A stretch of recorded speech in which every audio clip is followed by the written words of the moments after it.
Jen. GM. Morning! Hello, Philippine Web3 Festival. My name is Luis. I'm the country manager of YGT Filipinas. And I'm Jen from Blockchain Space, and we welcome you to the Philippine Web3 Festival. That's right. Guys, we have been waiting for this moment for literally years. A couple of summers now have passed since Axie Infinity really kicked off Play to Earn and the Metaverse here in the Philippines. But of course, the story is so much more than that. So for the next 3 days, we have quite a very well-rounded agenda for you guys. With Philippines at the center of it all, we'll have key thought leaders from local and global, from blockchain protocols, gaming studios, venture funds, talking about why Philippines is at the center of Web3 adoption and what's next. Actually, so we've had a pretty rocky week in crypto over the last week or so, no? But we are definitely going to acknowledge and talk about some of the stuff that has been happening in the industry, like with FTX and stuff like that. But of course, the really important focus of this festival is the Philippines and Web3.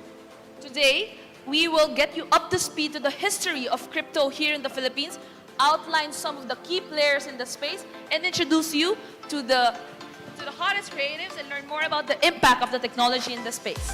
And then tomorrow, we are going to do venture capital and infrastructure and all of the industries that have kind of grown around Web3 to really support the people that are building it. Thursday is all about creators. We have gaming in general. We have Apple the app from Black Eyed Peas, so that's something that you do not want to miss Hell out. yeah.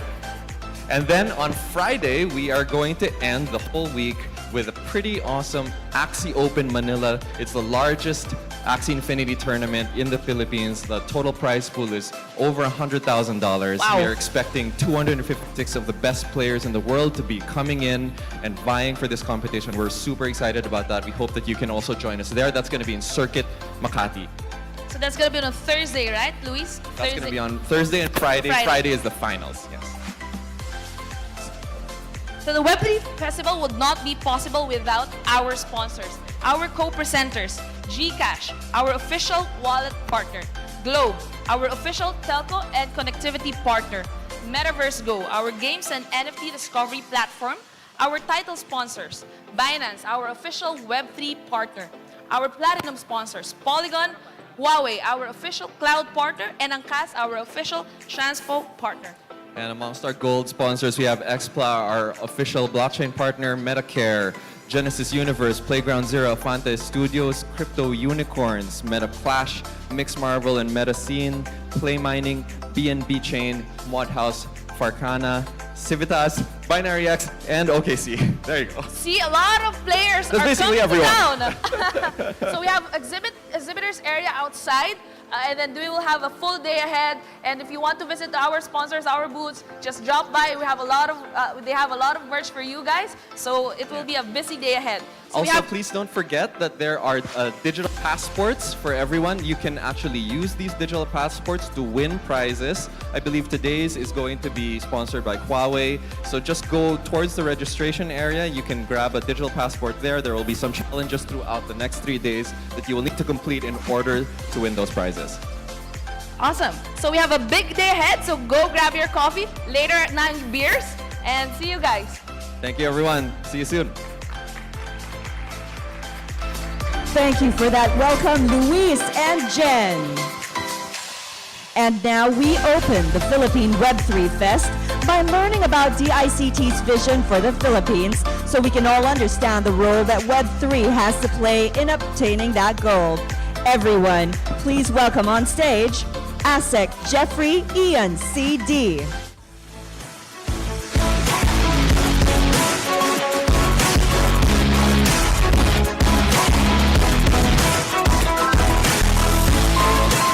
Morning, everyone.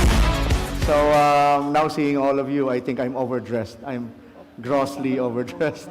And I'm sorry I have to play the part because, you know, I'm a government official and I have a lot of meetings after this. I have other meetings after this, but I would rather be like you guys, wearing jeans and, and shirts for today's event.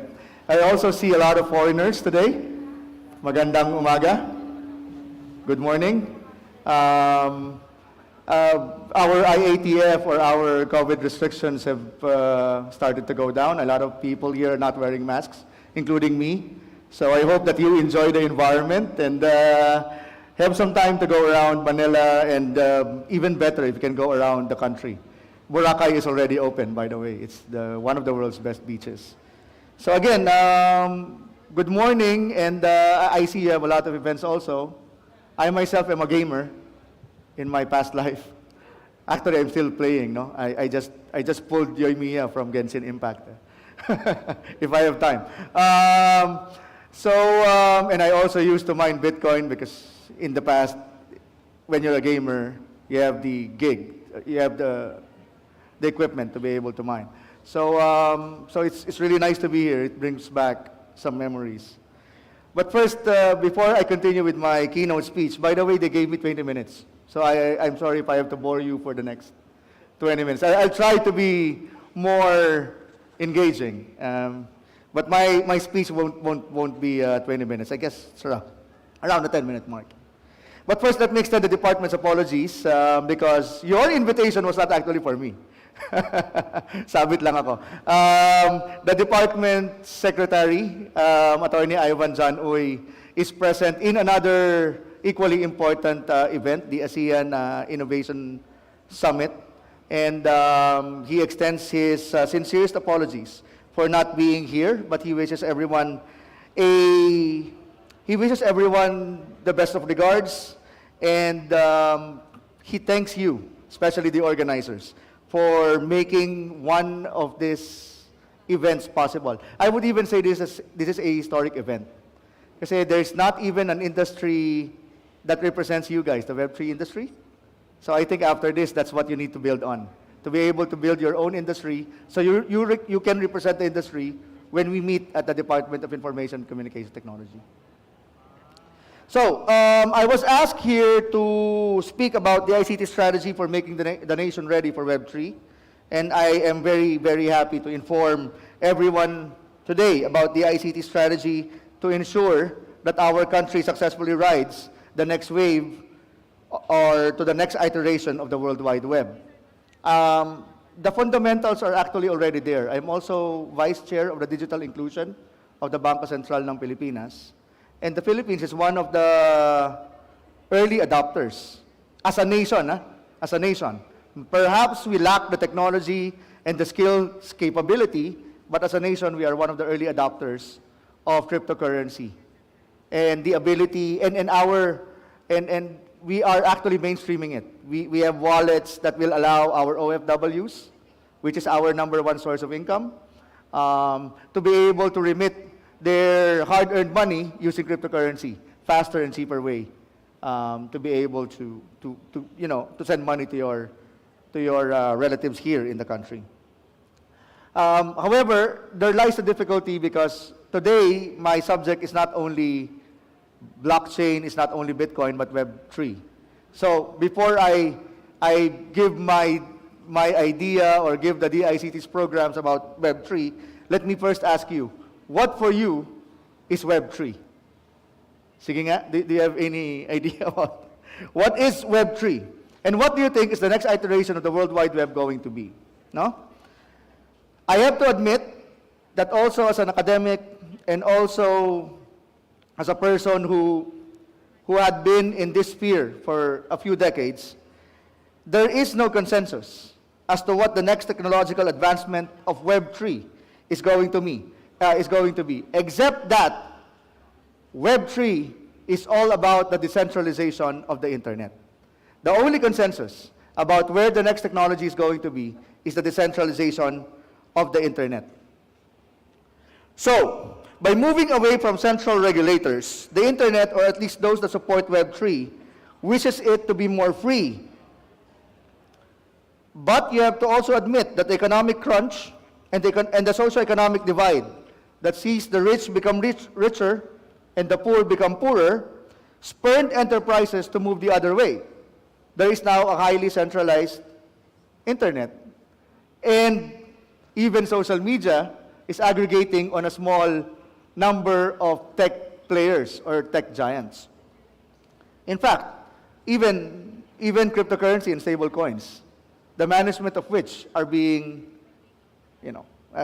centered on a few very, very large worldwide tech giants. So there is a monopoly, or perhaps an aristocracy, you would say, among the tech giants, the blockchain operators, cryptocurrency operators, and this seemed to question the very concept of a decentralized web. However, despite these socioeconomic realities and setback, on a personal note, I still believe that the technologies being built around the concept of Web3 or the decentralization of trust and trust relations in a web setting is important.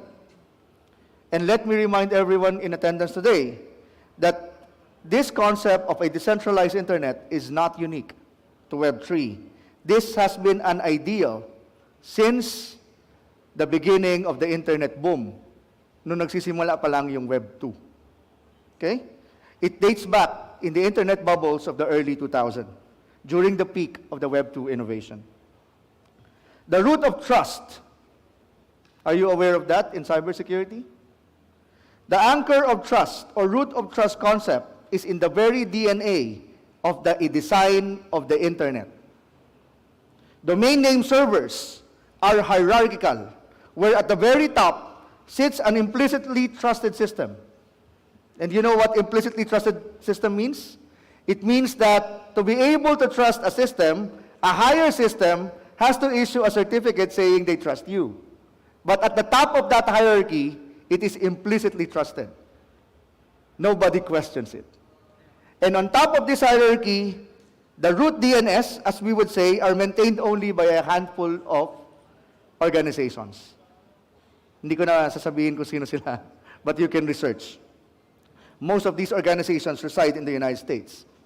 In a similar fashion, network time protocols, digital signatures, certificate authorities, and credit card protocols are all anchored on this particular root of trust model, where at the top of the hierarchy is an implicitly trusted system. The public key infrastructure relies on a series of certification, where again, at the very top is a certificate authority, which is implicitly trusted. So, this root or chain of certificate trusts are again held by only a handful of companies, mostly residing in the US and in Europe. However, in the early 2000s, have you heard of PGP? No? Am I talking to the right crowd? Or this is the age gap? This is not the digital gap, this is the age gap, no? Have you heard of PGP, no? Yeah?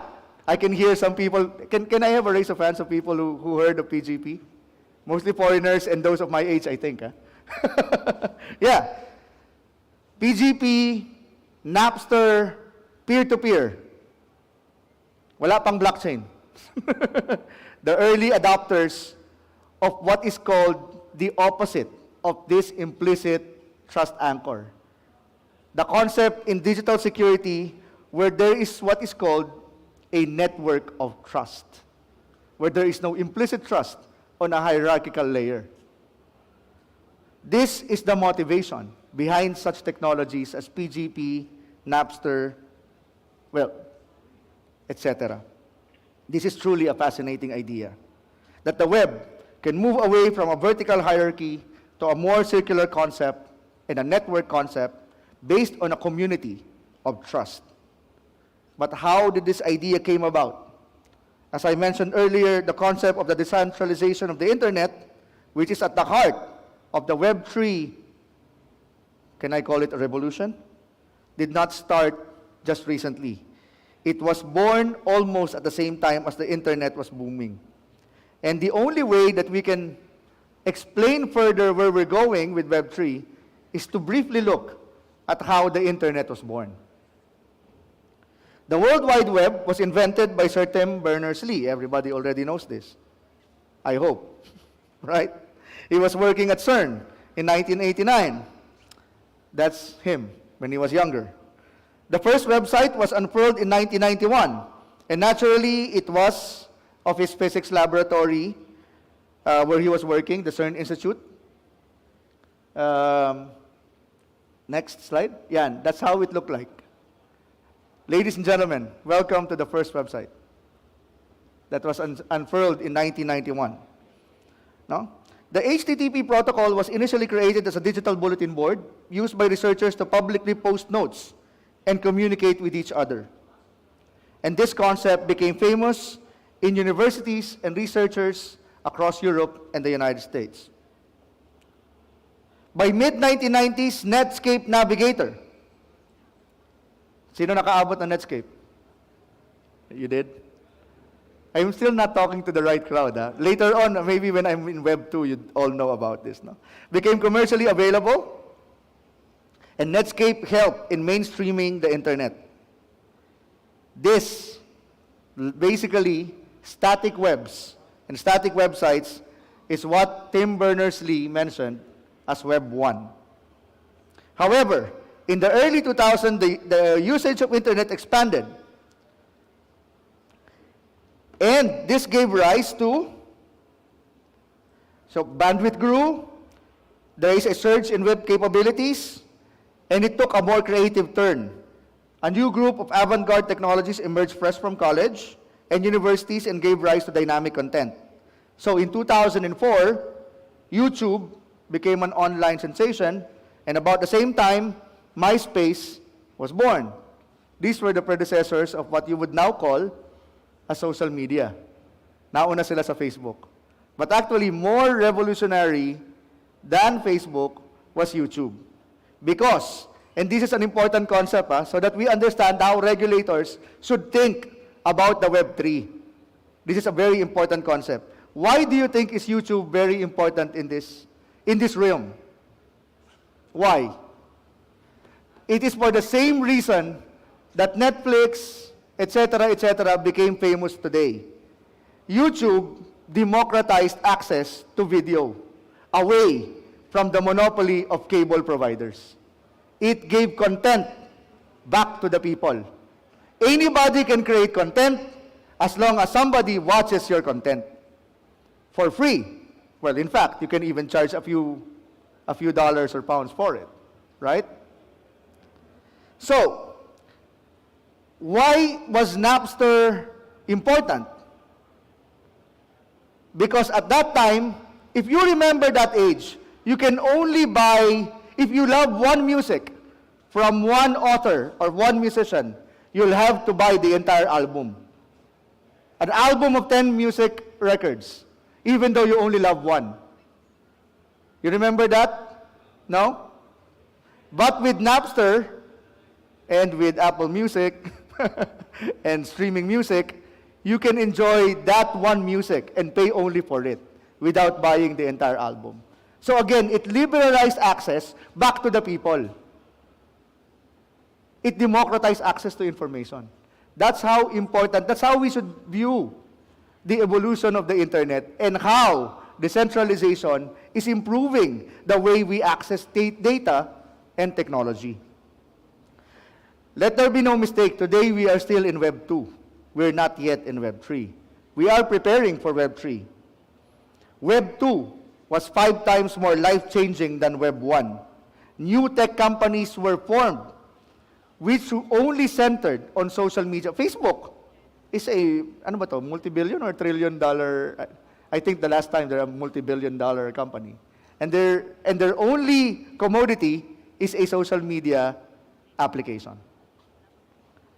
But now, we are talking not of kilobytes, not of megabytes of data being processed, but petabytes of data being processed on a per hour basis. Commodities were digitalized and personal data became commodities. And so, as the internet expanded, maintaining it has become cumbersome. The root of trust system was put in place in the early 2000s as a response to the rapidly increasing cyber attacks and fraud.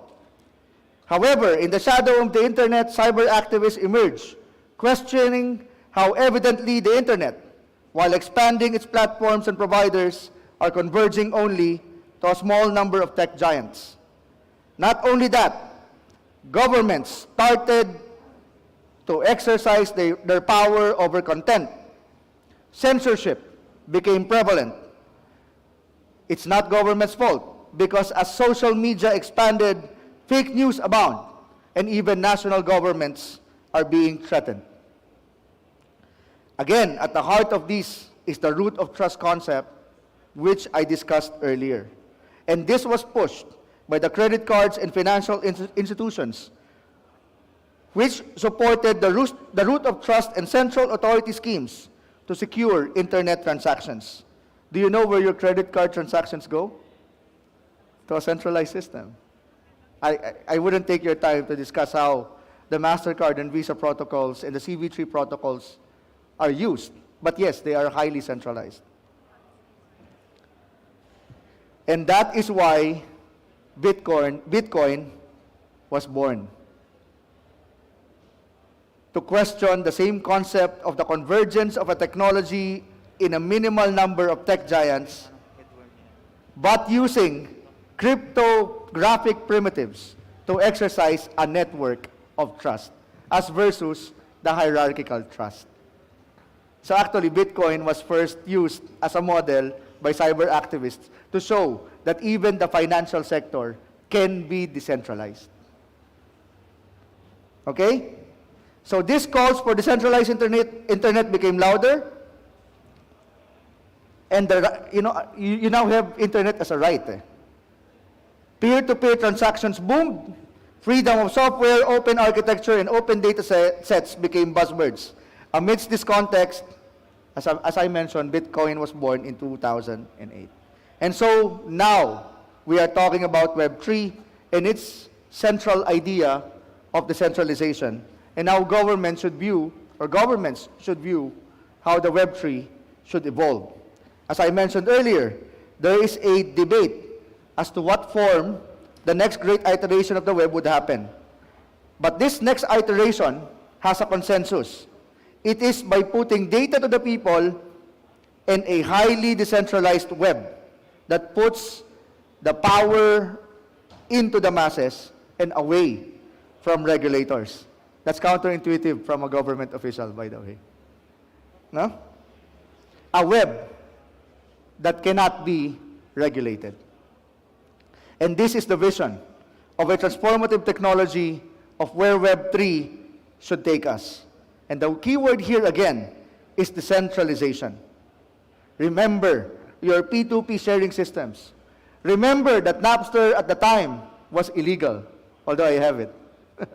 Remember that PGP at the time was illegal. And what do they have in common?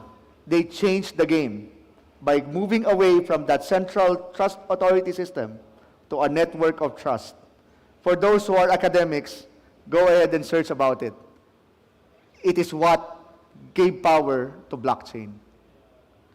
And this is where this Web3 journey takes us. Imagine an internet where transfer of data is truly anonymized, where data being requested is available, but its components are stored in decentralized systems, not in a monolithic server that contains all your information. Access to this particular decentralized data is given through a non-reversible cryptographic primitive which is used as your reference key and which changes depending on the requesting entity or machine. I just mentioned something. What do you call that? Tokenization. And your non-fungible tokens. Imagine an application where contracts are enforced automatically as conditions are met. Contrast this with the need for an arbiter or a contract enforcer. Imagine further that while we call these contracts, they can be any type of agreement, such as self-fulfilling agreements that are not subject to human interference, automatically granted upon the completion of particular incidents. Imagine, for example, achieving a diploma, a secure diploma, hindi yung nadadaya na diploma, not direct diploma, a legitimate diploma, just because you took modular trainings on a ladderized scheme. At each step of the way, a smart contract is triggered until you are finally issued your diploma. And what do you call that? Smart contracts, which is now being practiced in smart chain, in the supply chain industries. Of course, I do not need to remind everyone about the importance of payments and the ubiquitousness of cryptocurrency. That is not hard to imagine nowadays, as the Philippines is the second second most advanced adopter of cryptocurrency in the world.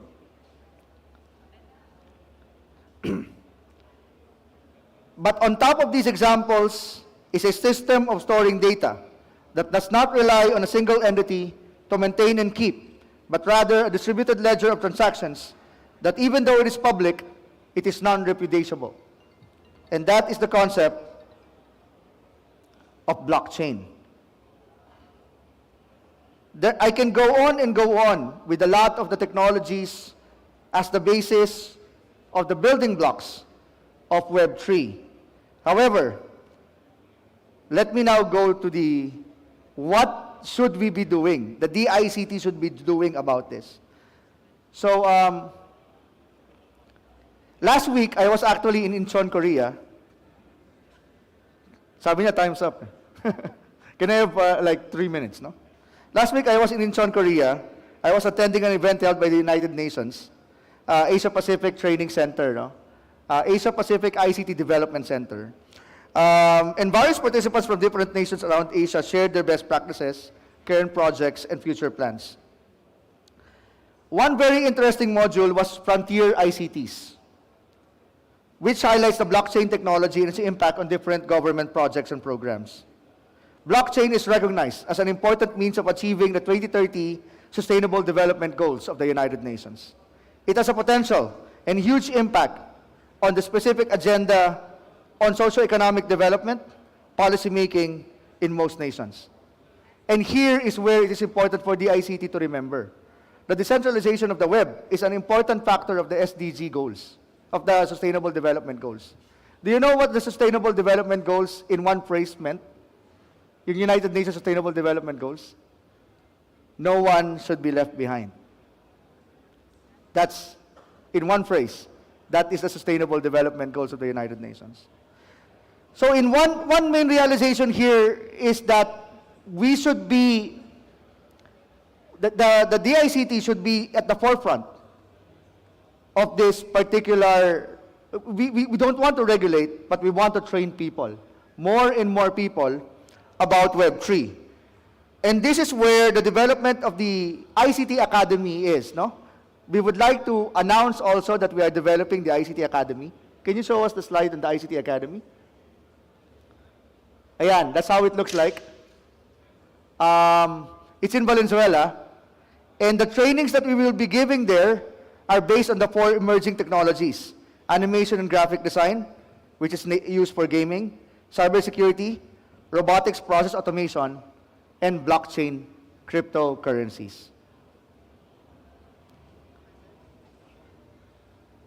And on a last note, I would like to state that your government has also in the pipeline the Electronic Transactions Act, which recognizes the development of blockchain and cryptocurrencies in electronic transactions.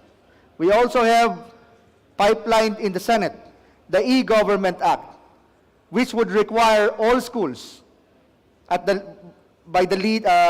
led by DICT to provide trainings on blockchain, cryptocurrency, cryptography, and other frontier technologies. So, in conclusion, I would like to state one word lang. Siguro ito na yung conclusion ko.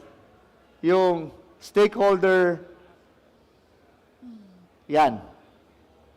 The key to making sure that all government programs are realized is through collaboration. So after this, I invite all of you to form your own industry board, talk to us, and please always be present in all our activities, no? And let's start collaborating. I'll give you one room in Valenzuela where you can teach your frontier technologies. With that, thank you very much, and magandang umaga sa inyo lahat. Thank you so much, ASIC Jeffrey ENCD.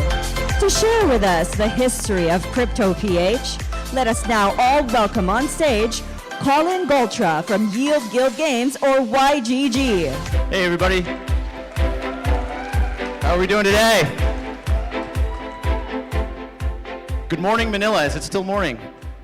Welcome to the Philippine Web3 Fest. I'm Colin Goltra, and I'm here to give a brief, although it's like 50 slides, a brief history of Crypto PH. We're so excited to have you guys here.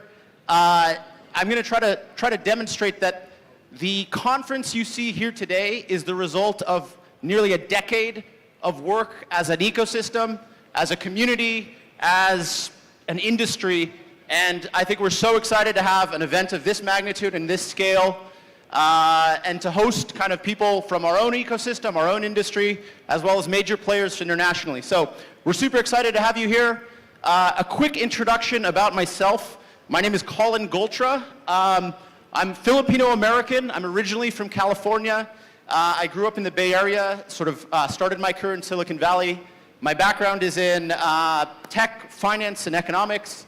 And I discovered Bitcoin very early. I discovered Bitcoin in 2013, was part of the early meetup scene there, and kind of was very captivated by Bitcoin as a tool for kind of self-empowerment and societal empowerment, right? I think it's a tool for self-sovereignty, and to me it became kind of a mission. I wanted to get into the Bitcoin space in 2016, and in a weird way, there was this era in California, there was this era in the United States where it was called blockchain, not Bitcoin. It was this era where everyone pretended that instead of cryptocurrencies or some of the revolutionary use cases of this technology, somehow corporates were going to be on this giant slow database and that it was going to be somehow better.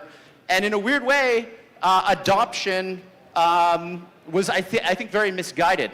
And so I was trying to work full-time in the crypto space, and kind of in a roundabout way, one of the investors in Coins PH actually said, you know where there's real traction? The Philippines. And so in 2016, I actually moved to the Philippines to go into crypto full-time.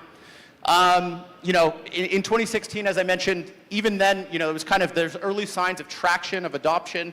And so I joined Coins PH. I held leadership roles across crypto people and product. Was there for a period of about 3 years. We scaled the business like 3x, over 7 million registered users, and it ended up selling that business in 2019. I was then kind of, I then worked at Binance. I was the original country director, helped to scale kind of Binance in sort of the country and then the region and then throughout Asia Pacific. And then now I'm the chief operating officer at Yield Guild, where we focus on kind of the proliferation of blockchain gaming and play to earn, and the play to earn movement globally. enough about me, though. I think I'm here to talk about our ecosystem. There's a bit of a cliche, like on TV shows and stuff, when someone gives a talk where they say the Webster's dictionary definition of, you know, some word is this, right? Maybe before a wedding speech or something. But I do think it's valuable to define what I mean by crypto PH, because I think it's an amalgamation of a couple things, right? For starters, I consider crypto to be a macro category, right? In the same way maybe AI is or VR is. It's not just cryptocurrency, it's not just the blockchain, it's not just Web3. It also harkens back to something more perennial in the tech ecosystem. And actually, Assistant Secretary just kind of referenced it in a great way as well. It harkens back to an original ethos of cybersecurity and cryptography, right? There is an original cypherpunk. I think I'm getting some smoke here. I think the dance routine starts a little later. But yeah, it harkens back to a movement started by the cypherpunks that has to do with, again, tools of self-empowerment and societal self-empowerment, right? The PH part, as you might imagine, stands for the Philippines. In the context here, though, the Philippines is many things, right? The Philippines is, of course, a nation state, a country. It's also a people. It's a geographic region. It's an archipelago, which is kind of in itself, you know, that's a network of islands, right? It's also a diaspora. It's not just the people living in the Philippines. The Filipino experience is something that is already global. It is a network of people living internationally across many countries, across all the continents, right? So yeah, the Filipino experience is kind of already very much one of living in a network, right? And so the combination of these two things to create kind of the crypto PH movement, I'm going to try to make the case here that the Philippines, because it's already kind of a networked people, we're going to be very well suited to the crypto future globally. And I think globally, the crypto ecosystem is going to benefit tremendously from the adoption that you see in the Philippines. A quick timeline of crypto PH. This is, by the way, going to be non-exhaustive. This is kind of a large decentralized movement, but kind of my own experience in the Philippine crypto ecosystem. It actually goes back to 1999. Anyone have a guess what happened in 1999? The Bitcoin white paper was 2008. The network launched in 2009. In 1999, there was a book called Cryptonomicon. This is a science fiction book written by very fabled science fiction author Neil Stephenson, detailing a cryptocurrency startup in the Philippines. Back in 1999, when this was still the stuff of science fiction, the most brilliant authors of the space identified the Philippines and its unique characteristics as the future epicenter of adoption, right? You know, so Wired had basically a review of Cryptonomicon, calling it the first true cypherpunk novel. Similarly, Peter Thiel in his 0 to 1 very famously wrote that Cryptonomicon was required reading, right? These were the technology groups and kind of, you know, technical thinkers that were actively thinking about what the future of payments and remittances and kind of the digital frontier would look like. And Cryptonomicon was a huge part of their influence. Cryptonomicon was both influenced by the cypherpunk movement and then kind of influenced the technologists that would come. And so I have no doubt that kind of, you know, as Satoshi was building Bitcoin, I have no doubt that Satoshi has read Cryptonomicon, because it's practically right from the pages of Cryptonomicon. You know, to the actual kind of things that happened, and it wasn't just, you know, kind of beyond the fiction. The early days of the Bitcoin ecosystem were, you know, Filipinos living in kind of the major metros. It was, you know, international expats with tech and finance backgrounds. It was people online. And, you know, I think when Filipinos are online, where do they congregate? They had a Facebook group. So there were many Facebook groups and subreddits about, you know, for people that kind of were passionate about cryptocurrencies, or, you know, actually not cryptocurrencies, it was only Bitcoin back then. And so the main place to source Bitcoin before the startups came was local Bitcoins. And so in those early days, it was kind of direct peer-to-peer trading. It was people meeting up IRL and kind of transacting. And it was sort of like, and actually very famously, the first implementation of CoinsPH, which would go on to be obviously one of the large players in the industry, the initial version of CoinsPH was literally just a link to Renar's local Bitcoins page, right? The early local Bitcoins people were Jay, who would go on to do 8 Ventures. It was Renar, who would go on to do CoinsPH. It was people that were kind of very plugged into that online ecosystem. Other stuff that was popular at that time, Bitcoin ATMs, right? It was people thinking kind of how to access it like a currency, and Bitcoin adoption generally at cafes, bars, and restaurants. Pictured here, this is kind of a promo for a CoinsPH Bitcoin meetup in Salcedo Village in the market. This is kind of some of the early members of the space. This is Miguel Caneta, who's kind of an early Bitcoin evangelist. This is John from SCI giving a talk much like this one about kind of the future prospects of Bitcoin. Here's kind of an example of the Bitcoin adoption in those early days. It was people kind of pounding the pavement and trying to get Bitcoin adoption via wallets in physical places. I'd say, you know, that kind of early, very nascent scene gave rise to kind of more targeted startups, right? So this was CoinsPH, which was founded in 2014. This was Satoshi Citadel Industries, SCI, also in 2014. Moneybees in 2014, and Bloom Solutions in 2015. These were kind of the early startups that were preaching the Bitcoin and blockchain future. Some of the key narratives in that time was the prospect of using Bitcoin as a remittance technology, right? This is one of the major remittance markets globally, and kind of even beckoning back to the Cryptonomicon reference earlier, this is kind of this long white whale of the ecosystem is to do cryptocurrency-based remittances. They also preached the blockchain as a major public financial infrastructure, which would go on to really be the basis of much of the regulation that would come, DeFi, Web3, and kind of the NFT space generally. Major challenges in that era. For starters, bank integrations were incredibly difficult. So, you know, the rise of the cryptocurrency space has mapped closely with the rise of the fintech space, but in those early days, there were not, there were not always convenient API integrations. It was, there's a very famous quote by one of these founders called kind of the backpacks of cash era, right? It was people kind of creating a front end for a lot of these bank payments, but then settling them on the back end in fairly manual ways, right? Another major challenge is, I think some of these companies, it was very hard to get attention internationally from kind of venture funds, right? So, it was hard to kind of tell the Philippine story internationally. Regulation was not a challenge, but it was certainly at this point something that was a little more uncertain. And then, this was actually also a time, people usually think of crypto winter in the modern sense, but this was actually also one of the first really long crypto winters from 2014 to 2016. So this is very much a build in the winter phase of the ecosystem. This is an early meetup. This is actually the first time I met Rafa Padilla, who's asking a question there. But this is Ron Hose, I think John Bailon, and a few others kind of speaking to a crowd. This is an early all hands we had at CoinsPH in our office.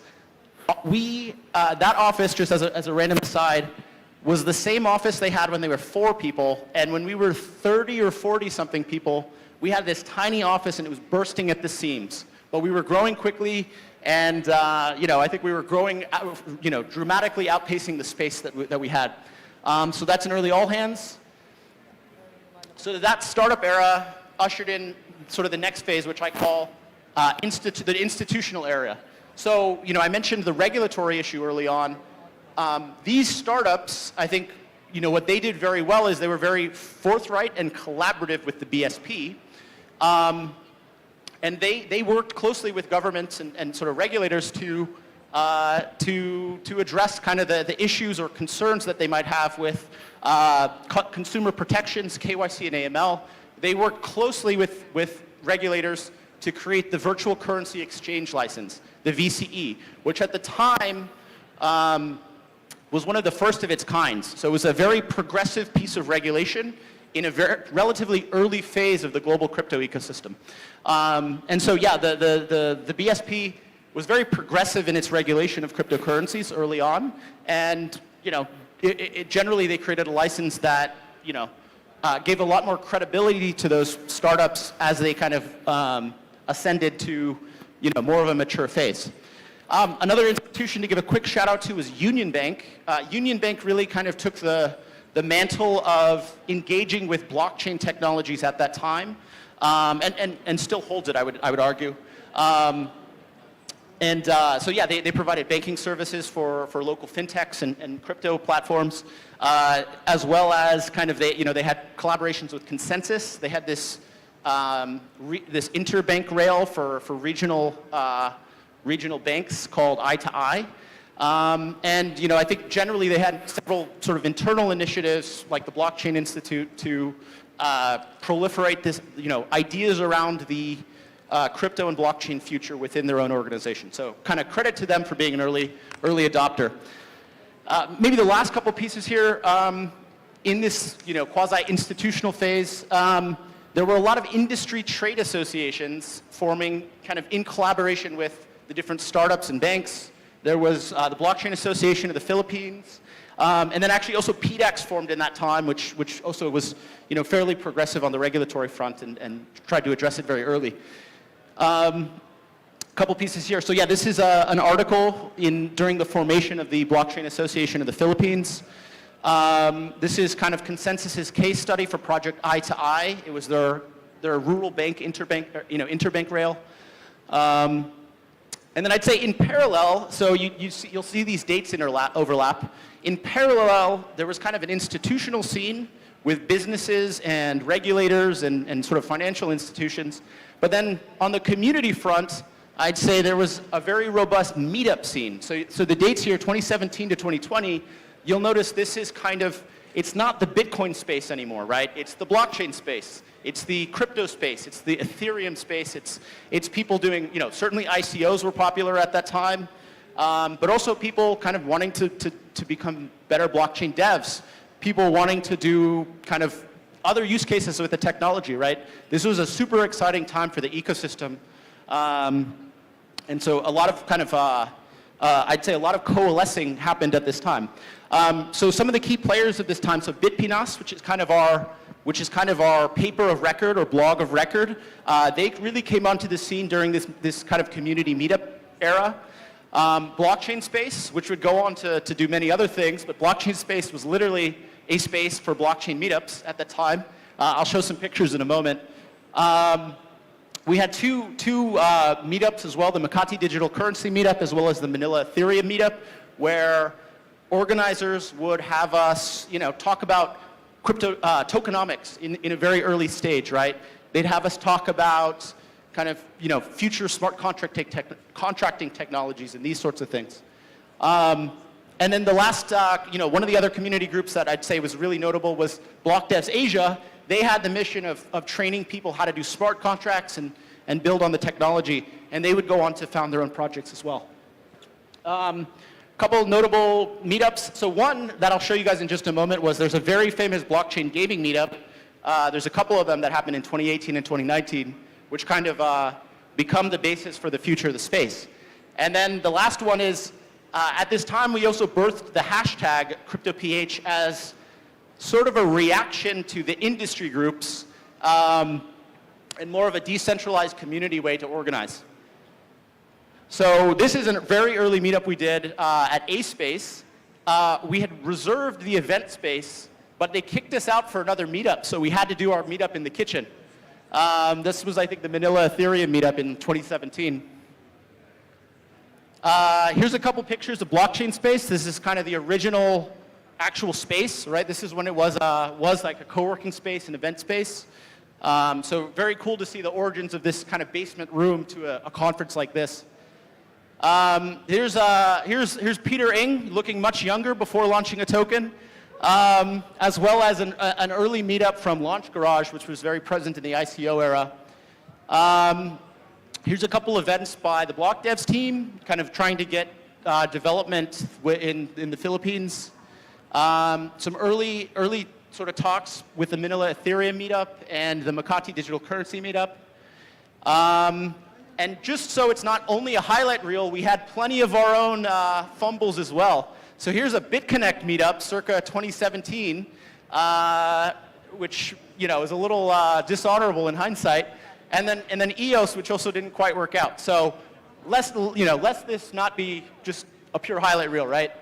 A couple other things happened. So 2018 and 2019, there were 2 blockchain gaming meetups, which that was an alpha leak if you were there in these early days, right? So this is Jiho in town, who's about to speak in a moment. This is Jiho in town in 2019, meeting with Gabby, who would be Jiho's from Axie.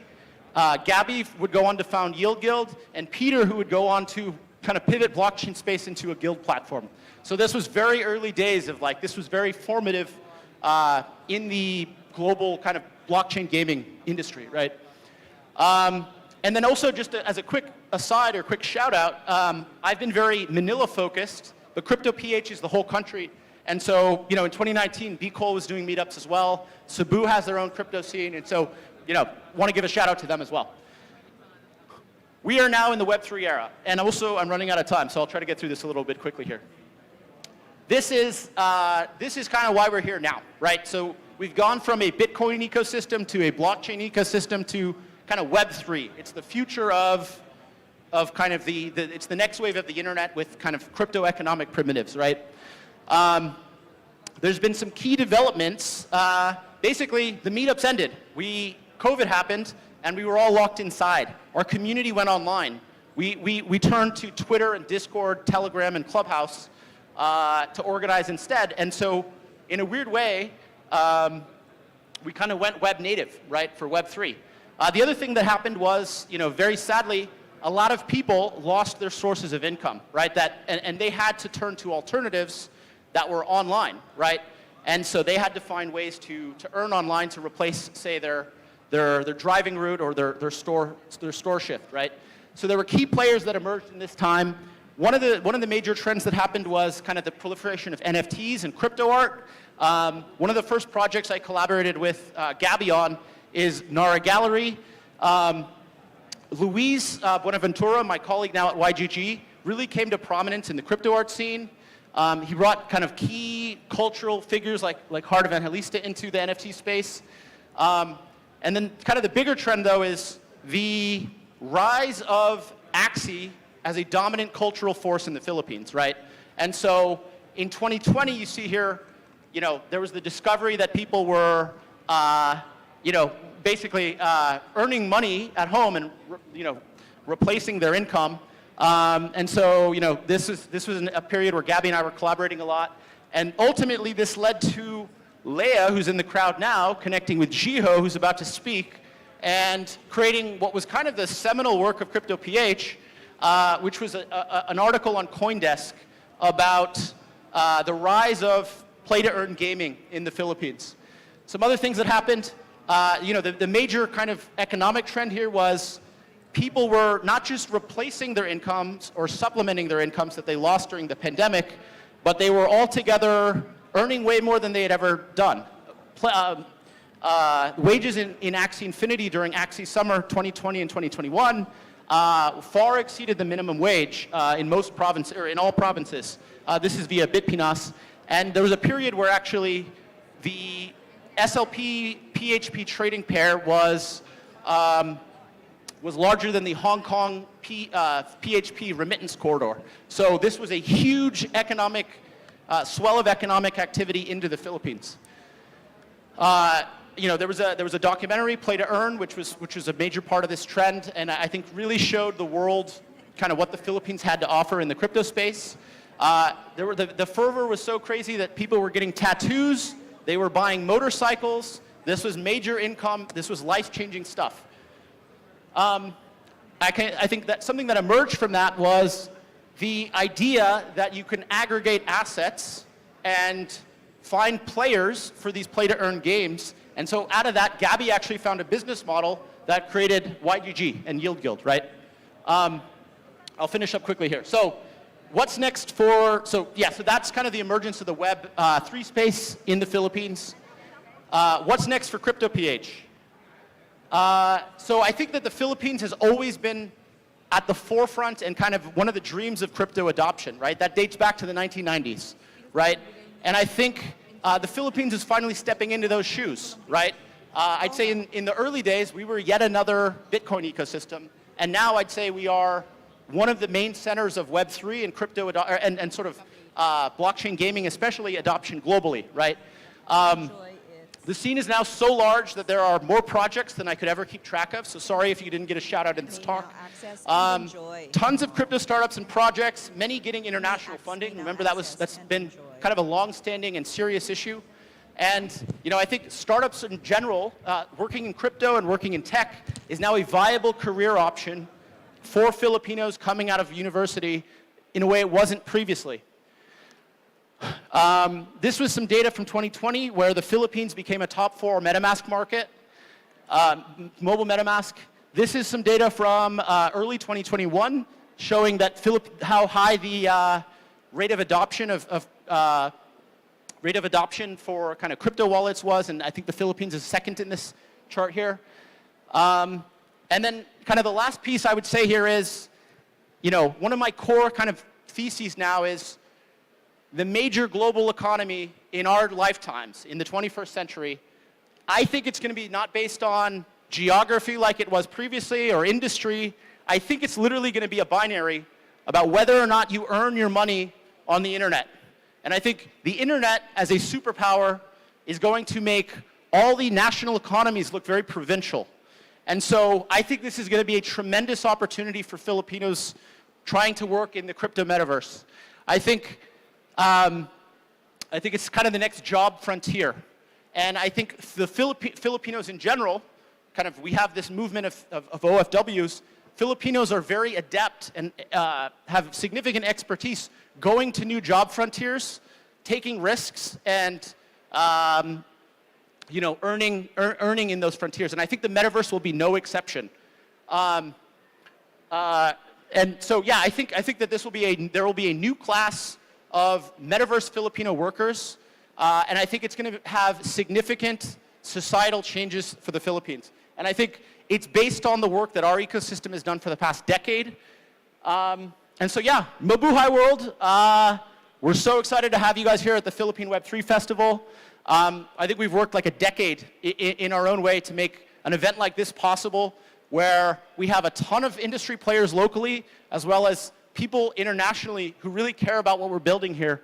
And so I think that's a fantastic starting point, and it's one we've been working very hard for. So thanks, everyone. Sorry I'm over time. Cheers.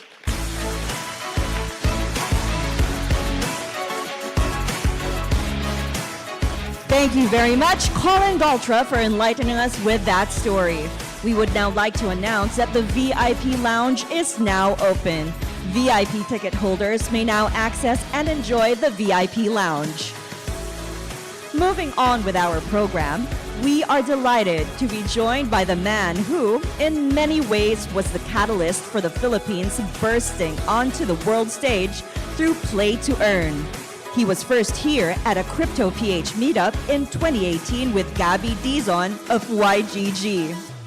And now, we welcome back Axie Infinity co-founder, Jeffrey Jiho Zerlin.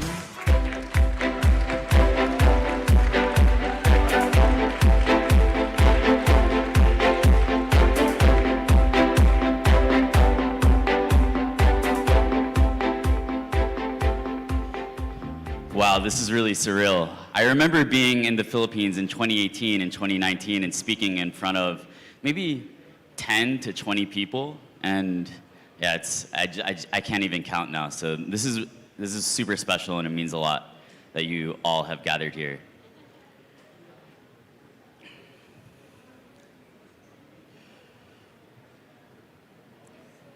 The Philippines and Axie have become synonymous.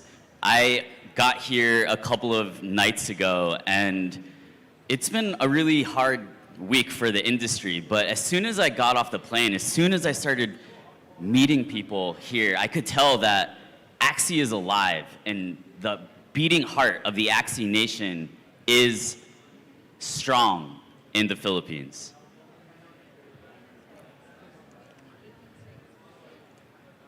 This picture, I think it says so much, right? For so long, crypto was about trading, it was about speculation, it was all about money.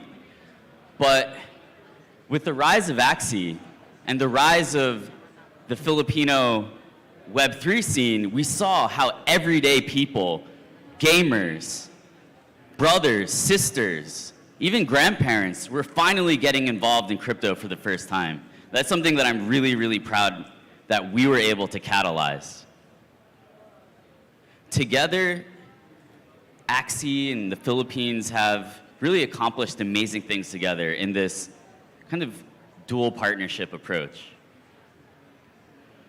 There are over 4 million downloads of the Ronin wallet. I just met a baby named Ronin, actually, back there. It's amazing. There are over 2 million people who own Axies. And despite a crazy bear market and carnage in the crypto world, a brutal winter, there's still 232,000 monthly active addresses in the Axie ecosystem.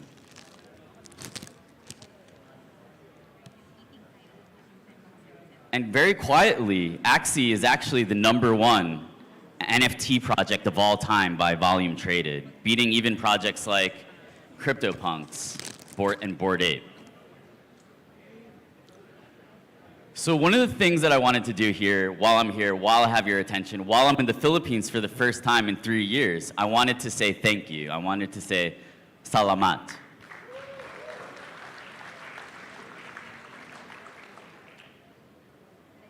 It was actually very sad earlier this year when we had AxieCon in Barcelona, and for many of you not to be able to come, right? Because of the COVID restrictions and complications from that, it was difficult for us to have AxieCon in the Philippines this year. So I'm here. I wanted to make a point to visit because I know how badly so many of you wanted to attend.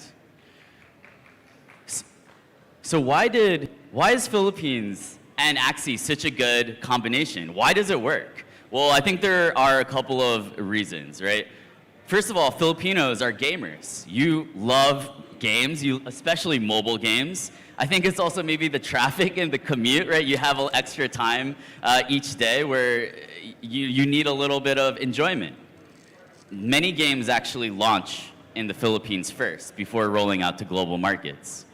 Also, the Philippines is a young nation. The median age here is around 25 versus 30, right? I come from the West, I'm American, and yeah, everyone is super old, and that's actually not good. But when I come to Southeast Asia, what I notice is that everyone is young, it's vibrant, people are futuristic, and willing to try new things. And another important point is that in the Philippines, the legacy financial system, TradFi, isn't firmly entrenched here, right? Over 30% of the country is unbanked, which might sound problematic, but to me, I see this as blue ocean, right? A lot of the extractive traditional financial institutions, they don't have a foothold here, and that's great. That will allow for a more user-centric and bottoms-up financial system to emerge here. Another point that I want to make is that I think that the Philippines will be similar to the Korea of Web3. So what do I mean when I say this? Well, StarCraft is actually one of the reasons that the Korean nation was able to rise so quickly just in the last 20 years. People started playing StarCraft 1, Brood Wars, there was the rise of the PC bong. This necessitated really intense internet infrastructure and spurred the adoption of the internet in Korea. And just as StarCraft led to Korea becoming a rising power, I see Axie's relationship with the Philippines spreading Web3 adoption and actually making the Philippines a rising power through the adoption, by embracing Web3. I wanted to also revisit the roots. Here is some of the original concept art that Masamune made way back in 2018.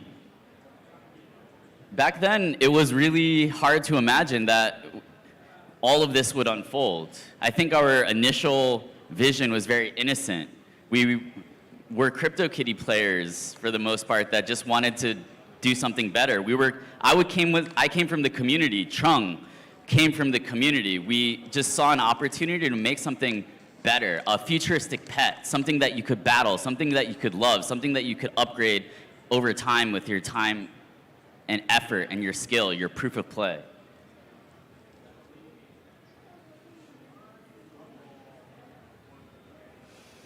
So today, I also want to talk about the future. We know that right now we're currently going a transition from the classic system to the origin system. And there are some victories to celebrate. Right now, Origins has hit over 1.1 million downloads. We're averaging over 1,000 downloads per day. In the last bear market, there were less than 1,000 people in the entire Axie community. One of the big goals for Origins has also been to balance the economy, which it's clear we've made major progress on. This is the issuance in season 1 of SLP versus the burn. And you can see that over 3x the amount earned in game has actually been burned. This shows that we're transitioning to this consumer economy. People are spending for emotional reasons, which is actually what's really needed to create a sustainable economy in the long run.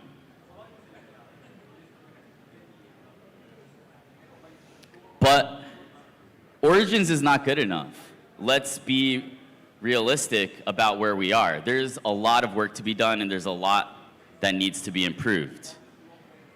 I've been talking to players here in the Philippines as well over the last couple of days, taking notes. And I think one of the good things is that a lot of the feedback and a lot of the incoming changes are relatively aligned. So we see that there needs to be more energy in cards per hand to allow for higher skill cap, more decisions in game. We also know that the Blood Moon system is a little bit frustrating, right? It's bad when a win condition is just to stall and hope that the Blood Moon takes out the opposing Axies. That's very, very frustrating. We've also heard that the community wants to help more. They want to help and be involved in the balancing process. And one of my favorite moments from Classic is when we put out a sheet for the community to actually put in their own suggestions, and we will start doing that again. We've also seen your feedback on matchmaking and are looking into that.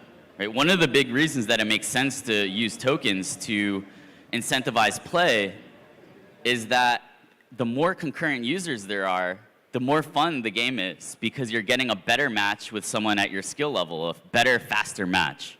But right now, that matchmaking system is not perfect. There's a lot that needs to be improved. We've also looked at the return mechanic, right? Where now you'll be able to spend energy to actually be able to retain a card rather than just having the ability to make it come back in the next turn. We also think the class archetypes need to be more clear, right? One of the things that we've seen is beast dominance. But beasts are actually a pretty fun class to play because there's a lot you can do. There's a lot of decisions you can make around how you build up and spend your rage. We want to bring that to all the classes, that optionality, that second order, higher level thinking. So we're looking at introducing a new mechanic. This mechanic would be called something like Energy Burst and allow for you to build up these energy shards by simply playing cards and then cash in or use those energy shards later on to actually get more energy. I know that there are a lot of guilds here today, so I want to touch on some of our principles for esports as we move forward into the future. So one of the things that we're doing is that we're democratizing esports, right? Where traditional esports programs, like what you might see out of Riot or Valve, they're very top heavy. They focus on a few large events, rewarding the very top players. we think that there's a path forward for a more democratic esports ecosystem where you're investing in local tournaments, local tournament organizers, local talent, a system where the rewards are spread out and there can be a much larger variety of players and organizations that are able to have sustainable lives, sustainable careers through esports. We also understand that an esport needs to be skill-based. People want to see a legitimate demonstration of mastery. And that is so key to the viewer experience, which in turn is what makes the esports ecosystem function and thrive. We also, of course, need it to be sustainable. Esports has to be driving spending within the ecosystem, viewership, attention. It has to be something that pushes the entire ecosystem forward.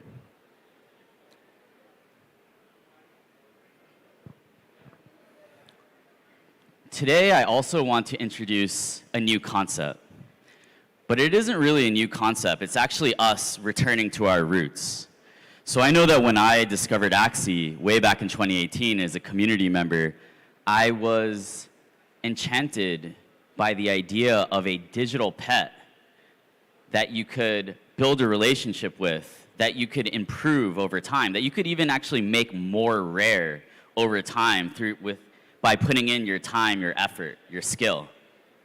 And over the years, I think, as we built out the game to be more fun, as we built out things like Ronin to make the infrastructure work, I think a little bit has been lost in terms of that pet ownership aspect of Axie. I see Axie as a collectible game with different games attached to it. It's not a battle game that happens to use collectible pets. But somewhere along the line, that got lost in translation. And we are going to prioritize the pet, the collectible aspect of Axie. Something like a futuristic Tamagotchi or Tamagotchi 2.0. So how will we achieve this? Well, we are going to prioritize features like equipping accessories, upgraded parts, breeding events, Axie avatars and PFPs, and even in the future, Axie raising, feeding, and petting. When I moved to Vietnam to work on Axie, I actually had to give my dog back to my parents. And I think this is actually a really common experience for our generation, where it's really hard for us to actually have pets. And for me, during that summer where I was homesick, my Axies, they actually were a huge source of comfort to me. And I think that is part of the path to us being able to really capture the hearts of the world, the next generation moving forward.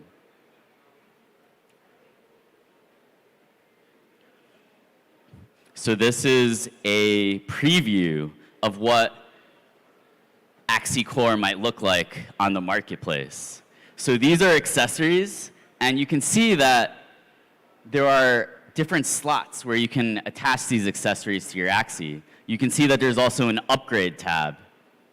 So this is something that we're working on, and the cosmetic aspect of Axie is so important, right? Like upgrading its appearance, making it feel like a truly emotional experience to grow and own your Axies. So this is Axie Core. Axie Core is the universal Axie experience, and we see it as the foundation for all gaming experiences moving forward, right? We can't just rely on experiences like Origins or Land to fuel the ecosystem. There has to be harmony between the collectible aspect, the ownership aspect, and the gameplay. It's only by harnessing these three pillars that we can distinguish ourselves from normal games, right? We can't just be a fun game. Otherwise, we're competing with game companies that have been doing this for 20 years. It has to be through a harmony of the Web3 aspect and the game. And I think that's a really important point that I want to emphasize and make sure you all understand. And I think the community also understands this. In preparation for today and this week, I asked the community what they were most excited about. And actually, quite surprisingly, it was part upgrades, right? So this idea of actually being able to progress your Axies over time, upgrade their appearance, their ability in battle, it's something that the community has been longing for. And I want to say that I've been longing for this as well. Sky Mavis has been longing for this as well. So we're in sync. I also want to reiterate today that Land Alpha is still on track to be released by the end of 2022.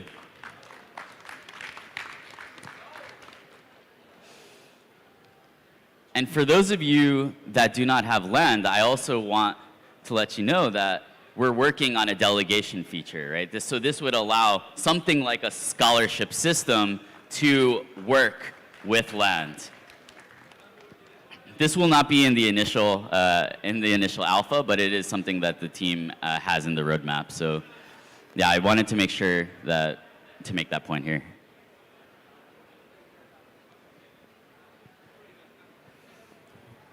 So before I leave, I want to touch on the current situation in crypto.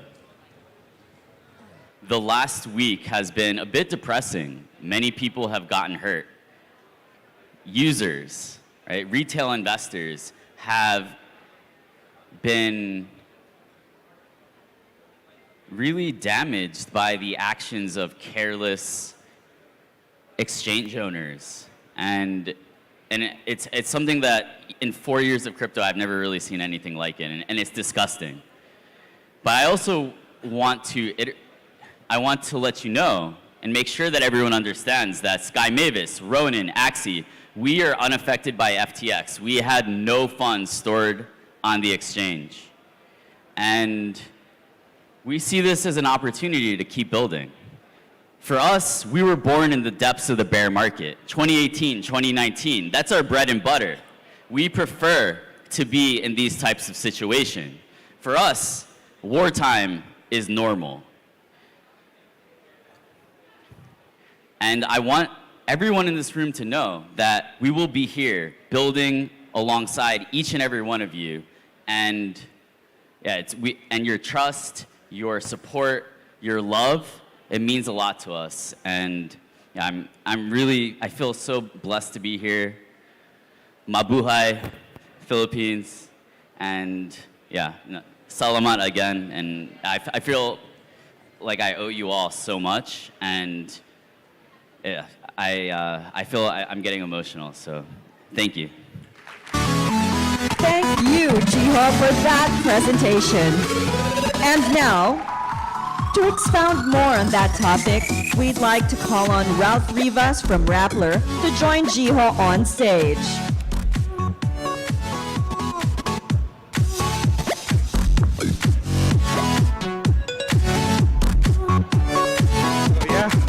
Hi everyone. Hi Gio. Hope you're enjoying your stay here in Manila. Now, whenever I talk to anyone who's very into the Web3, NFTs, crypto, they have a common trait. They're always on the lookout for what's next, a vision. Now, actually on your first few slides, you say the future of Axie is Axie. So can you elaborate more about that? So what's the future looking like for Axie Infinity, and how will it shape how we play in the Web3? So this is something that we say a lot, right? That the next Axie is Axie. Why? Well, everyone's always looking for the next Axie, but to us, it's clear that the beginning is the end. And something that the community often says is that Axie is the Bitcoin of NFT gaming, right? There is no next Bitcoin. There is no next Ethereum. In a likewise manner, in a similar manner, there is no next Axie. And so that's what we kind of refer to when we mean that, yeah. So what about esports and Axie? Any key trends that you're observing, behavior preferences, changes, and how are these trends in esports shaping Axie, or how is Axie even shaping esports? The competitive scene in Axie has been steadily growing for a while now, right? And we've also started to up our support for tournaments all over the world, more regional tournaments, casters. There is an entire ecosystem of organizers and competitors, pro players that is gathering, right? And there's a really strong foundation that's being set, but it's also our responsibility to work with the community to make a better game. And right now, Origins is still a very early project, right? We're still making rapid, iterative changes. I actually think that if I have to be super self-critical, or I think that actually the season structure right now in Origins is too long relative to the state of the game, right? I think that Origins needs to be, we need to be making rapid adjustments to Origins, but right now we're committed to this structure, right, where it's like a 60-day season. We can only balance at the beginning, and something about that is not really working, so that's something that we're looking at how to improve. So what about competition? Lots of games already available out there. So what's your edge? We try to build things that have never been built before and answer questions that have never been asked before. If you just try to make a better product than the competition, then you're going to, right, get involved in this arms race where nobody actually wins, right? So we try not to look at what other people are doing, and we try to invent things, right? That's our bread and butter. That's why we're able to get to this point, is because we're able to think outside the box. And if everyone is just trying to copy us and adopt our models, then we know that we're winning. If we're trying to look at other projects and, you know, learn from them too much, that actually can be really harmful. Okay, let's talk about the Philippine market. Of course, the Philippines is a huge, huge market for Axie. So what's the outlook? Any targets? Or, I don't know, we may not have the crystal ball, but I'm sure you have a vision of how you want to see the growth here in the Philippines. So the Philippines is one of the best, if not the best, place to have a gaming community in the world. It's a very young population. It's a country of mobile gamers, very competitive, and over time we see this becoming also a nation of incredible means and wealth as well, through the adoption and the way the country is embracing Web3. The Philippines is actually leading the world in Web3 adoption. And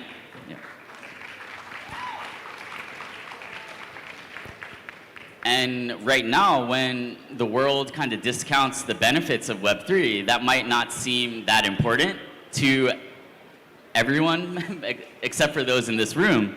But we are believers that this technology will change the world, and anyone who has exposure to it will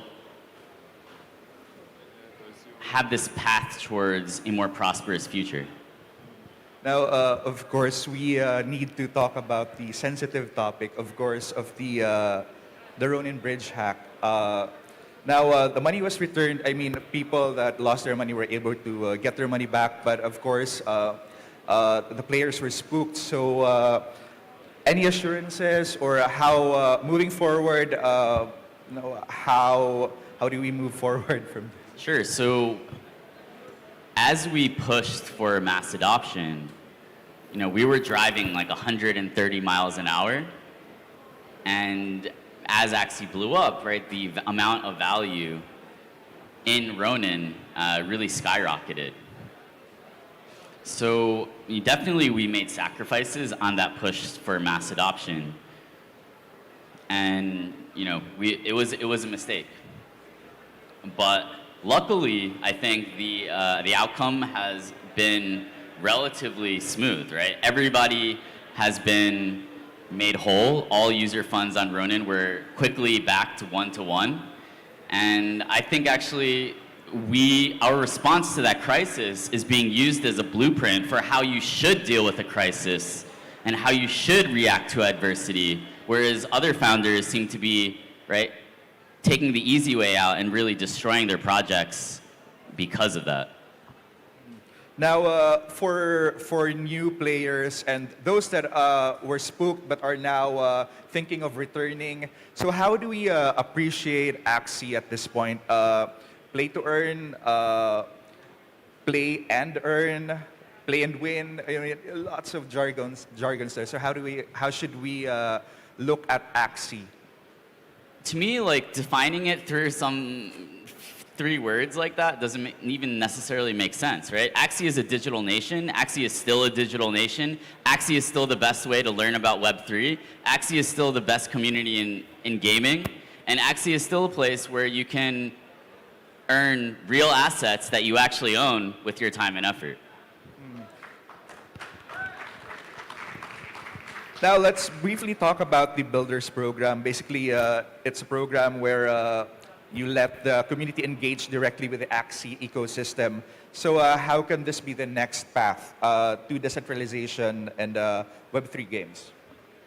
Yeah, the Builders program, for those of you that aren't aware, is this program where the Axie community can actually build games on top of the Axie IP. And we've seen some really promising case studies emerge from this. Things like Axie Doll, Mech Infinity, across Lunasia are looking like they actually could really act as new experiences that add to the depth of experience that you can have within the Axie Nation. And so the initial experiments seem very promising, right? So we'll see, like, as these projects get more traction, we're actually working on an experiment with one of the projects that should go live later this month, and then we'll be able to see, like, if we take a more integrated approach, right, maybe with something like more app.axie, giving them more social media exposure, can we meaningfully boost their adoption? We believe that is the case. So we want to see how we can how we can help these projects grow and scale over time and become increasingly more important. Yeah, so I'll give the audience a chance to ask a couple of questions. So anyone, there are 2 microphones there and there, so please just approach the microphone who wants to ask. Yeah.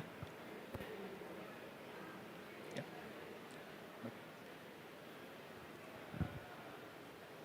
I know the mic. This one? Yeah, This is it? Hi, what's up?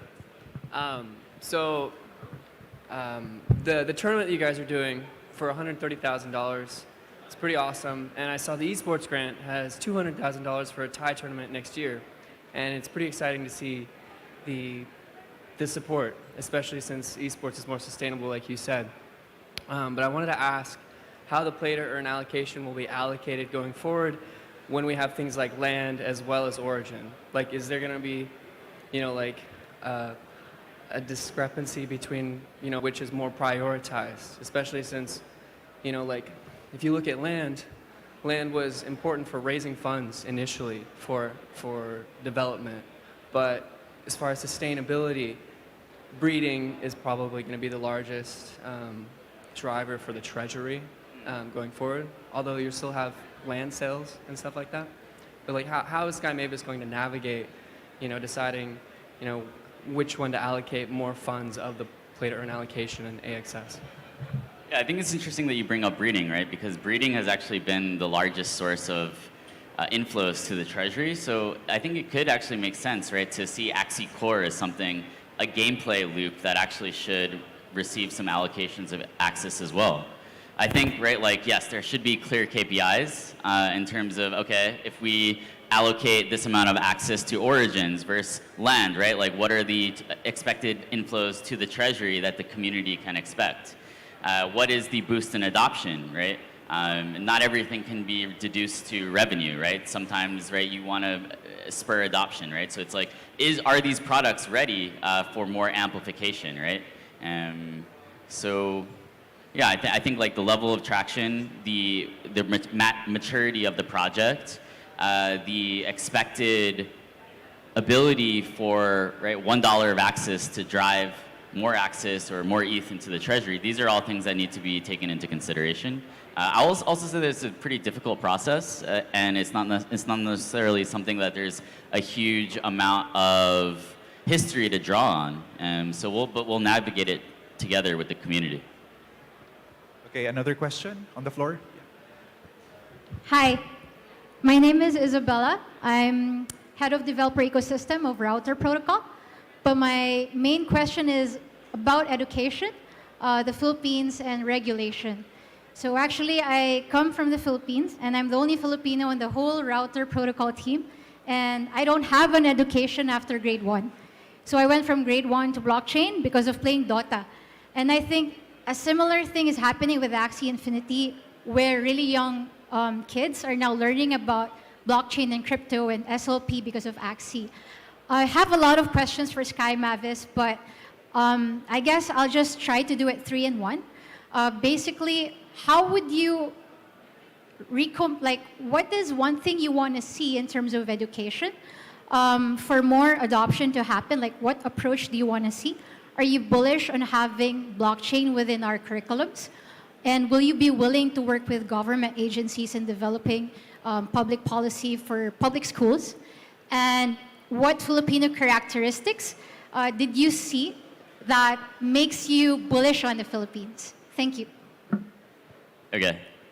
Well, first, I think that education is really important. But I also believe that not everybody learns in the way that schools or traditional educational institutions think that we should learn. I was someone who, when I was in school, I wanted to talk, I wanted to discuss, I wanted to debate. I was actually very fortunate to go to a high school where there was no such thing as a lecture. Like, everybody just sat around the round table and were able to discuss ideas, and the professor was just a student in the classroom, basically alongside us. So I also say that for me, blockchain education is best when experienced by actually using the products yourself, right? So to me, I think that Axie is a school. Just by playing Axie, you're learning how to use a wallet, use an exchange. You're learning the importance of self-custody. You're learning what an NFT and a digital collectible is. So to me, Axie is a futuristic form of education. Would definitely love to partner with legacy educators as well to see, how we can scale and reach more students. But I also think that education is something that will be changing a lot in the coming years, right? For me, I learned how to type because of StarCraft. I learned how to use the internet because of StarCraft. I learned how to value things and how to trade and how to barter and how to negotiate with people through Diablo. So games have always been schools. It's just that Axie is now this school where you actually get to learn this new technology, this world of Web3 as well. And that's all the time that we have. I'm so sorry. I know we have lots and lots of more questions. So, Gio, thanks so much, and enjoy your stay here in Manila. Thank you. Thank you for having me. Thank you so much, Ralph and Jiho.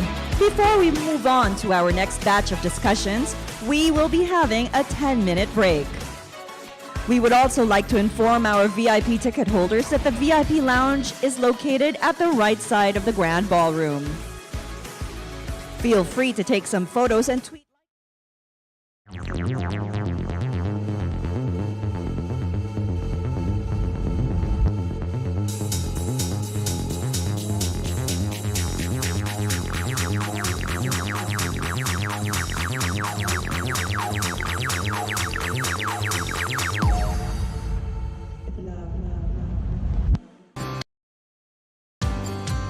What if your everyday is easier? What if your tasks are faster? What if you never have to chase due dates ever? What if your life is safer? What if your dreams are higher? What if kaya mo na? GCash gives you secure payments, real-time money transfers, accessible financial services, exclusive deals, and a full suite of business solutions para kaya mo na sumabay sa takbo ng buhay. Kaya mo na to stay connected. Kaya mo na magbayad anytime, anywhere. Kaya mo na mag-buy and sell. Kaya mo na to get exclusive deals. Kaya mo na magpera padala. Kaya mo na gawing safe ang future. Kaya mo na abutin ang pangarap. Kaya mo na makatulong, magbigay ng pag-asa.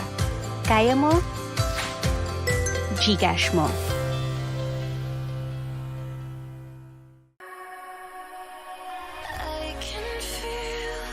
Music, art, and NFTs. One big celebration.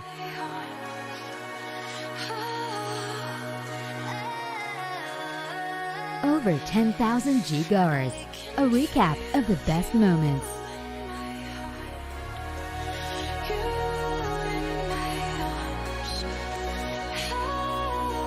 Powered by NFT activated passes. 917 new NFT owners. The biggest NFT launch in the Philippines.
What if your everyday is easier?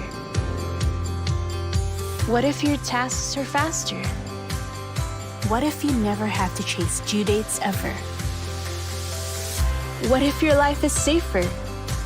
What if your dreams are higher? What if kaya mo na? GCash gives you secure payments, real-time money transfers, accessible financial services, exclusive deals, and a full suite of business solutions para kaya mo na sumabay sa takbo ng buhay. Kaya mo na to stay connected. Kaya mo na magbayad anytime, anywhere. Kaya mo na mag-buy and sell. Kaya mo na to get exclusive deals. Kaya mo na magpera padala. Kaya mo na gawing safe ang future. Kaya mo na abutin ang pangarap. Kaya mo na makatulong, magbigay ng pag-asa. Kaya mo, GCash mo.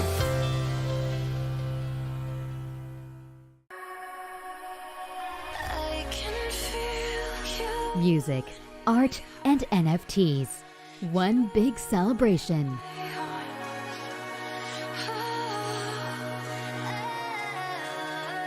Over 10,000 G-goers. A recap of the best moments.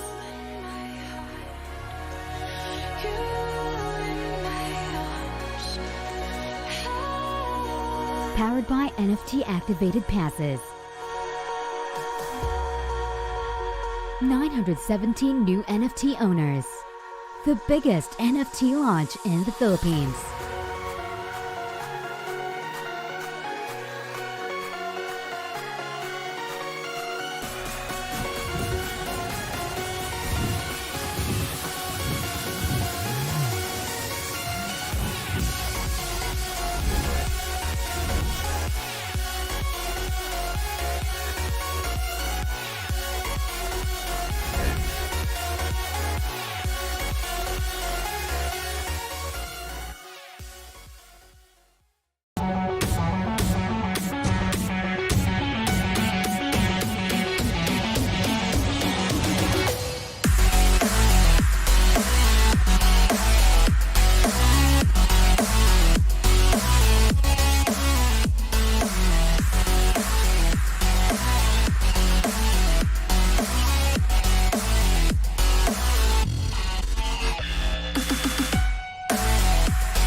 Bis na kita. Ay, kailan kaya ulit? Angkas, tara na! Whee! Pabalik pa po ang angkas? Manalig ka lang, dahil ang angkas ay malakas. Angkas malakas! Angkas malakas! Angkas malakas! Angkas malakas!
bis na bis.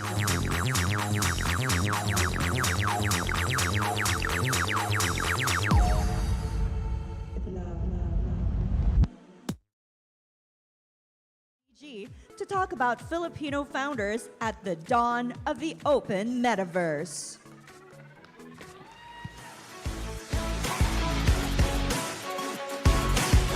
Come in, guys. Everyone, come in. Sit down.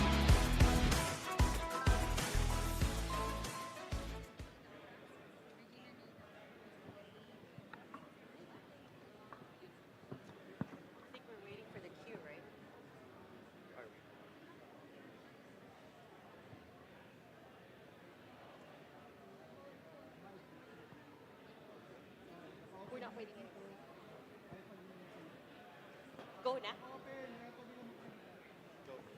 Hi guys, how's everyone going? Magandang umaga, Pilipinas. Is that your tagline? May fan base ka, Gabby. So we have a very short amount of time for this fireside chat, so I wanted to dive right into the good stuff, right? I think most people in this room will be familiar already with your bits and pieces of your story. But for me, one of the highlights in your journey has been how you've been able to really help put the Philippines on the map for international investors and VCs. Take me back to those early days and how difficult that was for you. I mean, you know, were people giving you the time of day back when you were trying to raise money? Okay, so I've been in tech here out of the Philippines for almost 20 years now. And honestly, raising money for a tech startup as a Filipino company hasn't been easy, right? When I raised money for my last company, it was actually a Filipino company, Surpass, that gave the investment. And I was shut down by almost every major international VC. And the funny thing is, what's changed this, two fundamental things. One is that the global nature of Web3, in that you don't necessarily get kind of a quote-unquote Southeast Asian discount because the work that you're doing is all global. The results are all in one global market for DeFi and NFT. So it doesn't necessarily matter where you came from. And the other one is actually COVID. Very interestingly, most of the top VCs in the US, for example, they would never have invested in a company that didn't have its founder outside of the US. So even if you're a founder with a team in Manila, you had to be in Silicon Valley. They had to be able to drive to your office.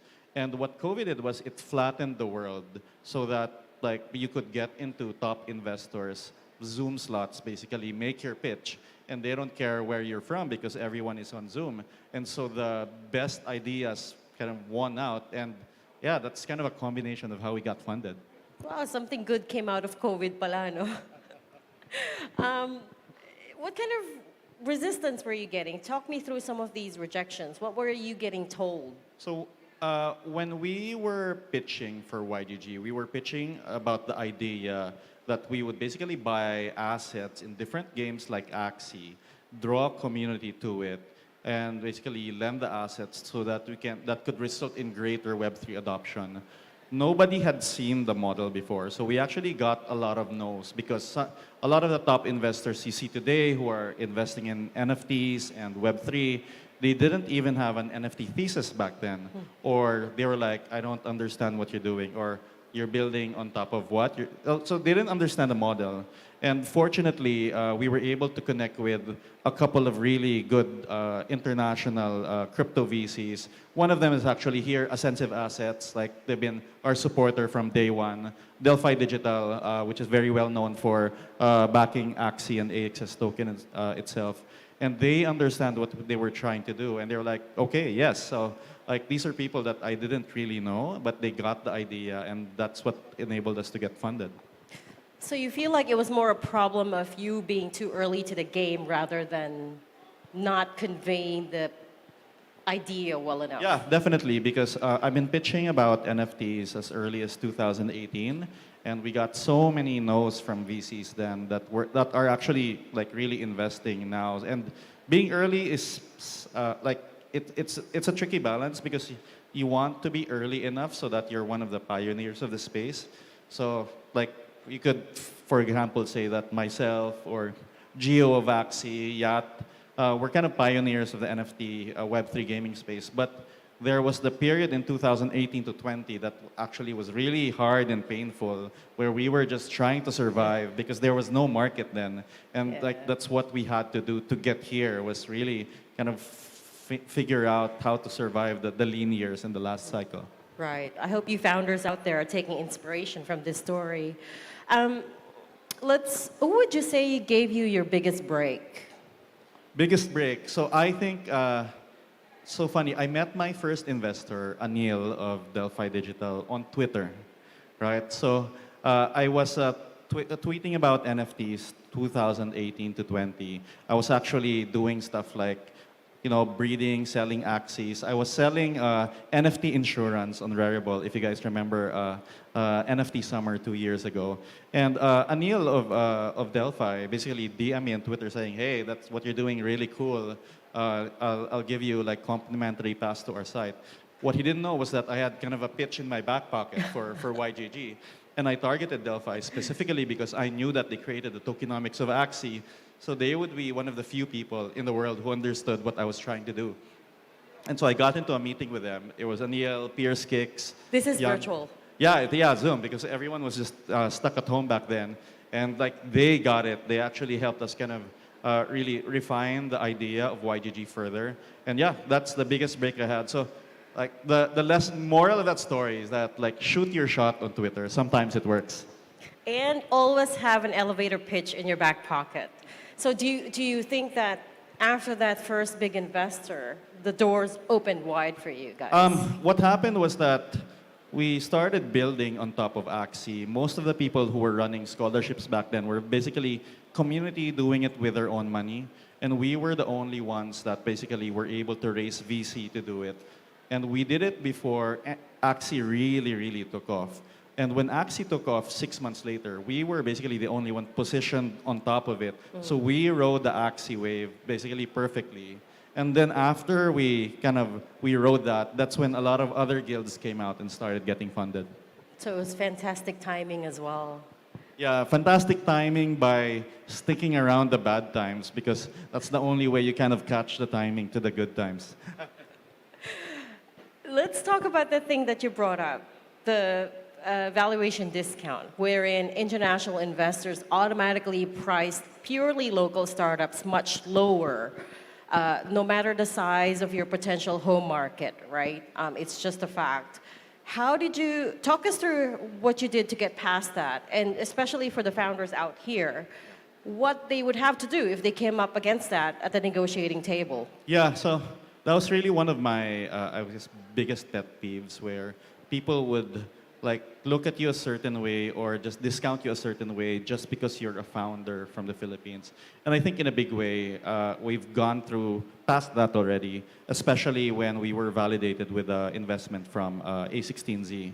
But there's a couple of things there. One is that there's a big difference between like a Filipino founder or a global founder who happens to be in the Philippines. And you have to be that, right? So it doesn't matter if you're Filipino, if you're not Filipino, if you're living in the Philippines. You should really strive to be a global founder, and that means keeping up with what's happening worldwide in your industry. Now it's a lot easier to do that with like Twitter and Discord, going to events like these where you get to talk to a lot of people, maybe collaborate on some projects.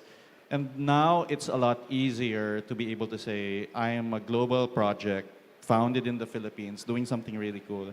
And you get judged basically on the merits of what you're doing. So you shouldn't benchmark yourself by what other people in your city or in your country are doing. You should really strive to be like among the best and benchmark yourself against that. What was the second thing? Was there a second thing that you were going to say? Yeah, and then now, because the funding landscape have changed and VCs are a lot more global in nature, there's actually a bit less of that. In Web3, I think in traditional fintech, it probably still exists. But yeah, if you show that the VCs that you're basically like, act like a global founder, it doesn't really matter where you are now. Does the appearance matter when you're doing these pitches? Well, funny thing is, Web3 is probably the only place where you can get funded without even turning on your camera on Zoom.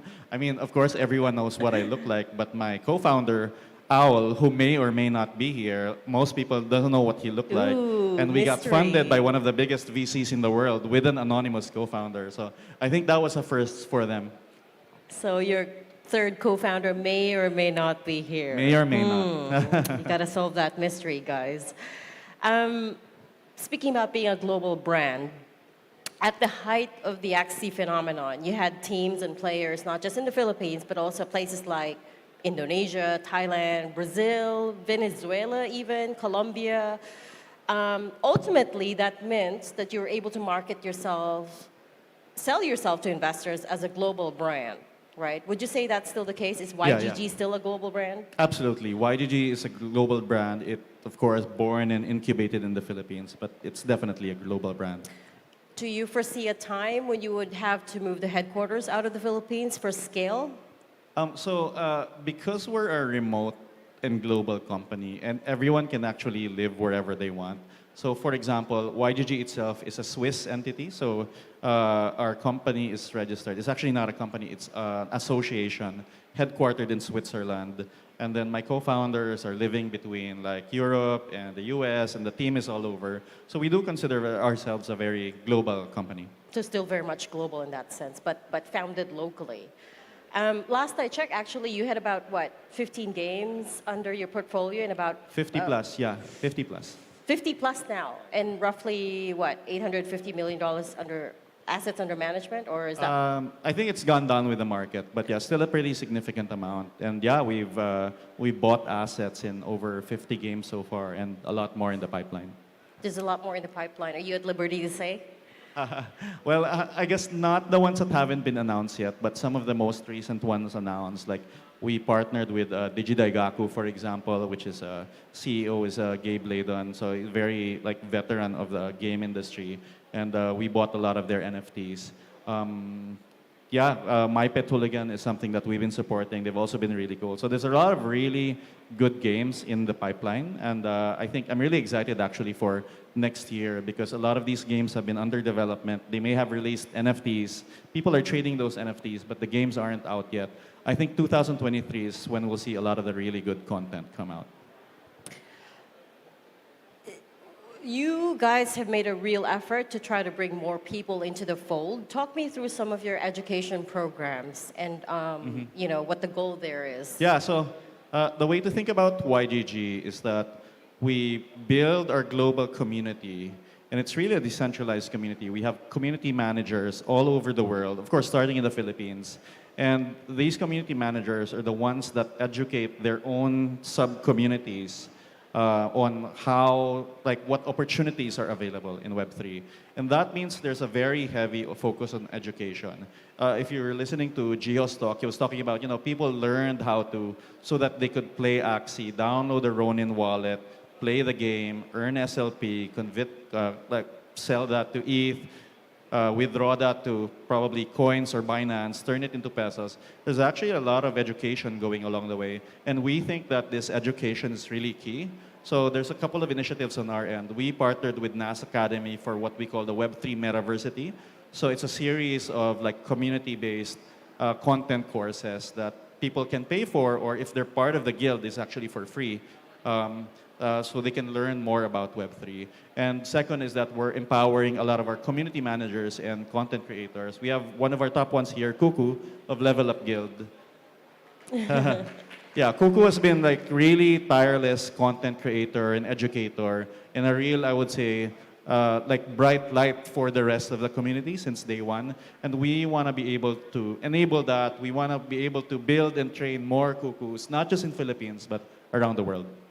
Do you find that there's just as much interest in play to earn now that we've exited the pandemic, or has it gone down?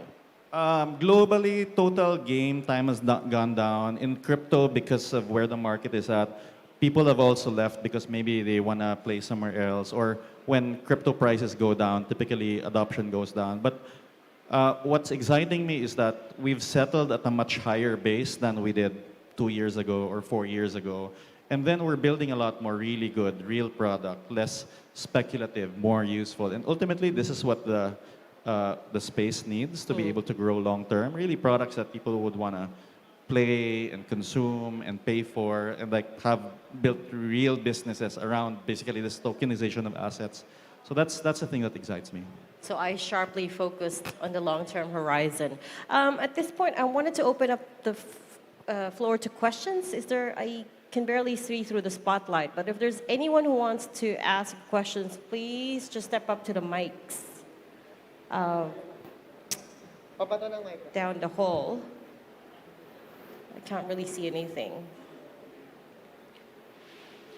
But yeah, so I'm seeing some people signal, but I can't really see you very well. So anyway, so just step up to the mic. Anyways, moving on.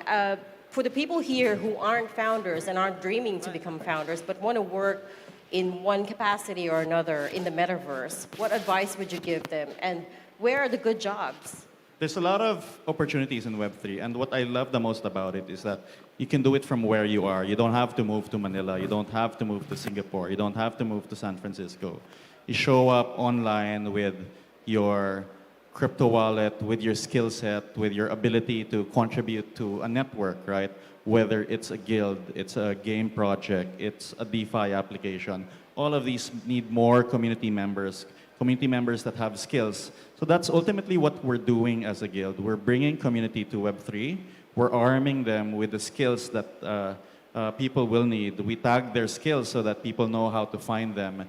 And then we kind of send them out for the opportunities that are available. So definitely join YGG. The entry point is our Discord, discord.gg/YGG, and talk to a lot of our community members that are here. Do you think the opportunities are open even to people who've not had the right background? Yeah, absolutely, absolutely. That's why we're very focused on the education part, because people have their skills that we want to convert into Web3 skills that people come in. So you don't necessarily have to be a founder. You can be a content creator. You can be a community manager. You can be an esports player. And that's really what I love about Web3. Just bring the right attitude. Let's talk about digital asset ownership in the Web3 space. We all obviously kind of understand the underlying principle behind it, but what's the potential there? Is it ever going to go beyond just a handful of content creators, or is it really going to be the capital market of tomorrow, as some people are saying? Yeah, so I think digital asset ownership, and this is actually Yat's favorite topic, and we're going to hear a lot more from him about this later. I think this is one of the most important inventions after the internet itself. It means that you can actually own part of the value that's being created in the internet. And a lot of this value, of course, has existed in stock or equity of companies like Google and Silicon Valley companies and the VCs that have invested in them. It hasn't been possible for ordinary people before to kind of own a piece of this value. And with digital asset ownership, then you can come into your favorite project, you can contribute to it, you can get paid in a token or an NFT that can represent ownership of that network and be able to participate in that upside. So that means not just an Uber driver that's getting paid from the hour. I may own tokens that represent being part of the network, for example. So if the network grows, the value of my assets can grow along with it.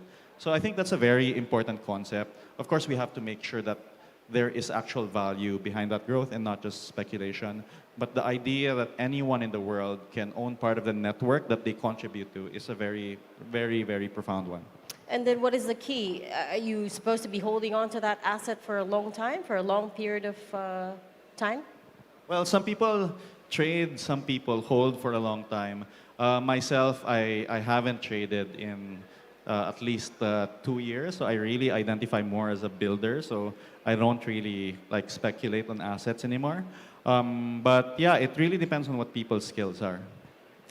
I think I've got time for one last question. So I wanted to ask you, what's next for YGG? You defined yourself as a global brand, so I want to know what the end vision is. How far do you want to take this, and what is the end goal in your mind? Okay, so first of all, there's no end goal, but there is definitely kind of a roadmap and vision that we want to go after. We want to be the entry point of people around the world for Web3 to be onboarded via our communities. to have access to different opportunities and the opportunity to own assets and ownership in the opportunities that they want to do. So that means that I could be somewhere in rural Indonesia, in Venezuela, in Brazil, in Cabanatuan City, go into a game, or I can go into a Discord, and I'm presented with opportunities that are available. And as I get skills, I get tagged with those skills. Am I a content creator? Am I a community moderator? Am I a manager? And that enables you to have access to opportunities that may not be available to other people. And that kind of flattens the, I guess, the geo-arb for wages. Because now it's not like because I'm in the Philippines, a task that is paid $10 an hour somewhere gets paid $2 an hour here. Right. Now I can prove if I have this skill and I do this task, I get paid the same rate as anyone else. Someone in the US gets paid at the same rate as someone in the Philippines, as long as we have the same quality of output. I think this is very, very important kind of flattening of the wage gap between developing countries like Philippines and the rest of the world. So there's not a secret market cap number in your mind that you're gunning towards? No. Like the work is never done. And honestly, one of the worst things that you can do is to kind of tie your emotions or ego to like a price of something, because it goes up, it goes down, and you can't really let that distract you from your mission. Fantastic. The work is never done, guys. Our time is up. Unfortunately, Gabby Dizon, everyone. Maraming salamat. Thank you for that insightful discussion, Regina Lay and Gabby Dizon. There is one story currently dominating the crypto press, and that is Sam Bankman-Fried and FTX. From zero to $16 billion hero and back to zero in a little under 5 years. So that we can address the biggest crypto issue in this year, possibly ever, we have decided to hijack the planned session of the Filipino foray into crypto. Rather, we are going to have the same panel of crypto PHOGs join us to discuss what the FTX collapse means in context of Web3 for Filipinos. We have Michael Mislos, Editor-in-Chief of BitPinas, the publication of record for the Philippine blockchain industry since 2017, leading today's discussion. Joining Mike are Beryl Lee, co-founder of YGG and early member of Coins.ph. Ramon Tayag, co-founder and CTO of BloomX. And Colin Goltra, global COO of YGG, renowned NFT collector and early team at Coins.ph. Good afternoon, everyone, and thank you for having us. And I would like to start with this panel for asking everyone for a brief introduction and what have you been doing in crypto? Let's start with Colin. Sure. Hey, good to see everyone again. I was up a moment ago. I learned my lesson this time and brought a giant glass of water here. I'm Colin. I'm currently the global COO at YGG. Longtime kind of crypto PH supporter. Just talked about it a moment ago. But yeah, prior to this was at Coins.ph and Binance. Just kind of focused on expanding crypto in the country here and in the region generally. Yeah. So CTO of Bloom, you mentioned us a while ago. I tried to give you a shout out. Yeah. Yeah, we're gonna get into those stories, those backpacks full of cash stories later. We are a mostly like B2B company, and we use things like Bitcoin in the background to make it more efficient. And Barry. Hi everyone, I'm Beryl Lee. I'm co-founder at Yield Gold Games. I mostly look after finance. I have a multidisciplinary role, but finance, legal. I was previously a founding team member at Coins.ph. I was at UBX, the innovation arm of Union Bank for some time. And I had a asset tokenization startup called CapChainX in 2016. So the reason for the introduction is to drive home the point that you guys have been here for quite some time and therefore well equipped to discuss this particular topic that has been dominating the news in the last 2 weeks or so. So the fall of FTX and SBF. So Colin, can you give us a brief rundown on what actually happened? So I think details are, Short answer, no. I can sort of speak a little bit to the details that are known, and hopefully the team here can help fill in details. My understanding is I think a lot of this is downstream of the prior crises we've seen in this bear cycle, right? So earlier in the year we had Luna collapse, and then a few months after that we saw the various crypto lenders collapse. And so I think right now the theory is, okay, maybe I'm going too much into mechanisms here.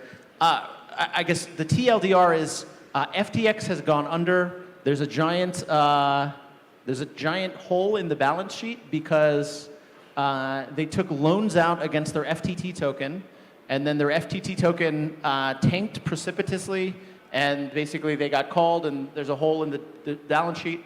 And then now apparently, I think there's a hack where there's missing funds. There's apparently some sort of backdoor in the system, and so the funds have been drained. That's like the TLDR. There's speculative mechanisms on what happened, and there's several players involved. But the facts of the case right now is that FTX has basically halted withdrawals and appears to be going under.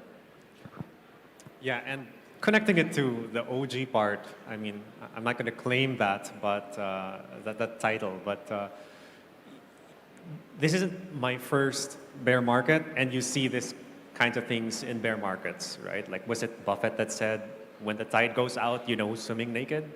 And so pretty much every bear market, someone blows up, and then that cascades.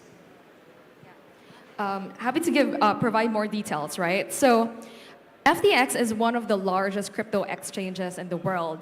That means if anybody actually wants to buy crypto, they actually exchange it for fiat, right? So technically, you kind of like deposit your funds, your crypto, within the custody of this exchange. So while they actually have like $10 billion of deposits, they've actually, of course, because sometimes you also earn like interest, right? If you actually like stake some of your crypto, so on and so forth. So FTX actually lent the like $8 billion to a hedge fund, Alameda, to actually speculate in their hedge fund business, so that 8 billion could be like 16 billion, 20 billion, so on and so forth. Unfortunately, it was not exposed that Alameda was not doing well in their hedge fund business. Therefore, they've lost that 8 billion. So when people actually found out, it happened when CZ from Binance decided, oh, maybe I'm going to start selling some of my investment positions on this exchange. People got suspicious. Like, why are you selling your stake on FTX if you think that FTX has a lot of potential? So the community within Twitter started debunking what's going on, and they've realized that funds are kind of like missing. They're insolvent and they're illiquid. So people started pulling out money like a bank run, like in normal banks, when the bank runs out of funds or there's actually something wrong with the economy, people start pulling out like funds from the bank. It's exactly the same that happened with FTX. People started pulling their funds out of exchanges in case that they run out of money that they can actually withdraw. So it's become endemic. A lot of other smaller crypto exchanges, businesses, and so on and so forth rely on depositing their funds within FTX, and yeah, there's a contagion going on. Yeah, there's a lot of, I'd say, colorful details, and there's a lot of kind of key players and characters involved. Right now, I think it's still hard to separate the facts of the case from widespread speculation about like consensus facts of the case. So it's a little bit hard to separate those two things right now. But the big one is there was some sort of collateralized loan which blew up when the FTT token tanked, and basically, yeah, they did not back their deposits one-to-one like a regulated player would have to, and because of that, it appears to be blowing up. And yeah, that's kind of what we know. You guys surely have a lot to say about this particular topic, no? I would go to Ramon. You run an exchange at the moment. And FTX is an exchange, obviously. And I won't ask about your balance sheet, but is this something that is could fly here in the Philippines with the regulators that are on you guys? Well, they certainly wouldn't allow it, right? But bad actors can do something like that, and they might get caught sooner or later before something blows up. But it's possible. So I guess the moral of the lesson there is don't keep majority of your funds, if you don't have to, with someone else, right? Especially in this space where it is a little bit like there's less, or there are more instances of things like FTX happening, right? Like there's some growing up that we all have to do. Thank you, Ramon. And I remember that you guys at Bloom is actually advocating, like, even though you are an exchange, your mantra is not your keys, not your coins. So you encourage your users to actually keep their money out of Bloom, right? Yes, that's right. And we're mostly like a B2B or business to business. So, having custody of assets really isn't our thing. Yeah. Thank you, Ramon. And I want to ask the panel now, what do you think will be the ripple effects of this particular scenario in our industry? Let me start with Beryl. Yeah, so with what happened within the industry, of course, panic will ensue. There's a loss of trust within the industry. It's actually the same thing with the financial crisis, right? We've just had the Lehman Brothers moment where people have actually lost trust. They don't know whom to actually rely on these days. There's a lot of bank runs, which is withdrawals from various exchanges happening now. So I think it's one of the challenges to date. But the difference between crypto and also the financial crisis is in crypto we actually have real innovation. The financial crisis was just instruments created out of thin air, right? Which is CDOs and credit default obligations, and then they slice and dice like property, right? It was financial engineering, whereas in crypto, we actually have real platforms, we actually have real games actually being built right now. There's actually fundamentals behind. And so despite the contagion, people within the industry who are real builders are really positive because of the innovation right now. I would like to ask Colin and Ramon, because FTX is sort of a regulated entity, it's a centralized exchange, there is a central entity. Do you think this is something that will drive people to move into DeFi? I think that's the hope. Certainly, I think a lot of people are learning a very expensive lesson here. And so, I think if to the extent that a centralized exchange is a middle ground between full DeFi and not using crypto, I think there's going to be people going in both directions, right? So on the one hand, it's going to drive some factor of adoption to DeFi, but I do think there's going to be also a large faction that just sits out the next crypto cycle and probably buys the top of the next market in 4 years. So, I think it will drive some DeFi adoption, but I think people will also take the opposite lesson as well. Yeah, they're going to have to get over it first, right? Recoup their losses. But I certainly hope that as people do their research, they don't also think that everything available in crypto land is worth getting into, right? You got to know, just like for people who put their funds in centralized institutions, what kind of risks you're taking when you use a smart contract, right? What stable coin is it based on? If it's mostly relies on a stable coin and that issuer blows up, there are these scenarios that are very important to play in your head.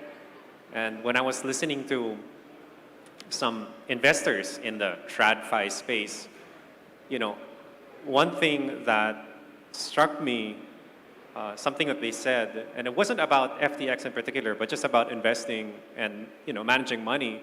It's the ones that do well aren't necessarily the ones that, they're the ones that did not blow up. They survived, right? They survived their 30-year, 40-year career in this space. And so evaluating that risk is very important to do this well. I want to talk briefly about CZ and SBF. So obviously, two great crypto titans. We call them by their acronym, or I mean their initials, right? So do you think the tweet of CZ publicly calling out or publicly saying that they're going to divest their FT tokens played a huge role in what happened? More than the CoinDesk article, more than the others. Let's start with Colin, the ex-Binance. I will not speak to motivations, but I do think it clearly sent a market signal. You know, I don't know. I don't want to speak to motivations. I don't know that it was. You know, I think some people think it's some grand conspiracy. I don't know that that's the case. But I think it had a market impact. But also, I think there's you know, there's some extent to which there's risk managing of a position, and so if they had understanding that they should get out of the position, they were, to some extent, they were forthright to disclose that, I guess. But yeah, motivations here I want to be very careful on, not to. Yeah, you know, so it's hard to say. The morning after this FTX debacle, someone came into the Bitcoin meetup I hold, and they were distraught because they had some funds in FTX, and he asked if CZ, if it's CZ's fault, right? And I go, well, you know, with all these blowups, there's always some catalyst. Would you say it's that catalyst's fault? Like, they've been running their business, apparently, we all learned, a certain way that made it more vulnerable to price movements in their token, right? And that's what ultimately brought them down. The meme that comes to mind here is the chart where it's one axis is fuck around and the others find out. And yeah, I think I've been seeing that one a lot in this scenario. What about you, Becca? So I'm a really big proponent of freedom of speech, right? And I personally, I don't mind like CZ calling out SBF, for example, for as long as there is evidence, right? And the evidence was strong. So I'd rather that it blew up today than it blows up like later, right? Because the consequences will be more severe if we actually find this out, you know, like when they have like deposits of more than like $20 billion already, right? So I think that's okay. And for me, like this actually goes back to the importance of blockchain technologies, right? Because we actually need transparency. And with blockchain technology and crypto, we're actually able to provide that evidence that we need to be able to really like call out people, for instance.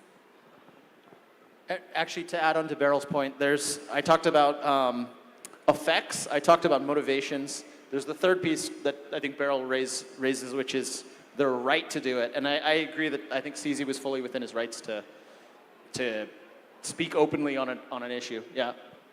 Thank you for your answers. And I think we are about to run out of time. And I just want to ask this final question. People are saying that this particular event is actually sets back the industry like 5 years or 10 years later.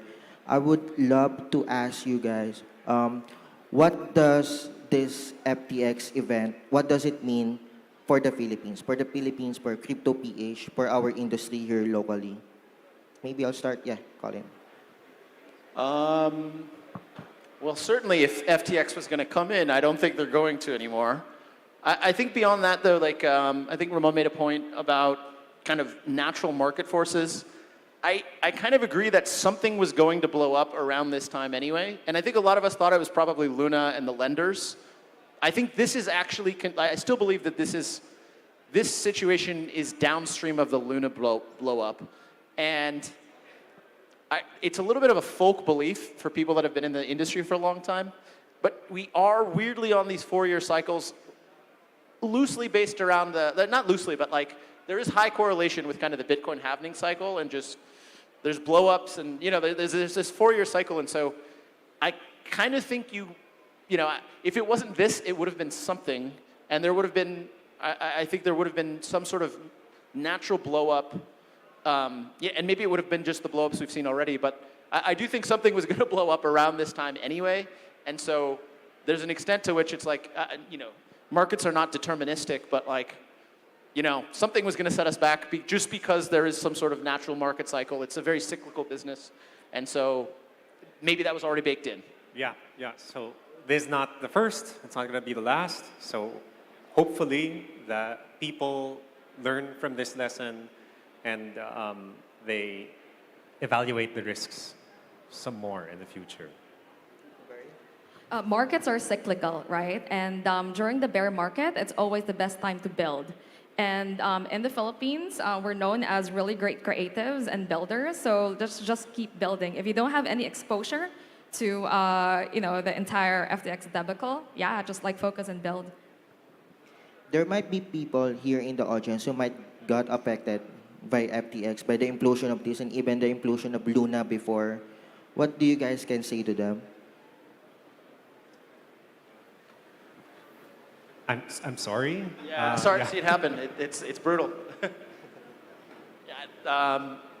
Reach out, talk to people. This too shall pass. I think if you stick with it over many cycles, that's how the wealth gets built. I think you kind of have to learn those lessons. You have to really take those injuries in the market once or twice before you really learn it, and then you kind of learn sort of these long-term time horizons that help you get through it. Yeah, you fail once, expect to fail many more times. That's the only way to succeed. Okay, so but I'm very compassionate to that situation. I'm sorry to hear it. Yeah. Thank you so much for this panel. We have Colin, Ramon, and Beryl. Thanks, guys. Thank you. Thank you, Mike Mislos, Beryl Lee, Ramon Tayag, and Colin Goltra. Blockchain as a foundational technology has been revolutionary. From the early days of Bitcoin and Ethereum that we have heard about, to the fast-paced world of gaming, our next panel will explore how the protocols are evolving to meet the needs of gamers and game developers. And that is why up next is another panel discussion to talk about game development in the Web3 space. Leading the discussion is Chris Cerise of Saison Capital, together with Rio Matsubara of Oasis and Matt Sorg of Solana.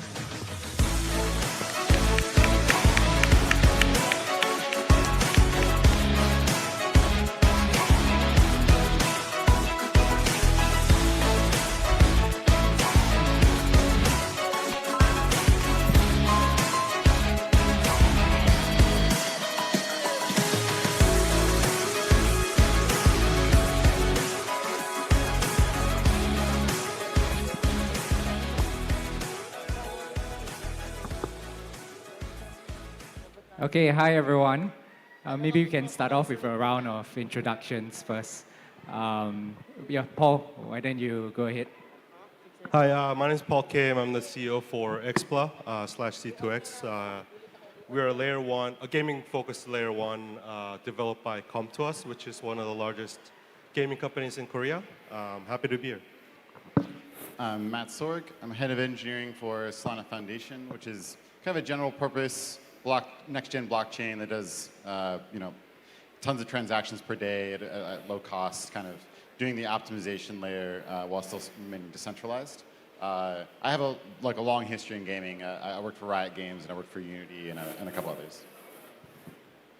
Hi, this is Rio Matsubara. I'm represented by the director of the Oasis, our gaming-focused blockchain, are incubated by the first blockchain game publisher, Minecraft Heroes team, and also are supported by gaming giant like Sega, Square Enix, and Bandai Namco.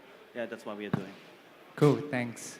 Maybe quick intro on myself. So I'm Chris from Saison Capital. I'm the founding partner there. So we are early stage hybrid fund. We invest in both Web 2 and Web 3. I'm also an advisor for LiquidX, which is a venture building studio.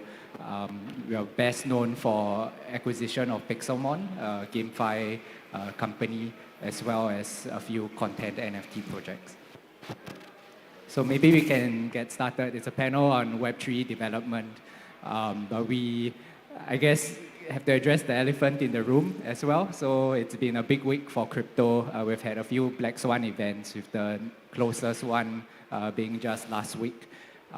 We've also have, I guess, all along had some sort of skepticism from the general gaming community about Web3 games in general.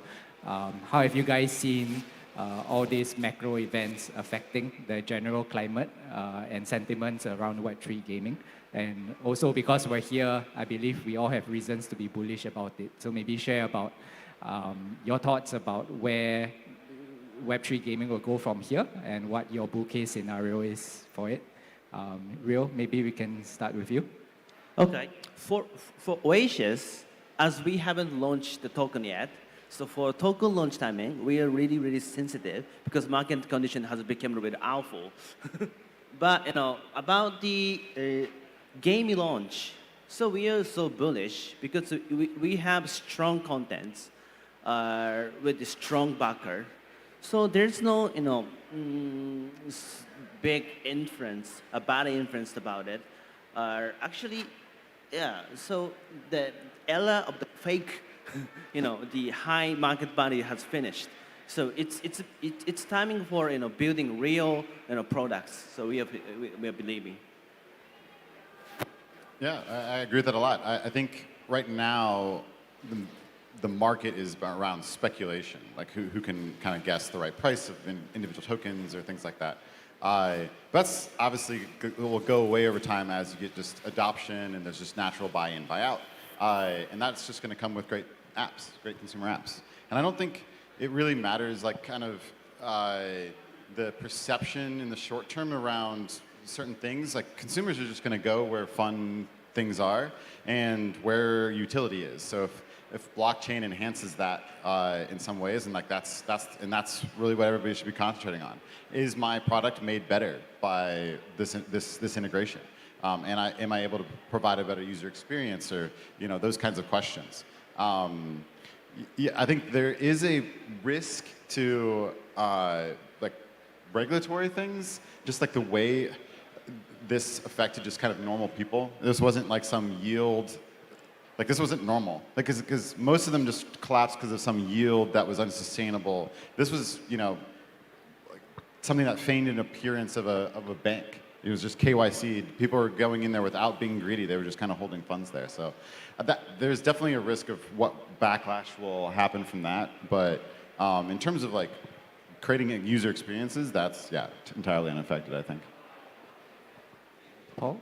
Yeah, I mean the current macros I don't think really affects the Web3 gaming as much as it is doing for the DeFi projects out there. And I do feel bad for those guys right now. But with regards to Web3 gaming, I don't know, from my standpoint, we're still focused on building. We've just begun to venture into the Web3 space, transitioning Web2 games into Web3. And we still have, multiple, like 10 to 20 games that we're going to be launching every year on the platform. So we're focused on what we're doing and not so much about the macros. And obviously, we do have some token holders that's on FTX that's stuck. And as a foundation, we're exploring all the options possible so that we can potentially return the tokens back to the token holders. So it is affecting us somewhat, but we're still more focused on the building. Yeah, I think that makes sense. And I think one of the things we hear often about Web3 gaming as a space is that there are a lot of undercurrents of really good teams building in the space now. We just don't see the games produced yet because it takes a long time to build games, right? Maybe since you guys have a unique vantage point, you can talk a bit about some of the really exciting projects or teams that you've been working with. Maybe Paul, would you like to go first? Yeah, so Xpla is, we're trying to build a content-based blockchain. By content, what we mean is games and entertainment, IPs. Come to us, we have 40 different companies under our portfolio that's, all focused towards game creation and entertainment content creation. So our focus is to bring those, we're sitting on billions of dollars of content and IP, so we're trying to bring those onto our chain and bring into the Web3 space. Now, the projects that we're really excited about right now is we announced a partnership with Exterio, which is the Web3 arm for FunPlus, which is another large Web2 studio. And we have several partners like that in line that we'll be announcing pretty soon. And we're just excited to see what type of Web3 gaming experience that they're going to be creating on the chain, as well as content providers such as HyperComics, which is a webtoon platform that's really geared towards giving back the royalties back to the authors of comics. And we're very excited about the development of content on the blockchain right now. Matt? Yeah. Good games definitely take a long time to make. I was actually at Riot when we first started making Valorant. So Riot made League of Legends, if anybody doesn't know. I was there, and I think it took 7.5 years to ship Valorant. It takes a really long time. In Valorant's a pretty, relatively simple session-based game with, I think we released with 4 maps and 8 champions or something like that. It wasn't, if you just look on the surface, it wasn't that much individual pieces of content. But in order to make a game fun and iterate, you have to throw a lot of things away, and iterate and go back and forth. So it just takes a long time. And blockchain really has only gotten, blockchain games have really only gotten popular since Axie kind of showed people that there's interest, and that was only about 1.5 years ago. It's just not that much time for other people to really enter the space. So there's nothing inherent about blockchain games that make them bad or anything. It's just, it's a time. And I guess, so our focus in that is really about facilitating economies. So, being a general purpose blockchain, there's going to be DeFi, there's going to be other, consumer apps, there's going to be IP, there's going to be so many different things. And I think the other thing that is a little bit unique is Solana, there's this concept of composability, where if there's functionality from one place, it can actually be used in another very seamlessly on Solana, just the way that the architecture works. So think about it, there's a lot of talk about composability between games, what does this sword mean in this other game? That's a really hard, weird problem to solve. But if you have shared understanding of what an NFT is, maybe the functionality that one game is using around that NFT can also be used on top of another game. And so that's the type of interoperability that we're really excited about, and that can get really, really interesting. We're already seeing it today, and I think that's kind of what we're thinking about, because that's kind of unique to Solana with how much it scales to all these experiences all in one place, where you can really get people working together to create really, really fun experiences. Okay, so at last winter, crypto winter, we published the first blockchain game. Remember 2018? They recorded the world #1 DAU and sales from Japan. Then this winter, so fortunately, actually, we are a Japanese-born blockchain project. So 19% of the public listed gaming company is preparing for blockchain game release right now. So we are so bullish about the real products is coming in crypto winter. Yes, so now we are preparing for that. So, and then, especially, so Japan is really, it's like a gaming kingdom. So lots of IP, so we have a lot of treasure. So maybe, so we are really actually exciting to deliver the real products to the crypto world, from next year. Yeah, maybe from your perspective of being in Japan and seeing a lot of adoption on the blockchain side from very experienced and large-scale gaming companies that previously were not Web3 native. Do you think there will be bottlenecks in the industry when it comes to infrastructure? So, of course, you guys are working on good L1s that can help these games scale, but other things like payments, analytics, for example. Yes. There's three biggest challenges for blockchain game. One is the speed.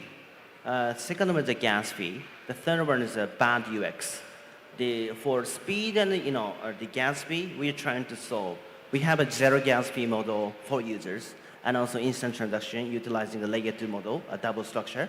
Then also for the bad UX, we are trying to solve that with the ecosystem. So building the good wallet, the partnering with the payment, the company. So yeah, sorry. So these 3 points is really important for mainstream adoptions. Yeah. For next Okay, month. got it. And maybe Matt, from your perspective of having worked in a Web2 game company before, probably one of the best known Web2 gaming companies in the space.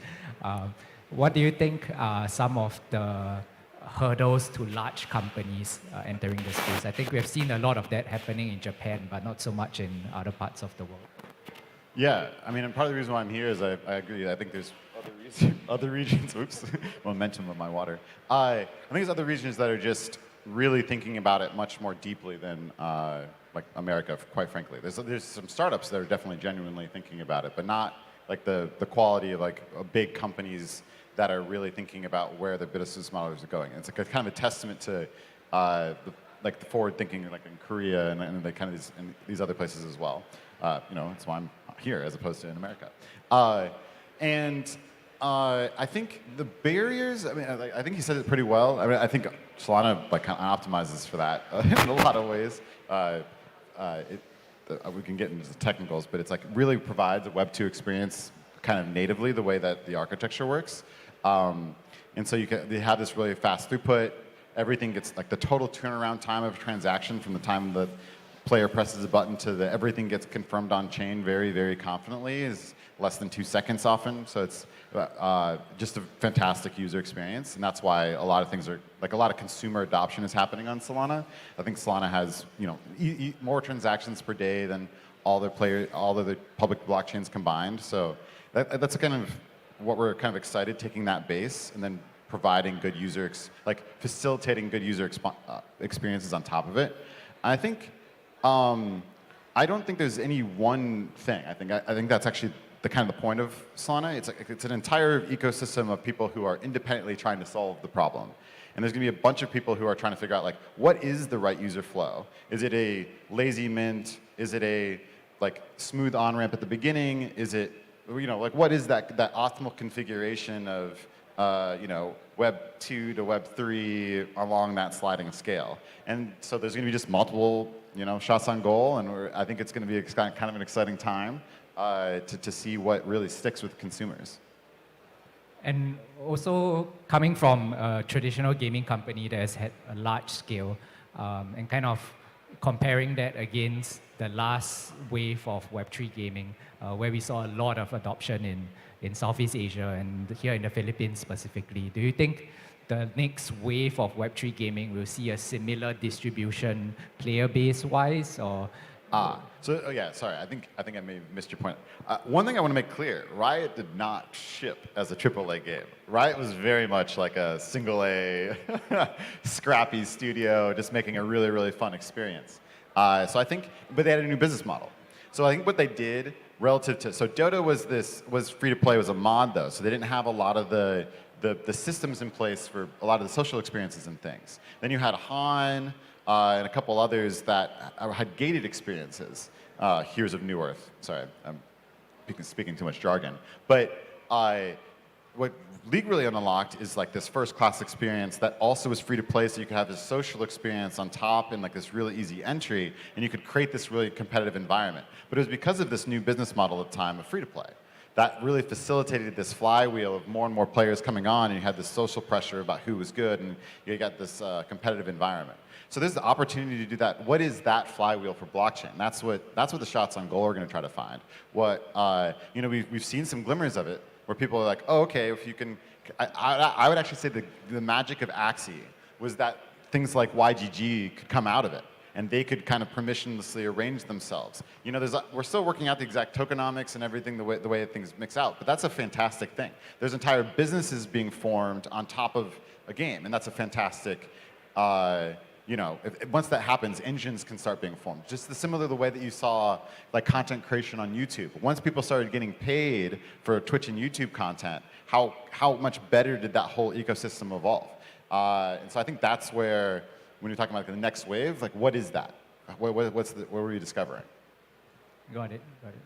Maybe question for you, Paul. So having been in the space for a while, do you see more and more traditional companies coming into the Web3 gaming space as well?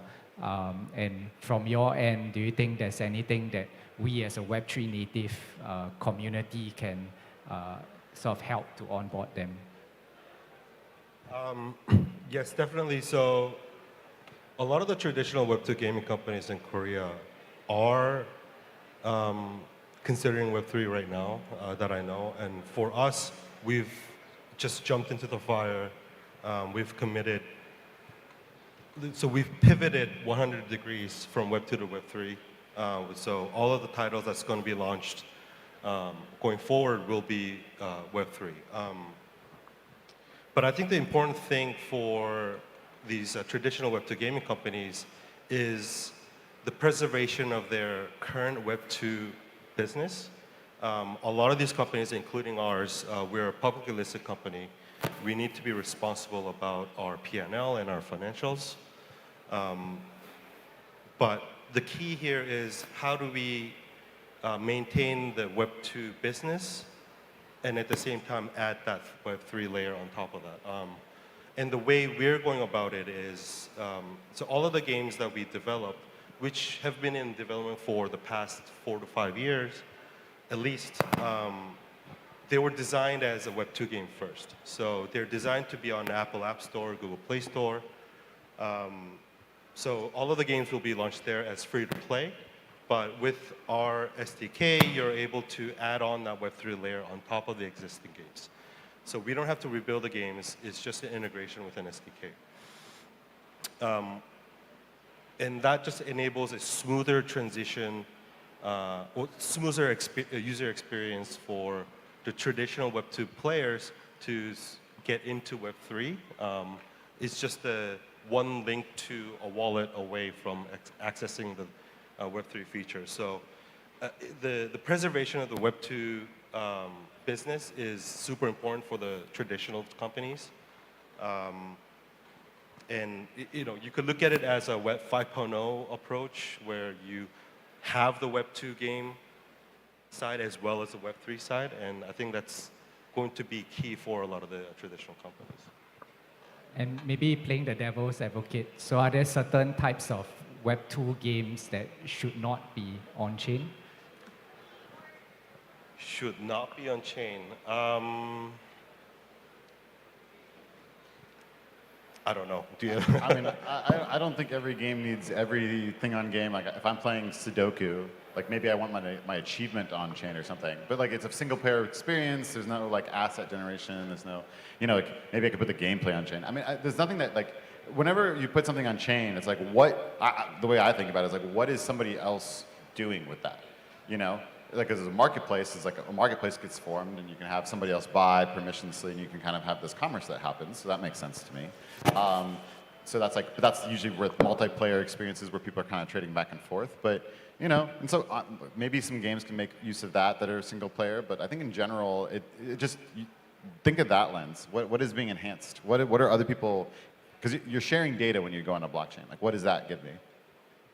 I think for Korean, MMORPG, so maybe the integrating Web2 games and NFTs works because, are traditionally, so on the backside, RMT has really been popular for, the MMORPG. Maybe the NFT makes that really, the fabric. So that model works, I believe, for for Korean MMORPG. Oh, I mean, I think a lot of things work. Yeah. I mean, I think when you're trying to find like the null set, I think eventually once these things kind of get demystified, there's just going to be some element of blockchain with most things. You're going to have I think most games will have some sort of like attachment to your player identity, whatever that flushes out to be, so I can have like a player history of some sort. Now, exactly what that looks like, I think we're still trying to figure that out as an industry. But I kind of want to be able to display my swag of what I did, even if it's not necessarily a game that has any assets whatsoever. I mean, I think that would be just a really fun experience to have my trophy case. Yeah, so the current status of P2E games has a bad rap, or is amassing bad rap right now. And I think they were talking about similar things with NFTs. It's the Web3 gaming industry needs to shift a little bit toward what we call like play-to-own model, where it's more about the ownership of in-game assets rather than the earning component. Although under the definition of play-to-own, earning is inclusive in that, but it's more of the focus towards the ownership, giving back the ownership of the in-game assets back to the players. Whereas, traditionally in the Web2 space, some games you spend $1 million on the games to level up. But at the end of the day, those items are owned by the game developer, not the players. So it's really shifting that narrative towards ownership of assets and creating some sort of like a collectible perception of the assets. Okay, thank you so much for the time, guys. I think we are out of time. So just to summarize, I think we are all broadly bullish on Web3 gaming, mainly because of play-to-own, player ownership. As well, we see a lot of large companies entering the space now that previously were not Web3 native. We see a lot of interesting infrastructure as well as teams building the space. So lots to be excited about. Thank you. Thank you very much.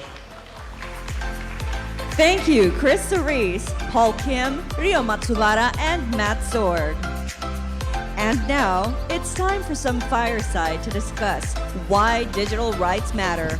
And with that, we'd like to call on Malik Khan Katadia from Global Impact FinTech Forum and Yat Siu from Animoca Brands.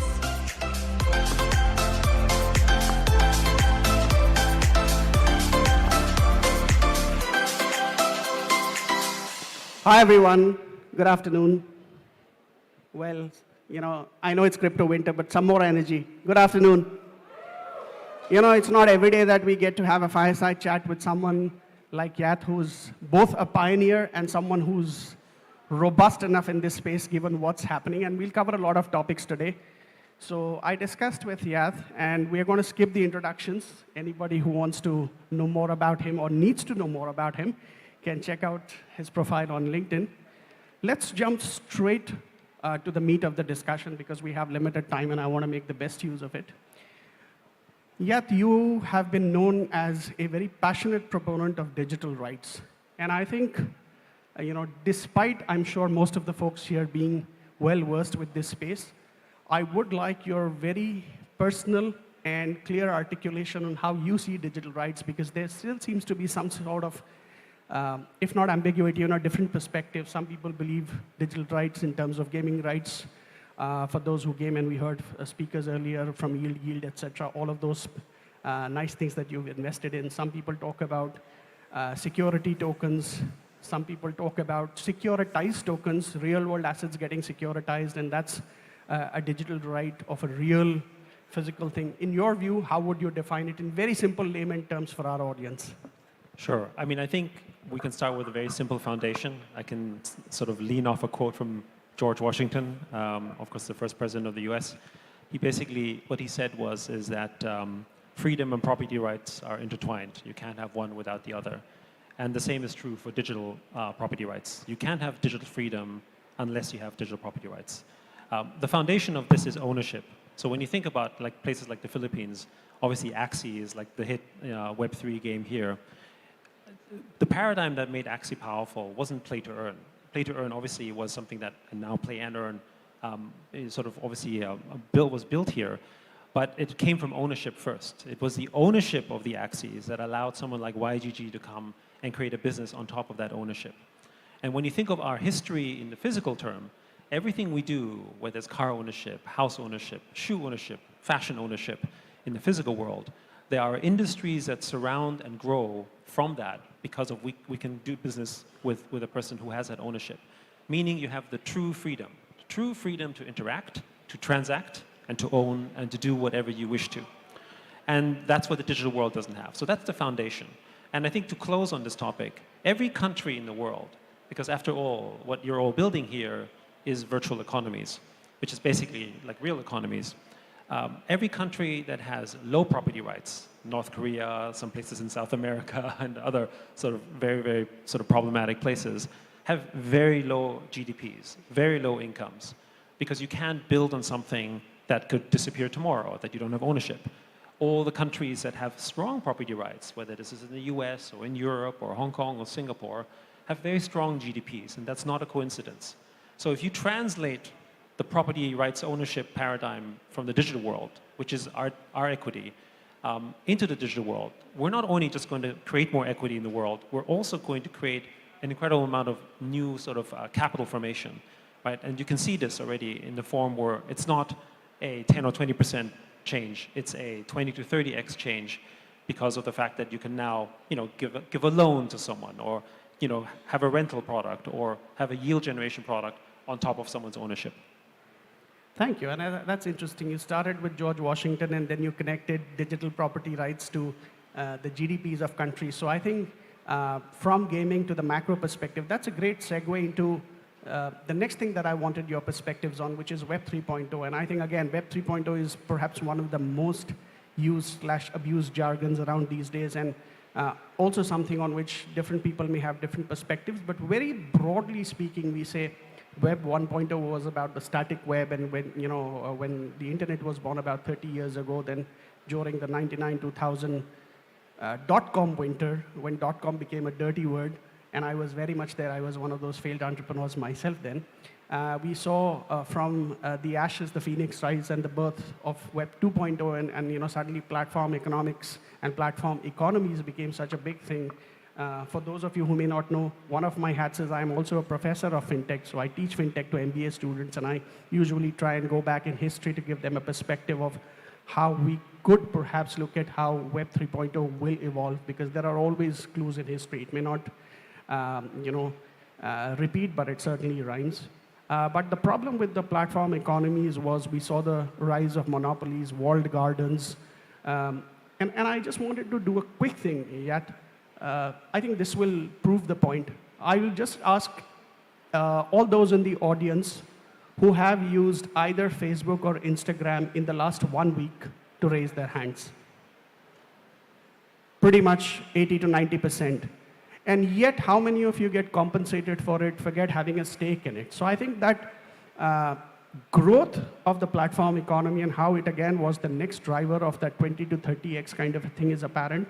But there's also one statistic I would like to share before I hear from Yat, is that some of you may be aware that in 2021, about a year and a half back, Apple made some changes to its iOS policy, and there was a time when Facebook was around $1 trillion company. Today is less than a quarter of that. So clearly the fact that your data has power, and not just power in an ethereal sense of, it's my data sovereignty and ownership, but real market value, it can wipe out trillions, is what the market is signaling to us. Web 3.0 is supposed to be the harbinger of the ownership economy. Yeah, tell us, I know you were one of those early advocates, proponents, pioneers of this, but do you believe these existing Web 2.0 giants are going to go down quietly into the night, the Tencents, the Facebooks, and their 1 billion plus users, Facebook perhaps 3 billion user walled gardens? What's your very objective view about this? Well, change or die is what I think. But I think, so just to sort of riff a little bit on that, one of the things that is valuable about data isn't the data in and of itself, because that's raw materials. What makes data valuable is the derivative output from it, right? Because through our data, they learn things that we can't figure out ourselves.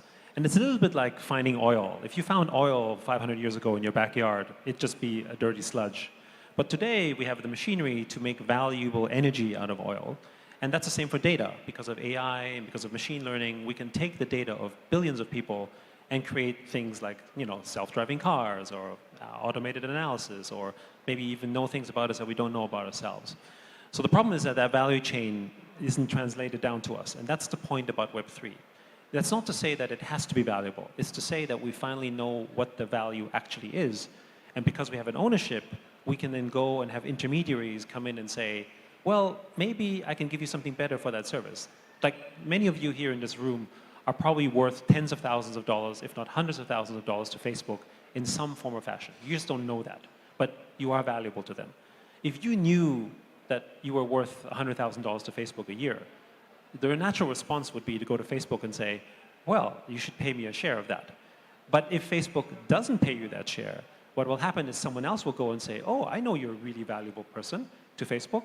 I'll pay you something to use my platform instead. Now, we do this in imperfect ways. We go to influencers, and we try to count their followers, and we try to understand how popular they are, and then we do an ad deal with them, or we try to do some kind of transaction, because through these imperfect measures, we try to analyze what the worth might be. But many times, we get it wrong because maybe the followers aren't real, maybe they're not that influential, because we actually don't really know what their value is, because the only one who does know what their value is Instagram, Facebook, and YouTube, and those guys. They never actually tell us what it is because they don't want us to know, right? And so, this is, I guess, a big focus is on Web3 gaming. So I want to address this on the Web3 gaming side because a lot of people have talked about gaming and said, oh, this is a Ponzi scheme, where does the value come from? Well, gaming is a $200+ billion industry. This year alone, $110 billion will be spent in app installs. That goes primarily to Apple, Facebook, Google, and a bunch of other guys. Then there's a platform fee, which is another 30%, right? And then you have, and then you have what's left over for game developers and gamers and all that kind of stuff. Which means that something like 70, maybe 80% of what the game industry makes today, an industry bigger than movies and music combined, goes to companies that never put back into the gaming industry. Apple doesn't invest in games. Facebook doesn't give vouchers for gamers. Google doesn't invest in gaming infrastructure or anything like this, right? They don't support basically the gaming industry as a whole. But we don't know that. So the gamer doesn't see it. He doesn't understand that he's already heavily financified and that actually 80% or 70% of his value translates to a platform that only extracts. So what Web3 does is, with blockchain, is opens it up. So now you can say, oh, okay, this gamer is worth $5 or this gamer is worth $10. And through tokenization, imperfect as it may be for the time being, we have a way in which we can judge the value of the perspective of a gamer. And when you give away, for instance, NFTs, we're actually giving advertising dollars out by a user acquisition method. But the thing is, when you give them these NFTs, what actually happens is that the percentage of the people that might reinvest into the game is much larger, because as a gamer, you have an incentive to do so. So you're really rewarding the players as opposed to giving all that value to the platform who are there only to extract.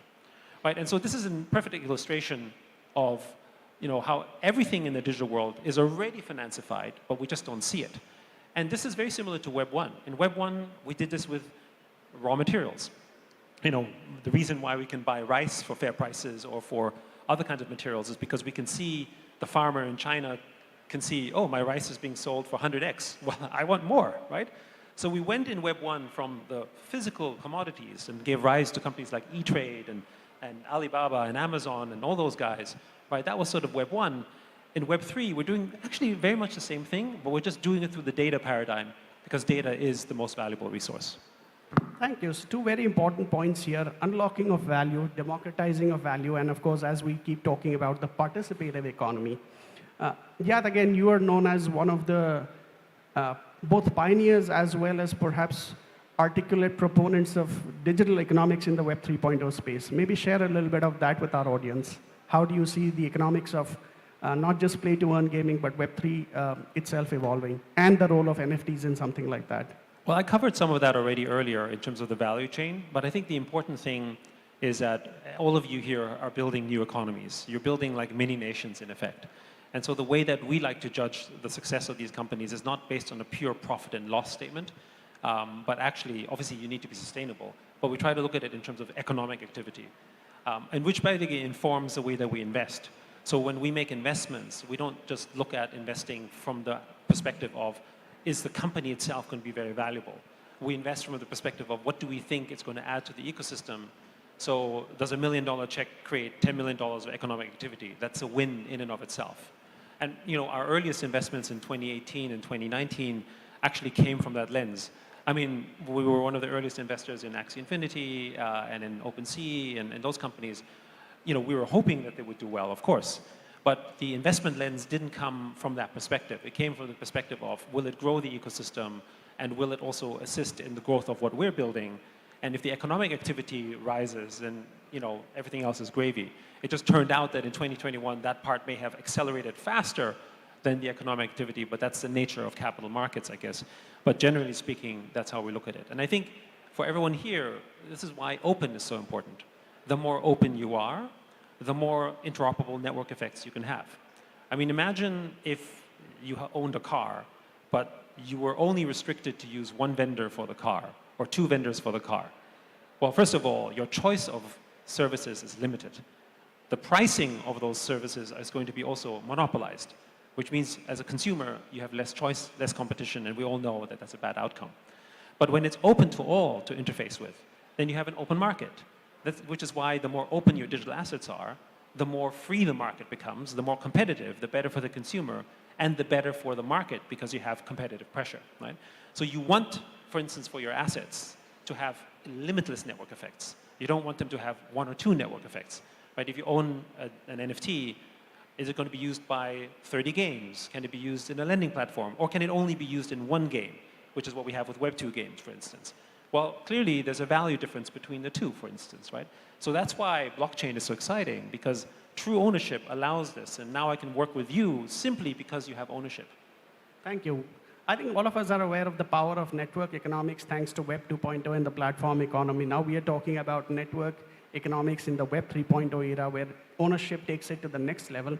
I know the clock is ticking. They're showing us the timer, but I do want to ask you a couple of questions, and one of them is about the metaverse. You can't have a Web 3.0 conference without talking about the metaverse. Again, you are one of those very passionate advocates of the open metaverse, and your investments speak for themselves. On the other hand, you have the likes of Zuckerberg, who's investing $10 billion a year, and perhaps the entire future of his company, and not just the name, on a closed metaverse. So he's betting it will be an immersive experience for these 3 billion users. And I was just talking to a couple of friends of mine at the Singapore FinTech Festival last week who work with governments. I shall not name them.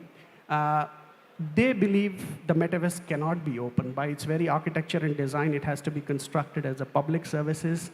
It has to, if not a walled garden, at least there have to be boundary conditions, and then it can become a PPP, a public-private partnership. I know where you stand on this, but tell us why you believe the open metaverse will be the future versus Zuckerberg's vision or what countries are trying to implement. So when you go back to the George Washington quote, when you have property rights, you have freedom. So the freedom to transact and the freedom to do with what you want doesn't come from the creator of the assets to decide what it should be. So for instance, who decided that the shoes you're wearing might have different colors? Who decided that cars should have leather seats? Who decided that furniture from IKEA is good or not for your house? The point is that that freedom belongs to the creators who interact with the ownership of third-party assets. Instead of saying, oh, I created this car or this object in this way, and it is destined to be used only in one particular way, which is the Web 2 narrative, right? And so it has to be controlled and managed.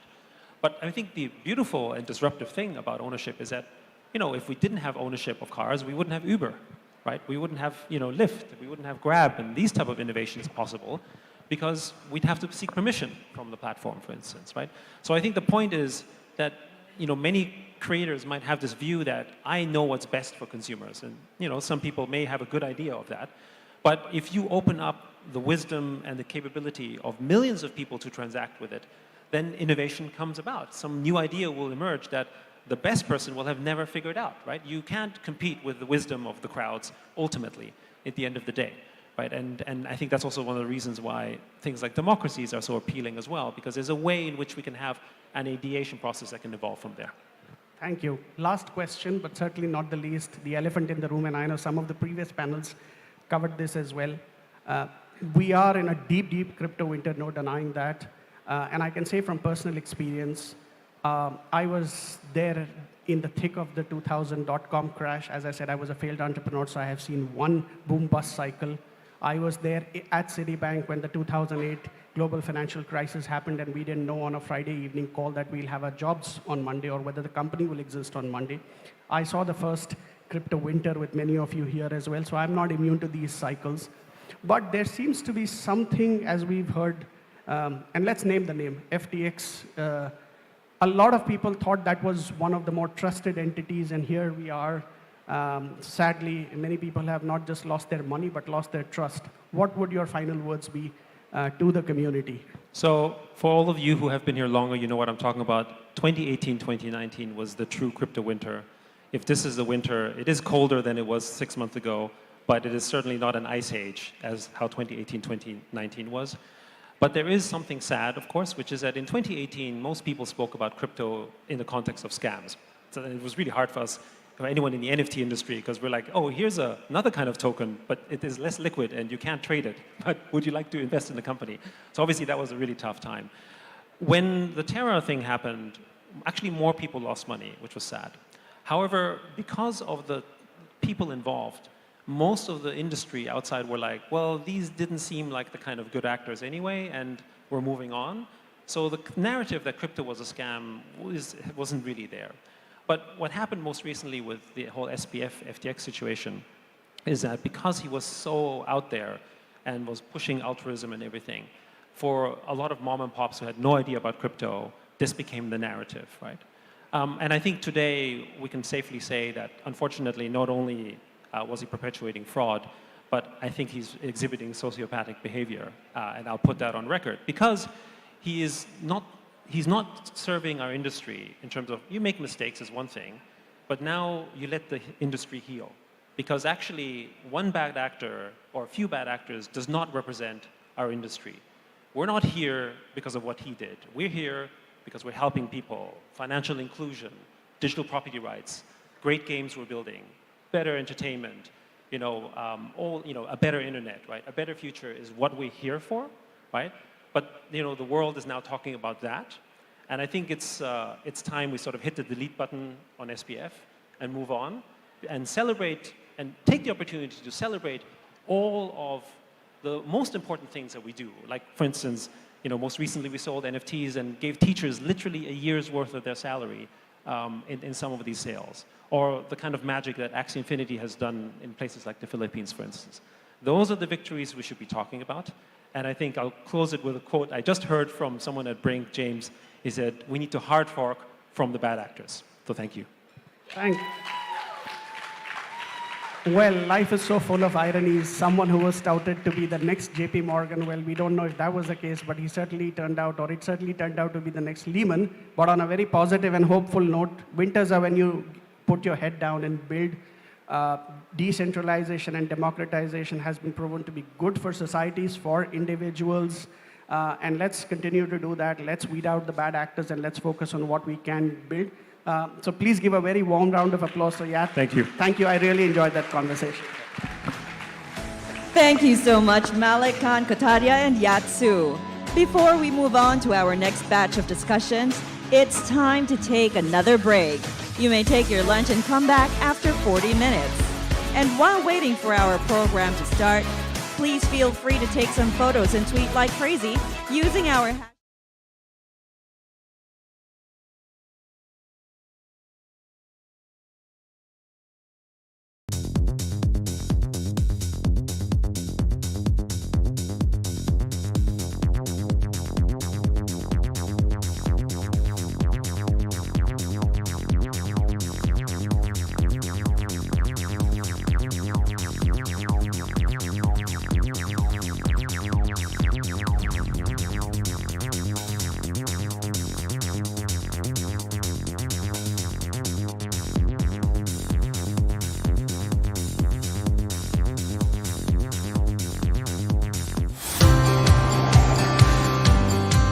What if your everyday is easier? What if your tasks are faster? What if you never have to chase due dates ever? What if your life is safer? What if your dreams are higher? What if kaya mo na? GCash gives you secure payments, real-time money transfers, accessible financial services, exclusive deals, and a full suite of business solutions para kaya mo na sumabay sa takbo ng buhay. Kaya mo na to stay connected. Kaya mo na magbayad anytime, anywhere. Kaya mo na mag-buy and sell. Kaya mo na to get exclusive deals. Kaya mo na magpera padala. Kaya mo na gawing safe ang future. Kaya mo na abutin ang pangarap. Kaya mo na makatulong, magbigay ng pag-asa. Kaya mo, GCash mo.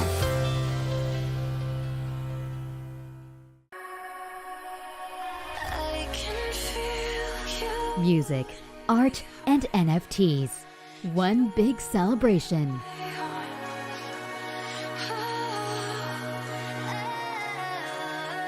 Over 10,000 G-goers. A recap of the best moments.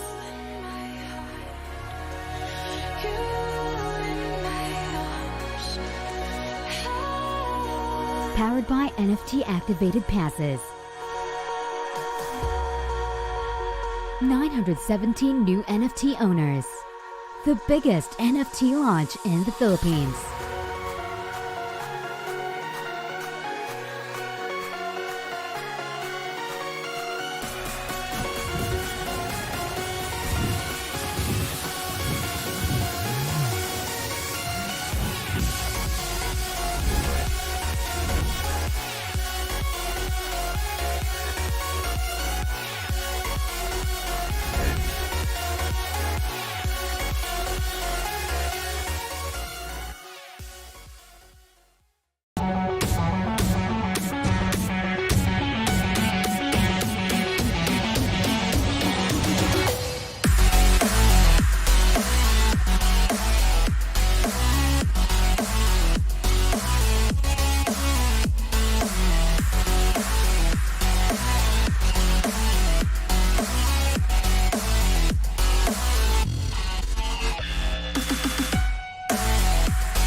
Bis na kita. Ay, kailan kaya ulit? Angkas, tara na! Whee! Babalik pa po ang angkas? Manalig ka lang dahil ang angkas ay malakas. Angkas malakas! Angkas malakas!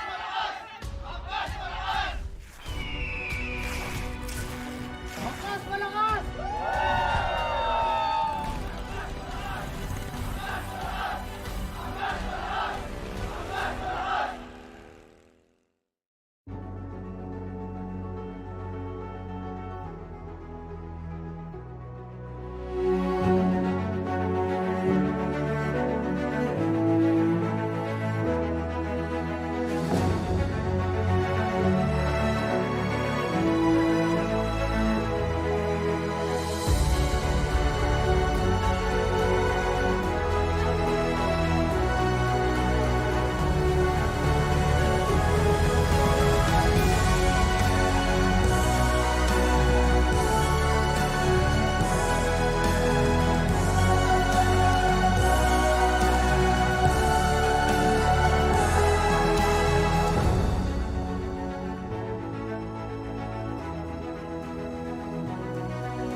3, 2, 1. Here we go!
Buriseta, Africa, Cauton, and Saavedra has been consistently ranked as a top-tier law firm in the Philippines by various prestigious international organizations such as Asian Legal Business, International Financial Law Review, the Legal 500, Chambers Partners, Asia Business Law Journal, and the Asia Law Profiles. Our firm, Goriseta, Africa, Cauton, and Saavedra, was awarded the Technology, Media, and Telecommunications Law Firm of the Year for 2019, 2020, and 2021, and also the Innovative Technologies Law Firm of the Year for 2019 and 2021 by Asian Legal Business during the Philippine Law Awards. We were also voted as the best fintech law firm in the Philippines for 2019, 2020, and 2021 during the annual awards of UK-based Wealth and Finance International. We were likewise voted as Technology, Media, and Telecommunications Law Firm of the Year for 2019, 2020, and 2021 by Vantage Asia or Asia Business Law Journal. With pioneering expertise on the law on digital assets, fintech, blockchain, virtual currencies, e-commerce, data privacy, and artificial intelligence, we are legal counsel to the biggest and most impactful technology and online companies in the world. We have been ranked #1 in the Philippines in the tech or fintech space.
What if your everyday is easier?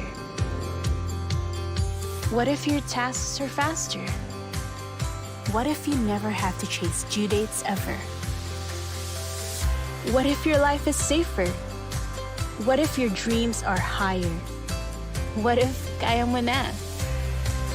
GCash gives you secure payments, real-time money transfers, accessible financial services, exclusive deals, and a full suite of business solutions para kaya mo na sumabay sa takbo ng buhay. Kaya mo na to stay connected. Kaya mo na magbayad anytime, anywhere. Kaya mo na mag-buy and sell. Kaya mo na to get exclusive deals. Kaya mo na magpera padala. Kaya mo na gawing safe ang future. Kaya mo na abutin ang pangarap. Kaya mo na makatulong, magbigay ng pag-asa. Kaya mo, GCash mo.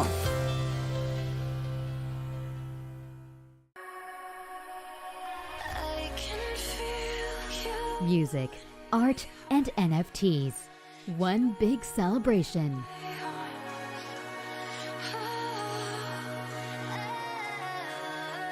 Over 10,000 G-goers.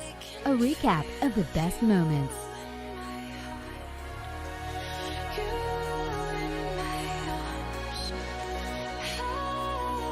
Powered by NFT activated passes.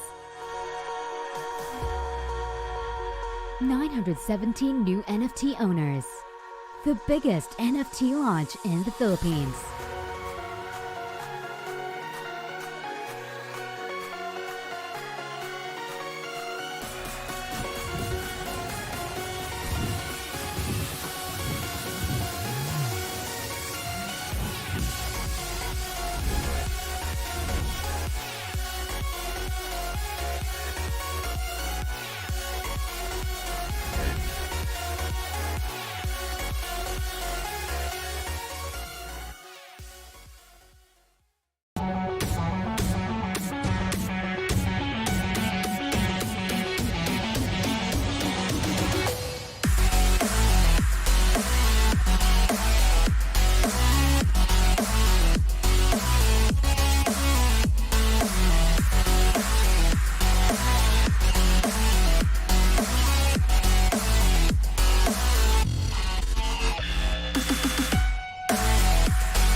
Bis na kita. Ay, kailan kaya ulit? Angkas, tara na! Pabalik pa po ang angkas? Manalig ka lang, dahil ang angkas ay malakas. Angkas malakas! Angkas malakas!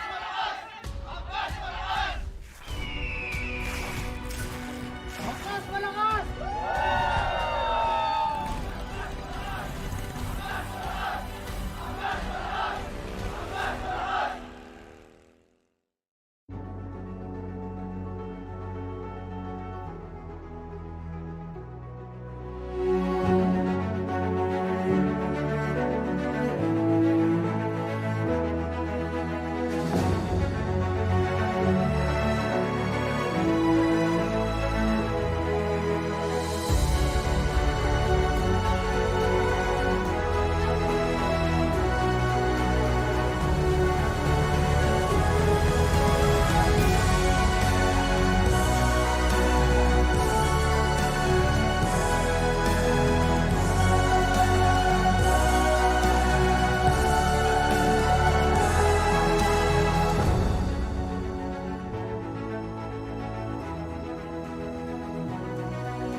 3, 2, 1. Here we go!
Guriseta, Africa, Cauton, and Saavedra has been consistently ranked as a top-tier law firm in the Philippines by various prestigious international organizations such as Asian Legal Business, International Financial Law Review, the Legal 500, Chambers Partners, Asia Business Law Journal, and the Asia Law Profiles.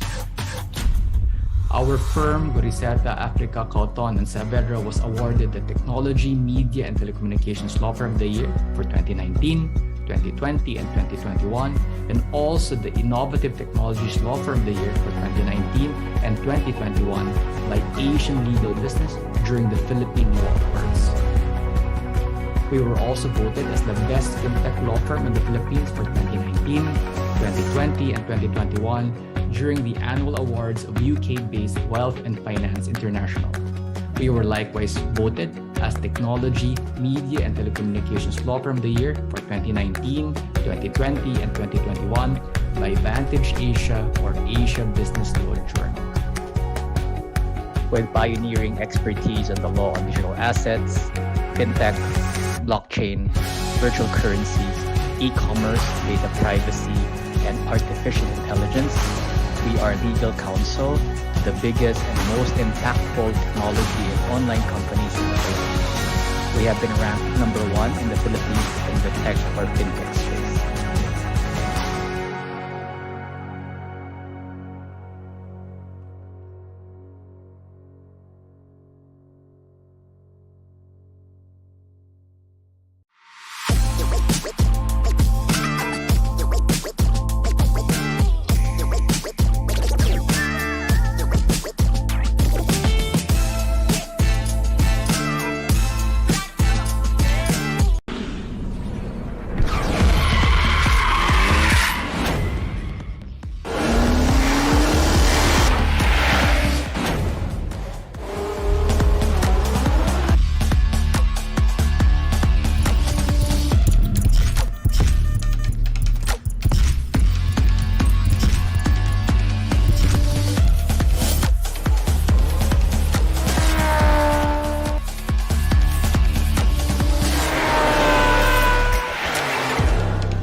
What if your everyday is easier?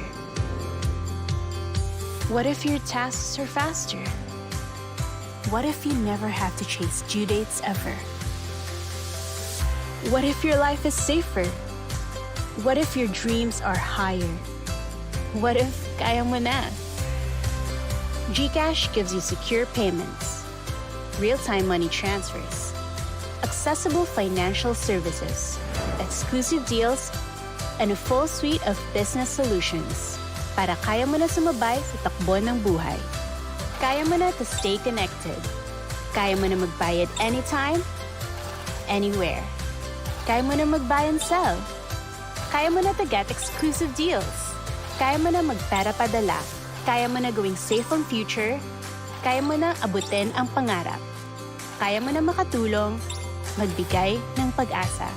Kaya mo, GCash mo.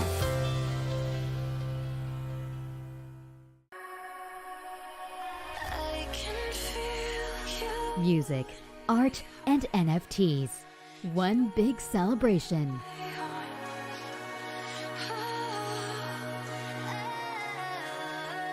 Over 10,000 G-goers.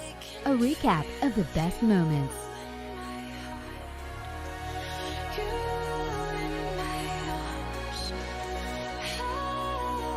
Powered by NFT activated passes. 917 new NFT owners. The biggest NFT launch in the Philippines.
na business.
blazing new trails. This is the future. We're setting sail. We're building a path to things we never done. Tomorrow is here, it's rising with the sun. An evolution, revolutions come. It's only started, only just begun. This is the moment we've been waiting for. So open up the door. Welcome to the future. Yeah. Welcome to the, welcome to the, you know, welcome to the future. Yeah. Welcome to the, welcome to the, you are, welcome to a new dawn, a new day, a new day, yeah. Welcome to the future, welcome to the, yeah, future.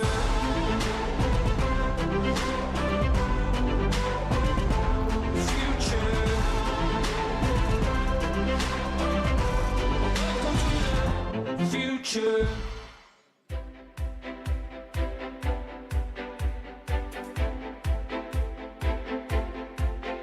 We hope everyone enjoyed their lunch and was able to refresh your brains as we move on with another panel discussion. To talk about the evolving Philippine narrative, please welcome Leah Callan-Butler of Emfarsis to facilitate the discussion. Joining her will be the team from Alpas Consultancy, a leading media consultancy in Manila, to show an example of how the narrative of crypto has changed in the Philippines in the last 2 years. May we please call on our Alpas team, Marzi Marzan, Pots Duran, and Selena Durante.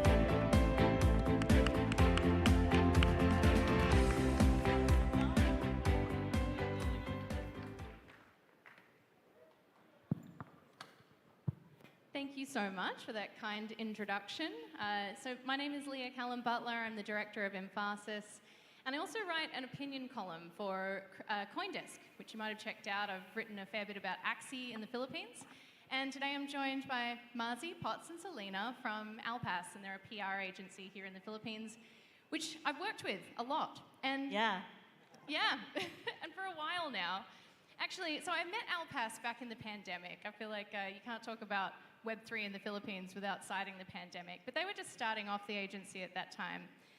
And casting back to that time, I don't think we ever could have imagined how big Web3 was going to get. We were talking, it would have been early 2021. How do we go out and help people understand this new idea of Web3 gaming guilds? I want to go back to that time, guys. What do you remember from then? What was it like? I think guilds are ubiquitous now. There's been thousands of them established in the Philippines. Everyone knows what it's all about. Everyone's heard of Axie, but it wasn't like that back then. So how hard was it back in those early days? Okay, I'll start. So actually, when we were trying to get this account with YGG, it was very challenging because I myself, I do not know anything. Actually, the first thing that I saw was your documentary on Axie Infinity, and that was the only thing that I was able to chew on and learn about Axie Infinity. So it was very lucky that we have Potts with us. He's an OG crypto dabbler since 2015. And the first thing we did was really to educate ourselves. Because for PR, you cannot tell a story which you do not understand. So we had to educate, read a lot. We saw a lot of documentaries. And then eventually that was the turning point wherein we thought that it would be best also to educate the media. So we started really with educating ourselves and educating the media.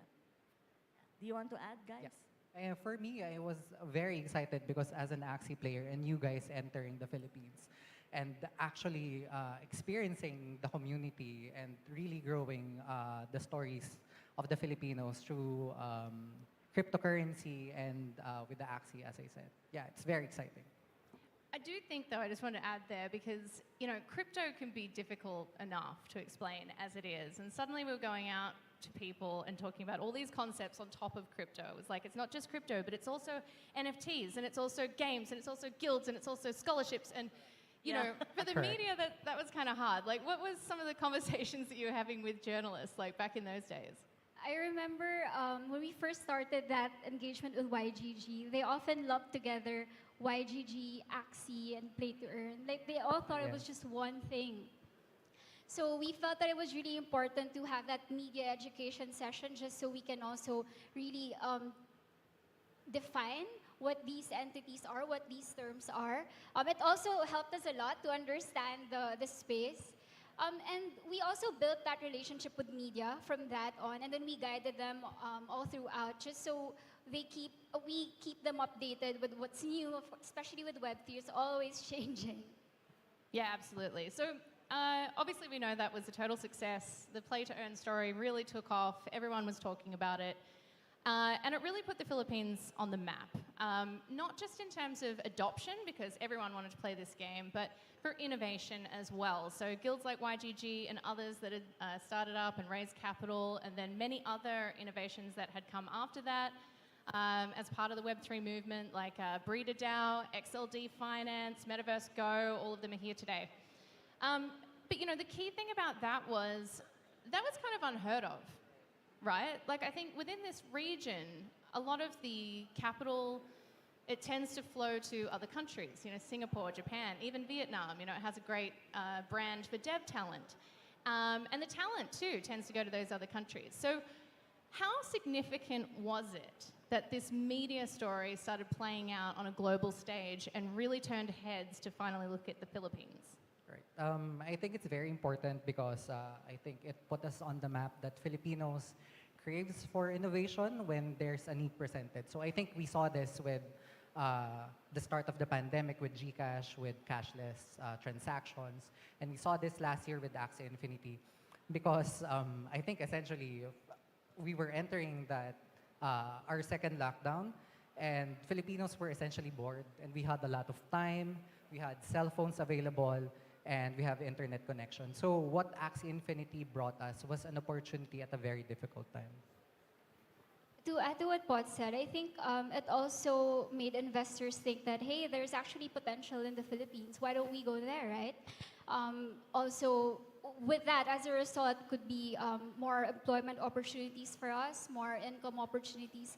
But even just here at home, I think it's also important that we Filipinos finally realize that Web3 can be used to address gut issues here.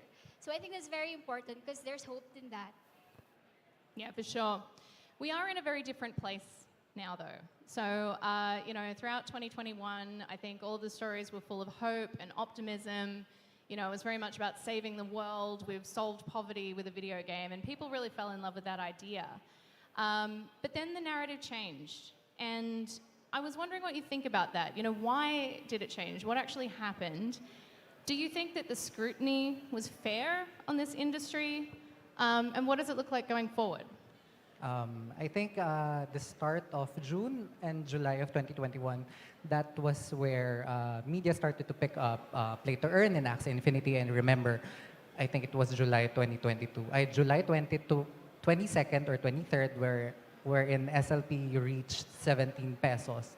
And you know, everyone was very happy. And financial KOLs, Filipino financial KOLs, started to talk about the Play to Earn system. And that's where the turning point started, right? And come August, a certain media agency, media outlet, interviewed an Axie player, and that player shared... I remember this one.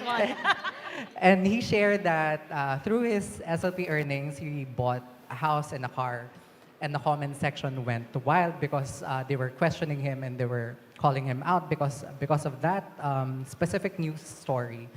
Government agencies and regulating bodies will start to question what this specific industry is. Maybe just for context, you know, us Filipinos, we really love to play games.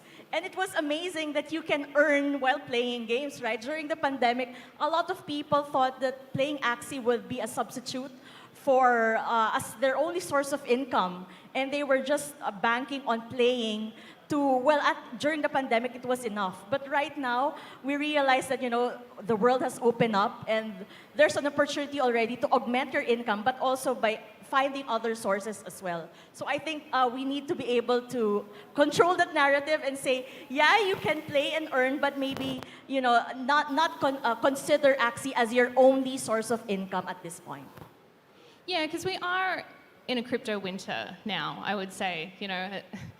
So how is the media interpreting the stories that are coming out now? Because, you know, from my perspective, people are still building VCs are still investing. Like, there's a lot of really good stuff happening in the market, but are those threads actually getting through? Like, how is it being interpreted, I guess, from a public perspective now?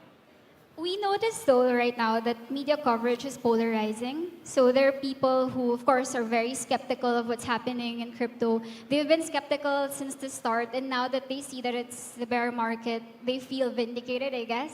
And then there are other people, or other publications who just really want to see it in an objective lens.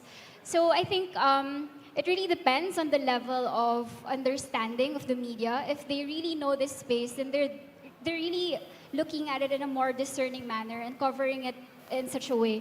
But for those who have their own agenda already, then I think it's also, I guess we can do that extra mile to help change that narrative for them. We do see a lot of sensationalism, a lot of FUD, stands for fear, uncertainty, and doubt, particularly when the market is down. And you guys don't just have crypto and Web3 clients, you've got other industries too. Like, is this unique to crypto, or do you see it everywhere? Like, particularly the way, macro is at the moment. We've got wars going on, all sorts of things. Like, is it just us, or do other people get this too? Definitely not. So I've been working on crisis for the past 5-6 years already. And, no one is immune with issues or crisis. It's not a matter of if, it's a matter of when. So you have to be prepared already. So that's what we tell all of our clients. So if you think your industry is safe from issues or crisis right now, well, in 5 to 10 months, there's a new regulation, there's a social media post, there's a complaint from a customer. So you really don't know anymore when this issue or crisis will happen. So definitely no one is immune to issues right now. What about on social media? Because, I would extend on that. I think in terms of communications, the way these projects are perceived, it is certainly not about traditional media only for crypto. And in fact, as we've seen over the past week, a lot of the biggest stories in the world actually unfold on Twitter. Yeah. It doesn't even, there's no press release, the media finds out from Twitter. So, Potts, I know you're a social media specialist. Can you just explain a little bit about how that is changing communications, and maybe if you have tips as well in terms of what some of the founders here need to be thinking about? Right, correct. All right. So for the Philippines, basically Facebook is built for your family and for your friends. And for Twitter, it's basically made for yourself. So you see accounts that are made just specifically for standing, right? So this is a space wherein you can properly communicate what you need, especially what Marty said earlier, that we need to be prepared on whatever happens, whether if it's good or bad. Do you think, though, I would argue actually that social media, it's kind of bleeding outside our friends and family networks, right? I think a lot of people are getting their news from there. I guess this is a forward-thinking question, but do you think that social media could actually be more dominant some days? In the future, in terms of how these public narratives play out? Versus traditional news? Yeah. I think it goes hand in hand. I think for crypto news, you have this niche following already that understand the blockchain, and you have traditional media wherein it has a better, wider market or wider audience. Yeah, maybe just to add to that, you notice all of the titles, publications, they are on social. And what we notice is that for many Filipinos, when we see stories on social, we don't just read it, we share them. We have different Telegram groups, Viber groups. So it spreads faster because we really want to be able to spread this information to as many people as we can. So yeah, we've noticed that a lot of the issues and crises are really born on social media, and that's where everything happens nowadays, so yeah. Yeah, so I guess we've only got 5 minutes left. Just another one on Twitter though, actually on Facebook, because one of the things that I learned when I first arrived in the Philippines in 2018, my life got a lot easier when I realized that everybody is on Facebook. Yeah. Everything is on Facebook. I couldn't find things on Google. There were no websites for the services I needed. But as soon as I started searching Facebook, it was all there. So like if we've got, say, international people who might be thinking about launching a project in the Philippines, like how important is it to think about Facebook here as part of your strategy? And is it even more important than, say, other places in the world? I think it's still important here, especially since Facebook is actually the #1 platform here. So yeah, everyone is on Facebook here. A lot of people, if they want to look at an establishment or a company, if it's existing, if it actually exists, or if it's credible enough, they either go to Google first, Google the website, and then go to Facebook. So yeah, if you want to start a company here, I think that it's essential to have a Facebook account. Start with Facebook. All right, 2 more questions for you. So back to traditional media. I was hoping you could maybe just give us a little bit of the perspective of a journalist. Like what goes on in a journalist's mind? Because Web3, we already covered this, but it's really hard. You know, it's so many different concepts all rolled into one. Like we just said before, it's crypto, it's NFTs. Now we've even got DAOs. We've got so many different use cases. Sometimes we even just make up words like hodl and waggy and safu, like, you know. and journalists, they're not necessarily covering Web3 and crypto full time. Like they're trying to do all tech or all business or something. So what, you know, maybe some practical advice for founders here if they want to connect with the media better and make sure that their story is heard properly. Maybe I can start. So, hello to our media friends who are here, but a lot of journalists, of course, they churn out 5 to 6 stories in a day. So they hop from one event to another. During the pandemic, when everything was on Zoom, a lot of our media friends, they would be in 2 events at one time. So you have to understand also that if it's a very technical discussion, you have to laymanize everything. So all of these acronyms, they wouldn't know. You live and breathe all of these acronyms, but for them, it's the first time they're hearing it. So we always tell to our clients, please laymanize, tell a story, and that is what hooks. So it should always have a story. There has to be a strong narrative so that the media will be able to understand and pick up your story.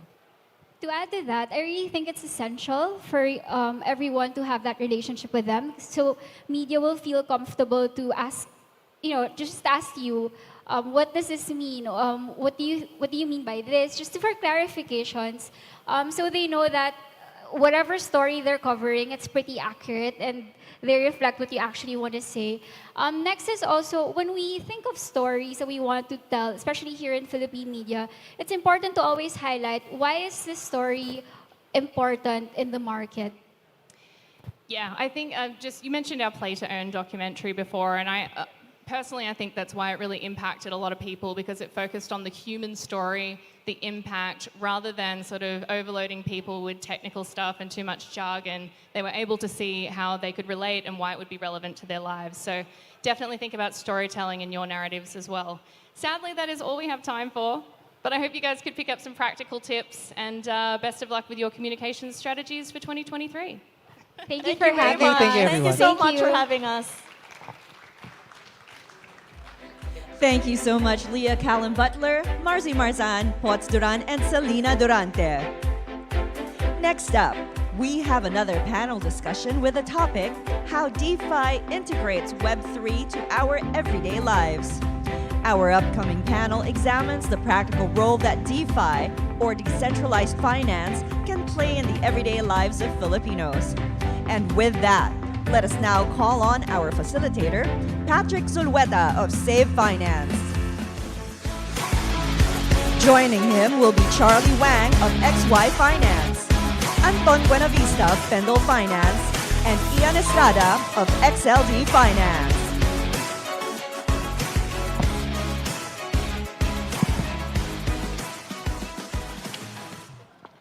All right. Good afternoon, everyone. Hopefully, you're having an insightful yet fun Web3 festival. All right. So, as you can see, I have a few of handsome gentlemen here today. So, take your pick later, ladies. Getting aside.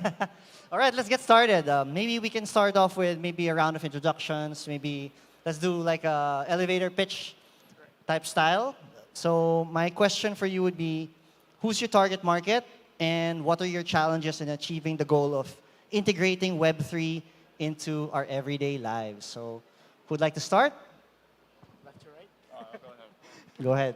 All right, so hello guys, Charlie from XY Finance here. We are a cross-chain bridge and a aggregator. So back to Patrick's questions. The target customer we're looking at will be, first of all, for user, whoever want to do the cross-chain swap and transfer their assets from chain A to chain B. That would be our first priority. Let's say if a customer has some assets on Ethereum, but he want to transfer to, let's say, BNB chain, that would be our first priority for us to complete the task for them. So we're aggregating 260 DEXs at the moment, and it's pretty fast and pretty efficiency. If you have time, we'd love you to have a try.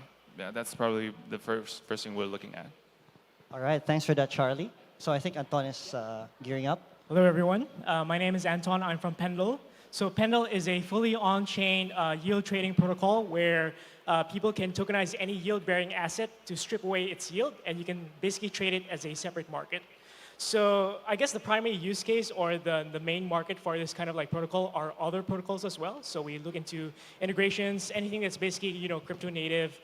In terms of like retail or end users, we look into like users who are looking to buy assets at a steep discount by using Pendle. So yeah, that's I guess the gist of it. Yeah. All right, hey guys, I'm Ian from XLE Finance. I'm building a platform that builds infrastructure that connects protocols and crypto companies to the global financial system. One of what sets us apart from guys like MoonPay, Transact, and Wire is that we actually focus on like hyper-local payment methods. So a lot of the on-ramps and off-ramps are actually covering like credit cards, but we're actually going even deeper by working with mobile wallets. Eventually, we'll have ways to connect with banks and even up to cash pickup. Right, and I feel like it's very, what we're trying to do is, I'm really a believer of decentralized technology, that it can actually provide more efficient financial services to the mass market. And for people to be able to get on that, there needs to be a very easy and very local way for them to go into and participate into their favorite protocol or crypto company.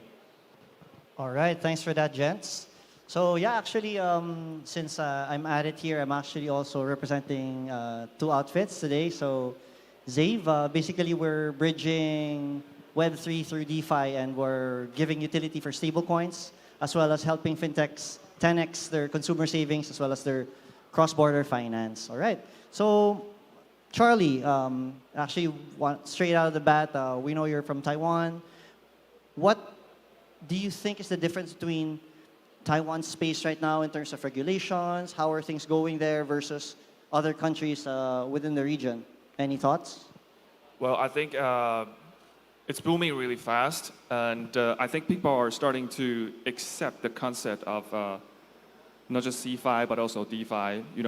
Like a decade ago, probably they've heard of this Web3 concept, but I would say for the last 2 to 3 years, people not only heard of Binance, FTX, lots of central exchanges. They are also taking the concept of moving their assets and holding their access in their own ownerships, which is, the main concept of decentralized.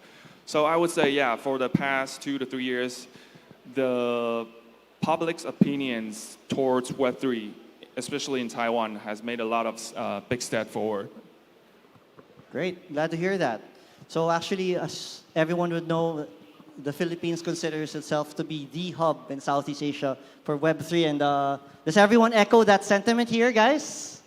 All right, fantastic. Okay, so Anton, for someone who hasn't had any experience in hedging futures, maybe especially token futures, for example, how would you explain the relevance of this importance to a regular, everyday investor or person? Right. So I think the product, right, Pendle, the way it came to be is that during 2020, during DeFi summer, there was a lot of yield opportunities. So everyone is kind of like doing yield farming, liquidity farming, but there wasn't really any avenues where you can hedge risk against those farms. So everyone's kind of like leveraging against all this, tokens out there. But really, you're kind of like also leveraging your risk against those tokens, right? Because you really don't know whether it has a concrete use case or whether it would be there, like in the next month or so.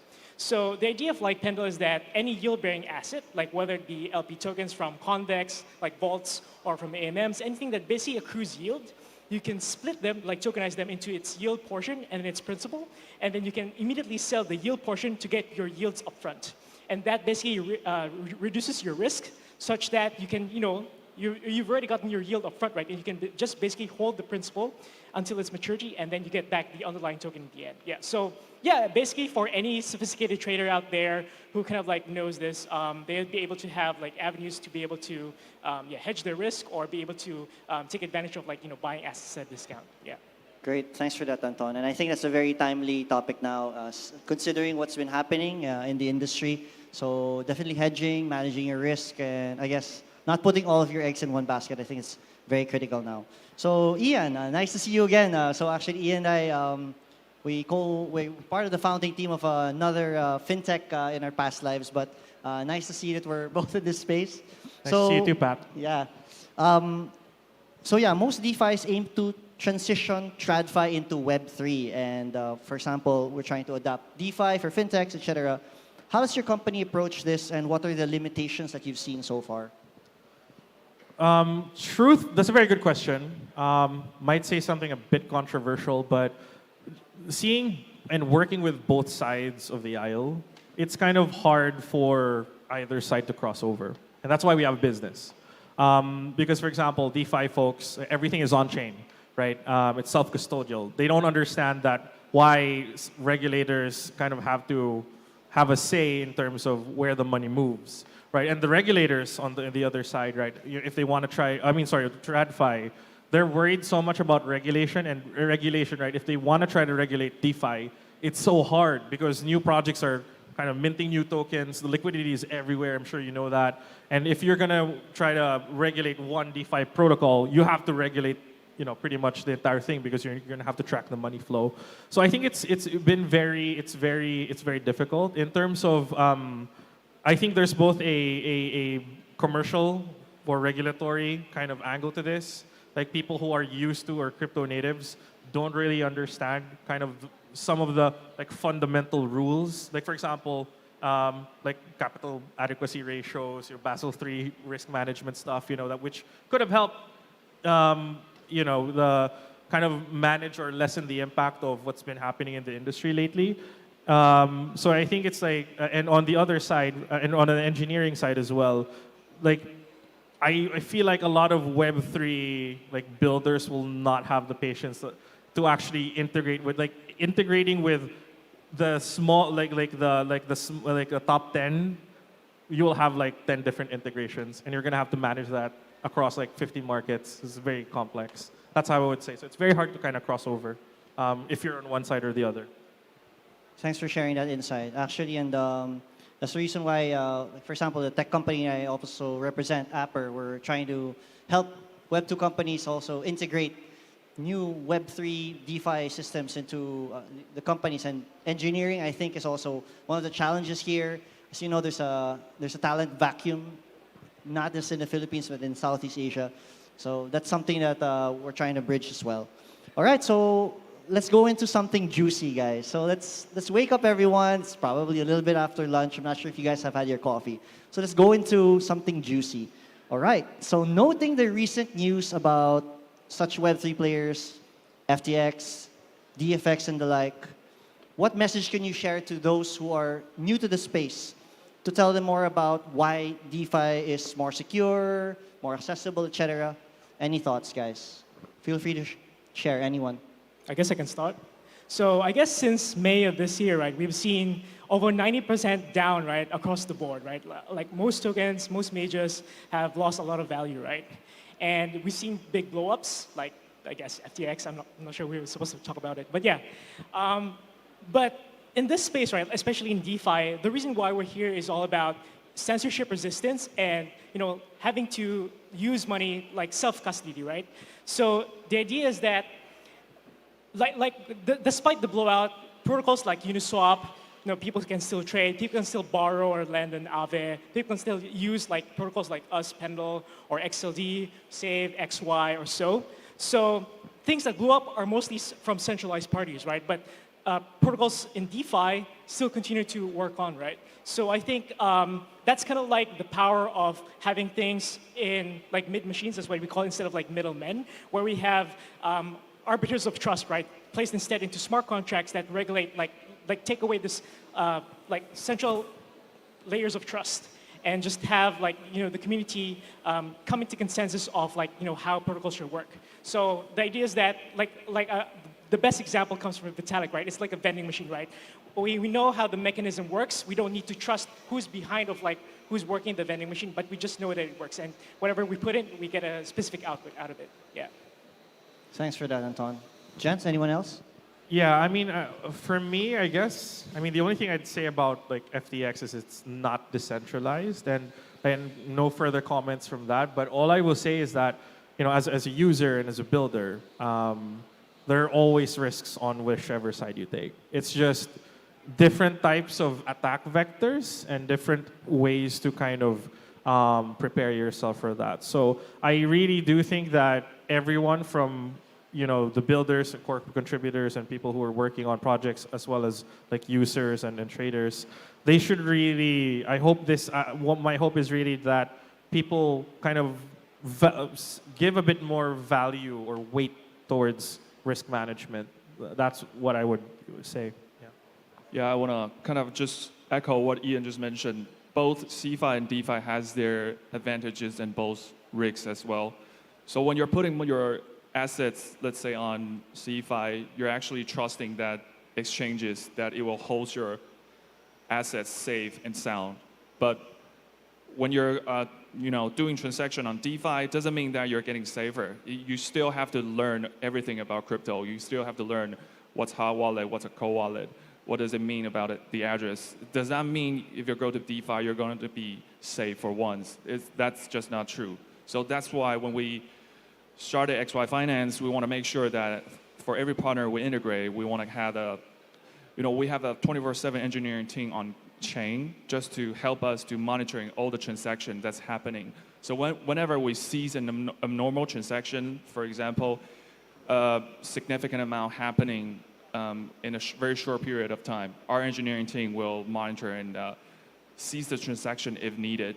So I think all the measures and all the steps that we're trying to take is just to trying to minimize the risk of both DeFi and CeFi.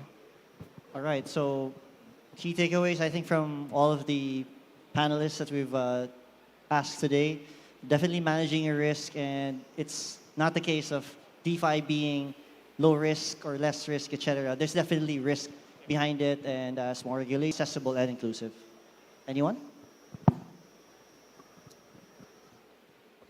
Yeah, so on our side, I think we actually launched a retail product earlier this year. If you were on crypto Twitter and you're playing Axie, I think one of the first tweets was like, "Thank you XLD, I finally was able to buy brand new underwear." So they used their SLP to go to like a Shopee and buy underwear. It was like a meme.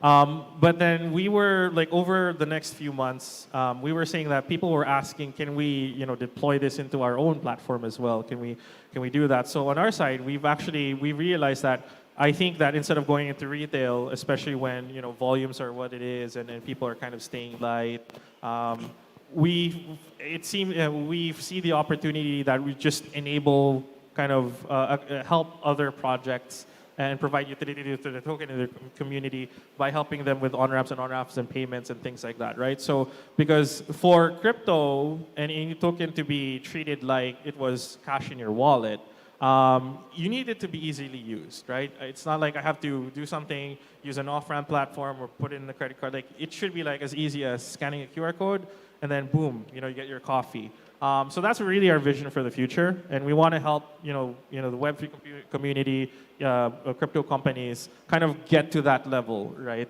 To be really integrated into the user's life, over the next few years. Thanks, Ian. Closing thoughts, Anton? Yeah, I guess I can add to that as well. So for us, our perspective is that we would always offer services that's always in line with what the space wants. So for example, like recently with the boom of NFTs, there's also been a lot of like finance in NFTs, like the fractionalization of NFTs or lending and borrowing of NFTs. So that's an area that we can work with as well, like in terms of like integration with DeFi, right?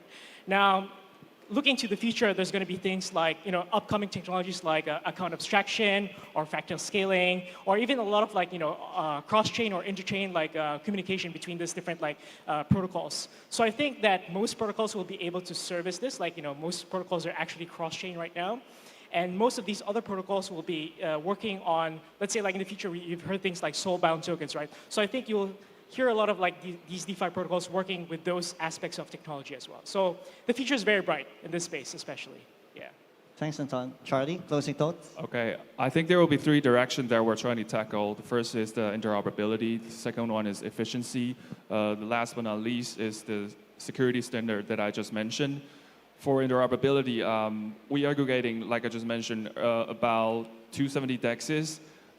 The things we're trying to tackle is always, the first is the price, the second is the efficiency. We're trying to swap the user's token fast and simple, and also definitely safe. So that brings us to the second, which is efficiency.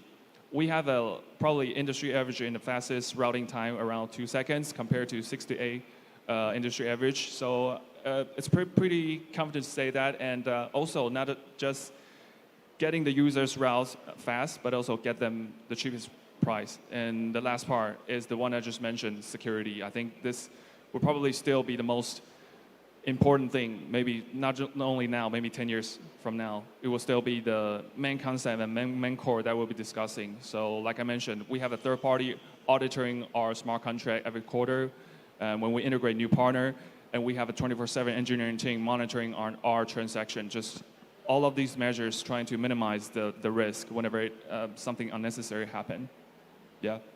All right. Thanks for that, gents, and hope everyone learned a thing or two. Enjoy the rest of the festival, guys. Thanks. Thank you. Thank you so much, Patrick Zulueta, Charlie Wang, Anton Buenavista, and Ian Estrada for that informative discussion. And now we'd like to invite those whose legs might be aching at the back. There are seats available, so we invite you to take them. Following such a great conversation about how Filipinos benefit from DeFi, we turn our attention to NFTs. To learn how we can harness the full potential of NFTs, rather than right-click and saving, we invite Peter Ng, founder of Blockchain Space and convener of the Philippine Web3 Festival, to the stage. Good afternoon. How is everyone? Is everyone still awake? I actually see some people sleeping in the front row. Before we get started, actually, I just want to check, how is the technical competency like out there? Can you put your hands up if you would consider yourself very technical? Okay, I only see very few hands. So we're going to try and keep it quite light and make sure that the things that we talk about are relatable to everyone. A quick introduction to myself. So I'm Peter Ng, founder of Blockchain Space. I'm actually one of the co-organizers of Philippine Web3 Festival together with YGG. So I'm really glad to see so many of you out there. It's amazing to be able to host a conference where you see 2,000 people come, and they're coming to learn about the stuff that you're so passionate about, right? And I've had the pleasure to kind of watch the community grow. I actually tweeted this morning that the last time I saw Jiho in the Philippines was in 2019, and we had a meetup in our co-working space with only about 40 people. And then today we were able to put him in front of 2,000 people. And that's how far we've come. The ecosystem's grown so much, and everyone's really looking at the Philippines right now. Let me welcome up on stage my panel. I don't want to hog the stage, but these guys I'm particularly proud of because these are all Philippines homegrown startups, right? The same as us. We started in the Philippines. These guys started in the Philippines. We all got invested in recently, right? And this is why you should be so excited about the ecosystem right now. This is what we're here to basically share with everyone in the crowd. So without further ado, I'll introduce Renz from Breeder DAO.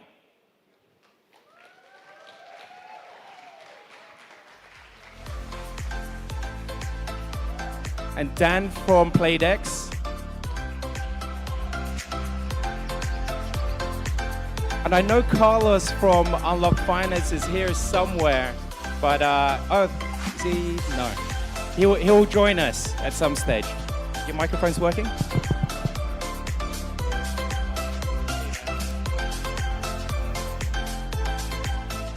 Awesome. So I think it was good that we did that little poll to see like how technical the crowd is, right? Because we don't want to go super technical and then lose everyone, right?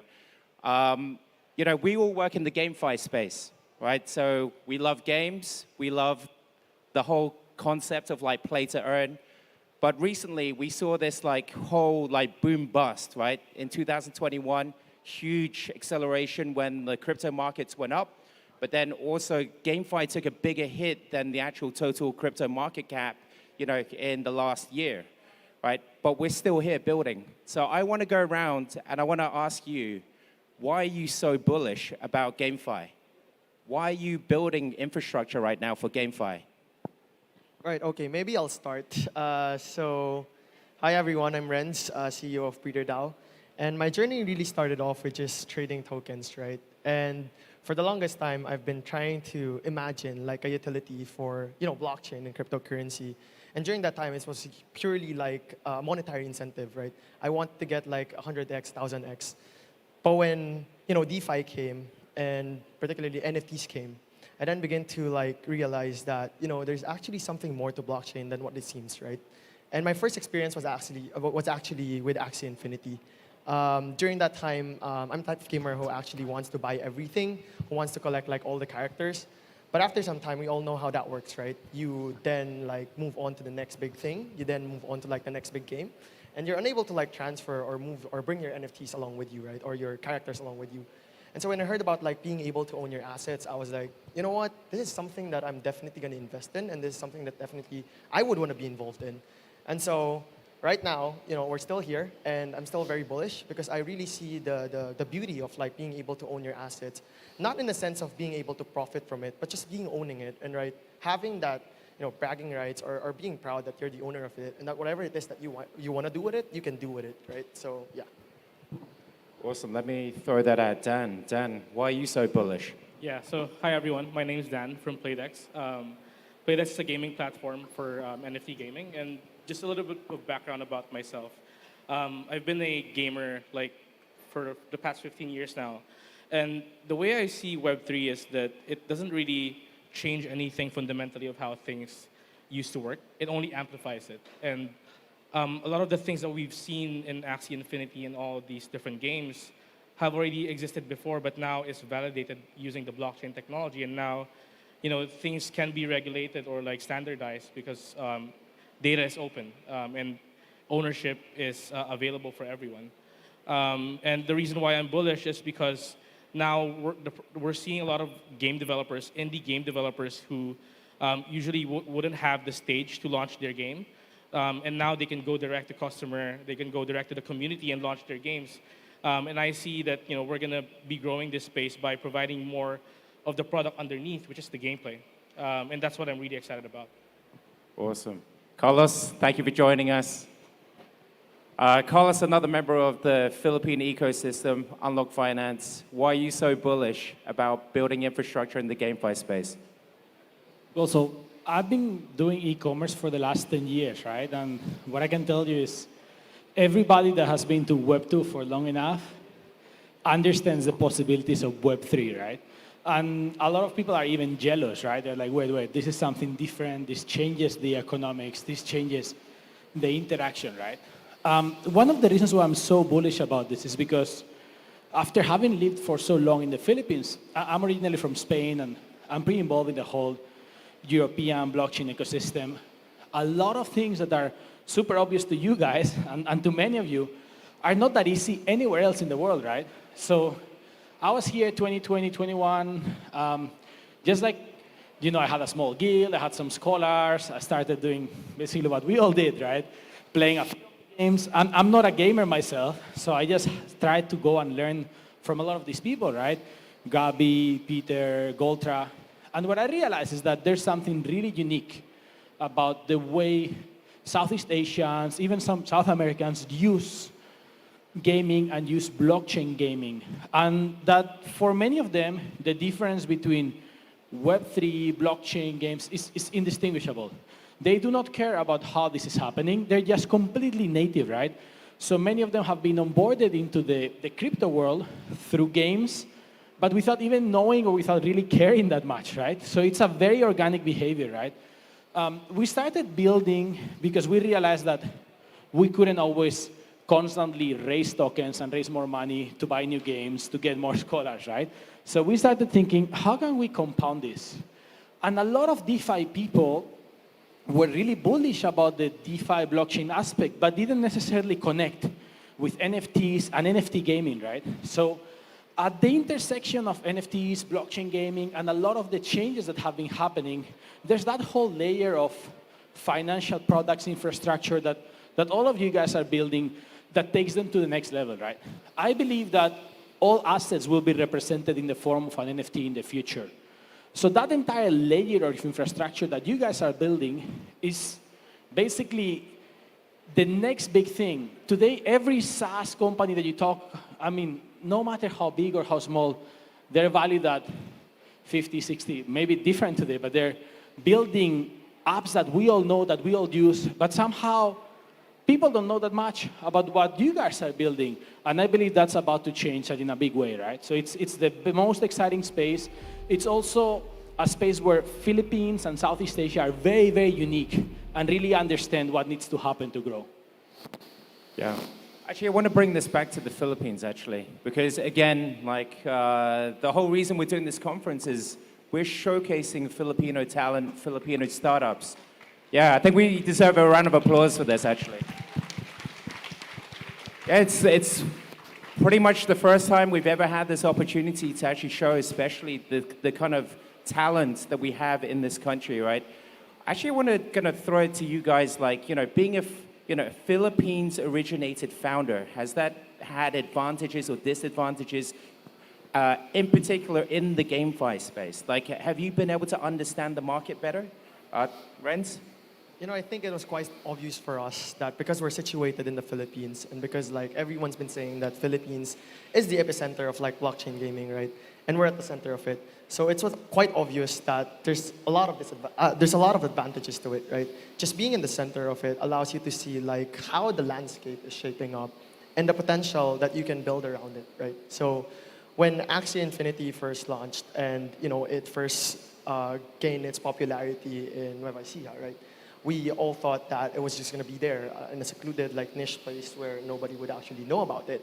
But then it cascaded and grew even in Manila, right? And so, the first guild was actually formed here because then they thought okay, given that there's a lot of people who are playing it, but not enough capital is being poured into it, right? Then there may be a way for us to infuse capital and then allow people to actually play it.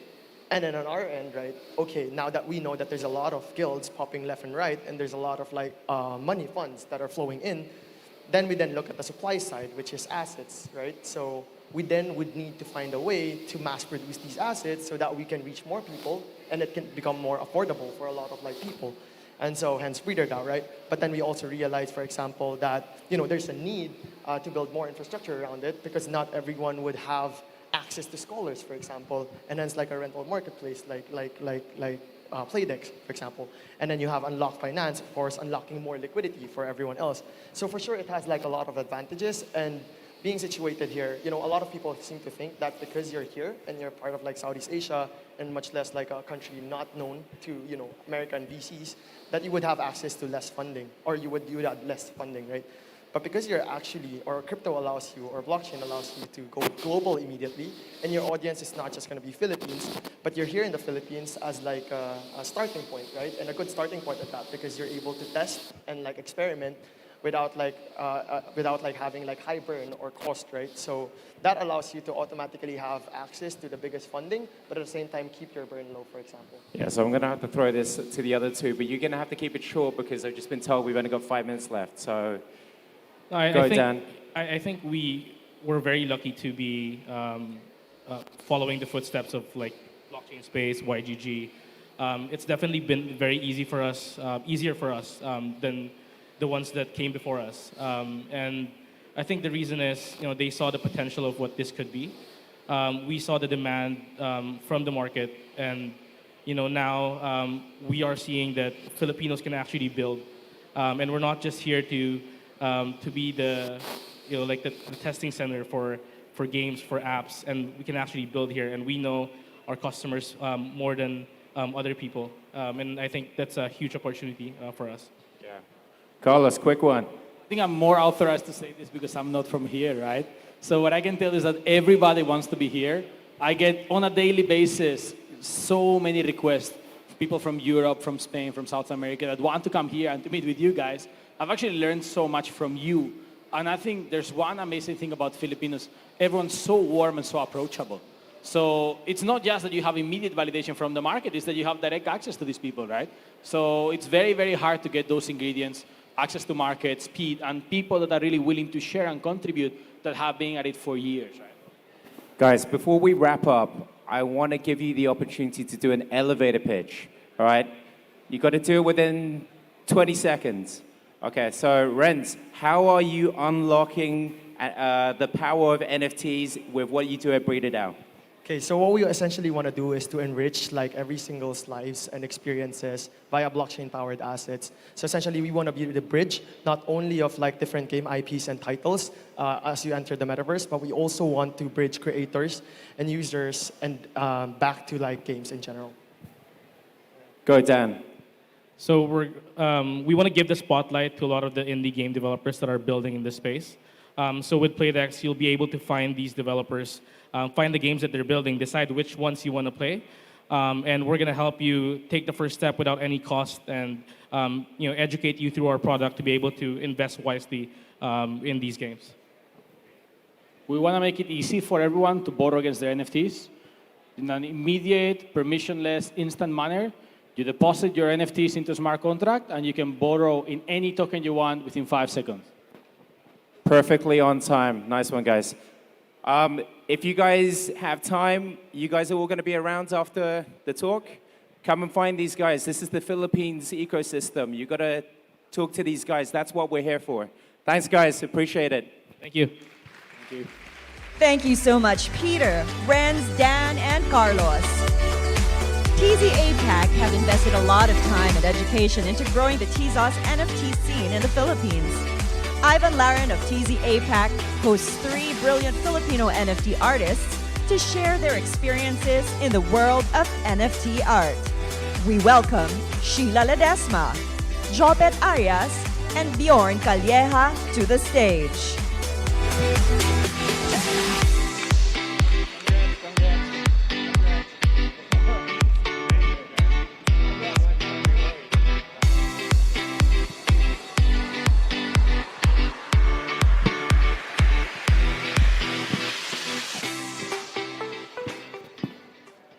Hello.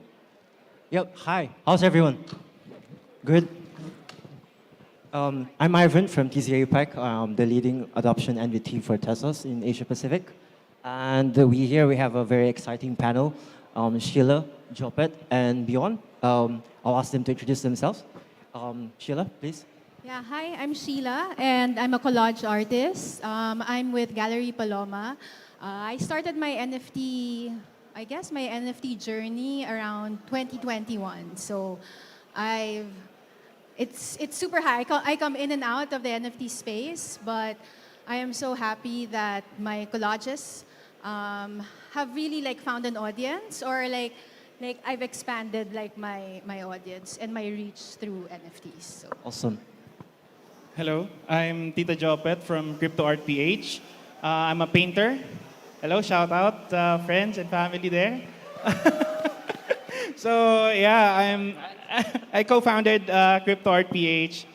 which is group of interdisciplinary Filipino creators. So we're not just visual artists. There are spoken poetry, singers, musicians, and every creator in the band. So yeah, hello. My name is Bjorn Calieja. I'm a painter and a visual artist from Manila, Philippines. I am also the founder of Stupid Avatar Project. So everything I made is on the Tezos blockchains. Awesome. Yeah, I think my first question for you guys is, how about we give our audience an overview of what is the current state of the NFT community in the Philippines at the moment? Sheila? Oh, I think for me, I wouldn't be the best person to answer that. But because I've participated in Kawa, like Crypto Art Week Asia, I found like different communities to tap into. It's through that helped me kind of like find local communities here, like Galeria Paloma, Crypto Art PH, Bitpinas. So these are the ones that kind of like helped me integrate into NFTs or to even like stay in Web3. So we have a really vibrant Filipino artist community here in the Philippines. So at the moment, we created illustrations, paint projects specifically for this event. So it's exhibited right now down there at Galleria Paloma. So join us, and we're exploring different types of technologies, integrating on physical paintings like augmented reality. So you can check my works down there with augmented reality through our Artivive app. So yeah, that's what we do. I think the Filipino artist community here in the Philippines is thriving very well. The community that like the ones, the Crypto Art PH, where a lot of artists are making projects, making a lot of exhibitions with Tito Jopet heading the pack. And there's also a lot of communities that are artist communities that are pushing the boundaries of NFTs, like Verlin Santos and Titik at Sigya, Titik Poetry. Bjorn, you mentioned about communities, and for me, part of my role is actually to help communities as well in Asia Pacific. How important do you think is the role of the NFT communities in helping the NFT art scene in the Philippines?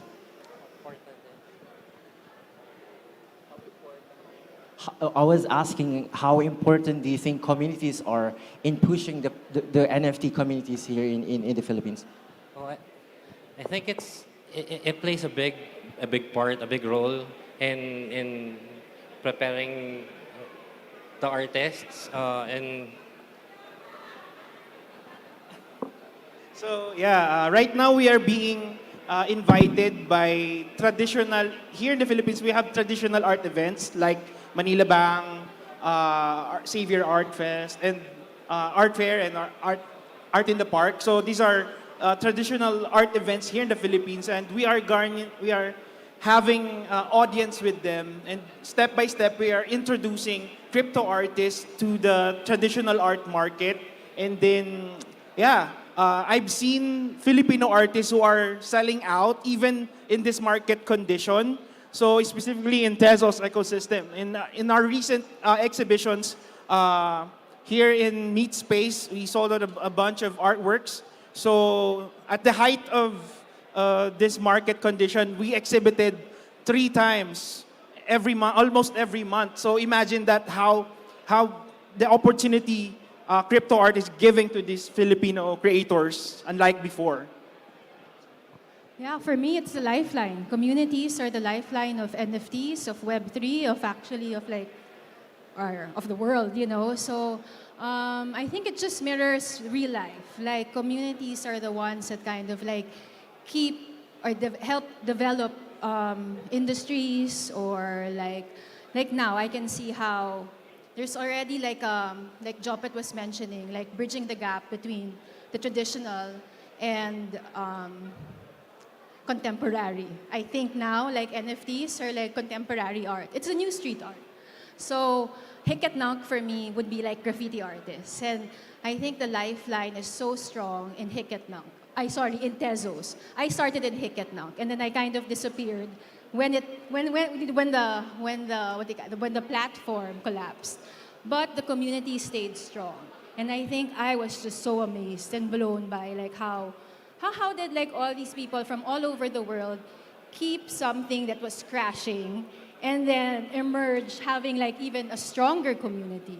And now I'm like, oh, now I want to get back into like Tezos, you know, like what's it like there? You know, you have like big artists like Marina Abramovich like in Tezos, you know, and like really championing bridging the gap of art communities. So I hope there's no difference already like between NFT artists and artists. Like artists, it's artists that are participating in the Web3 landscape. So. Right. I think that's something wonderful about Web3 is that how people help each other to grow and push each other.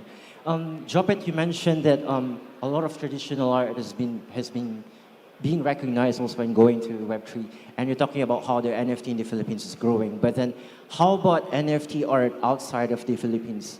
What do you see a lot of projects getting success from the Philippines? Here in the Philippines, we are exposed to our outside artist communities like the Guild. We have Filipino artists who are part of the Guild, Shelly Suneja, and me. So yeah, and recently, Filipino artists are being exhibited outside. I, for one, I had shows in Dubai and South Korea for that.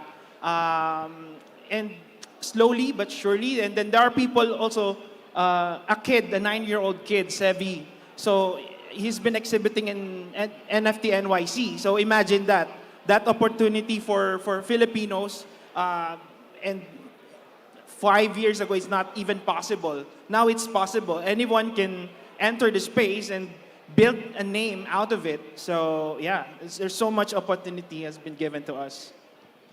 Bjorn, can you hear us? Is okay over there? I think the technology leveled the playing field for a lot of artists. Some digital artists who didn't have any platform to show or market their work were given a chance to compete with practicing fine artists, and also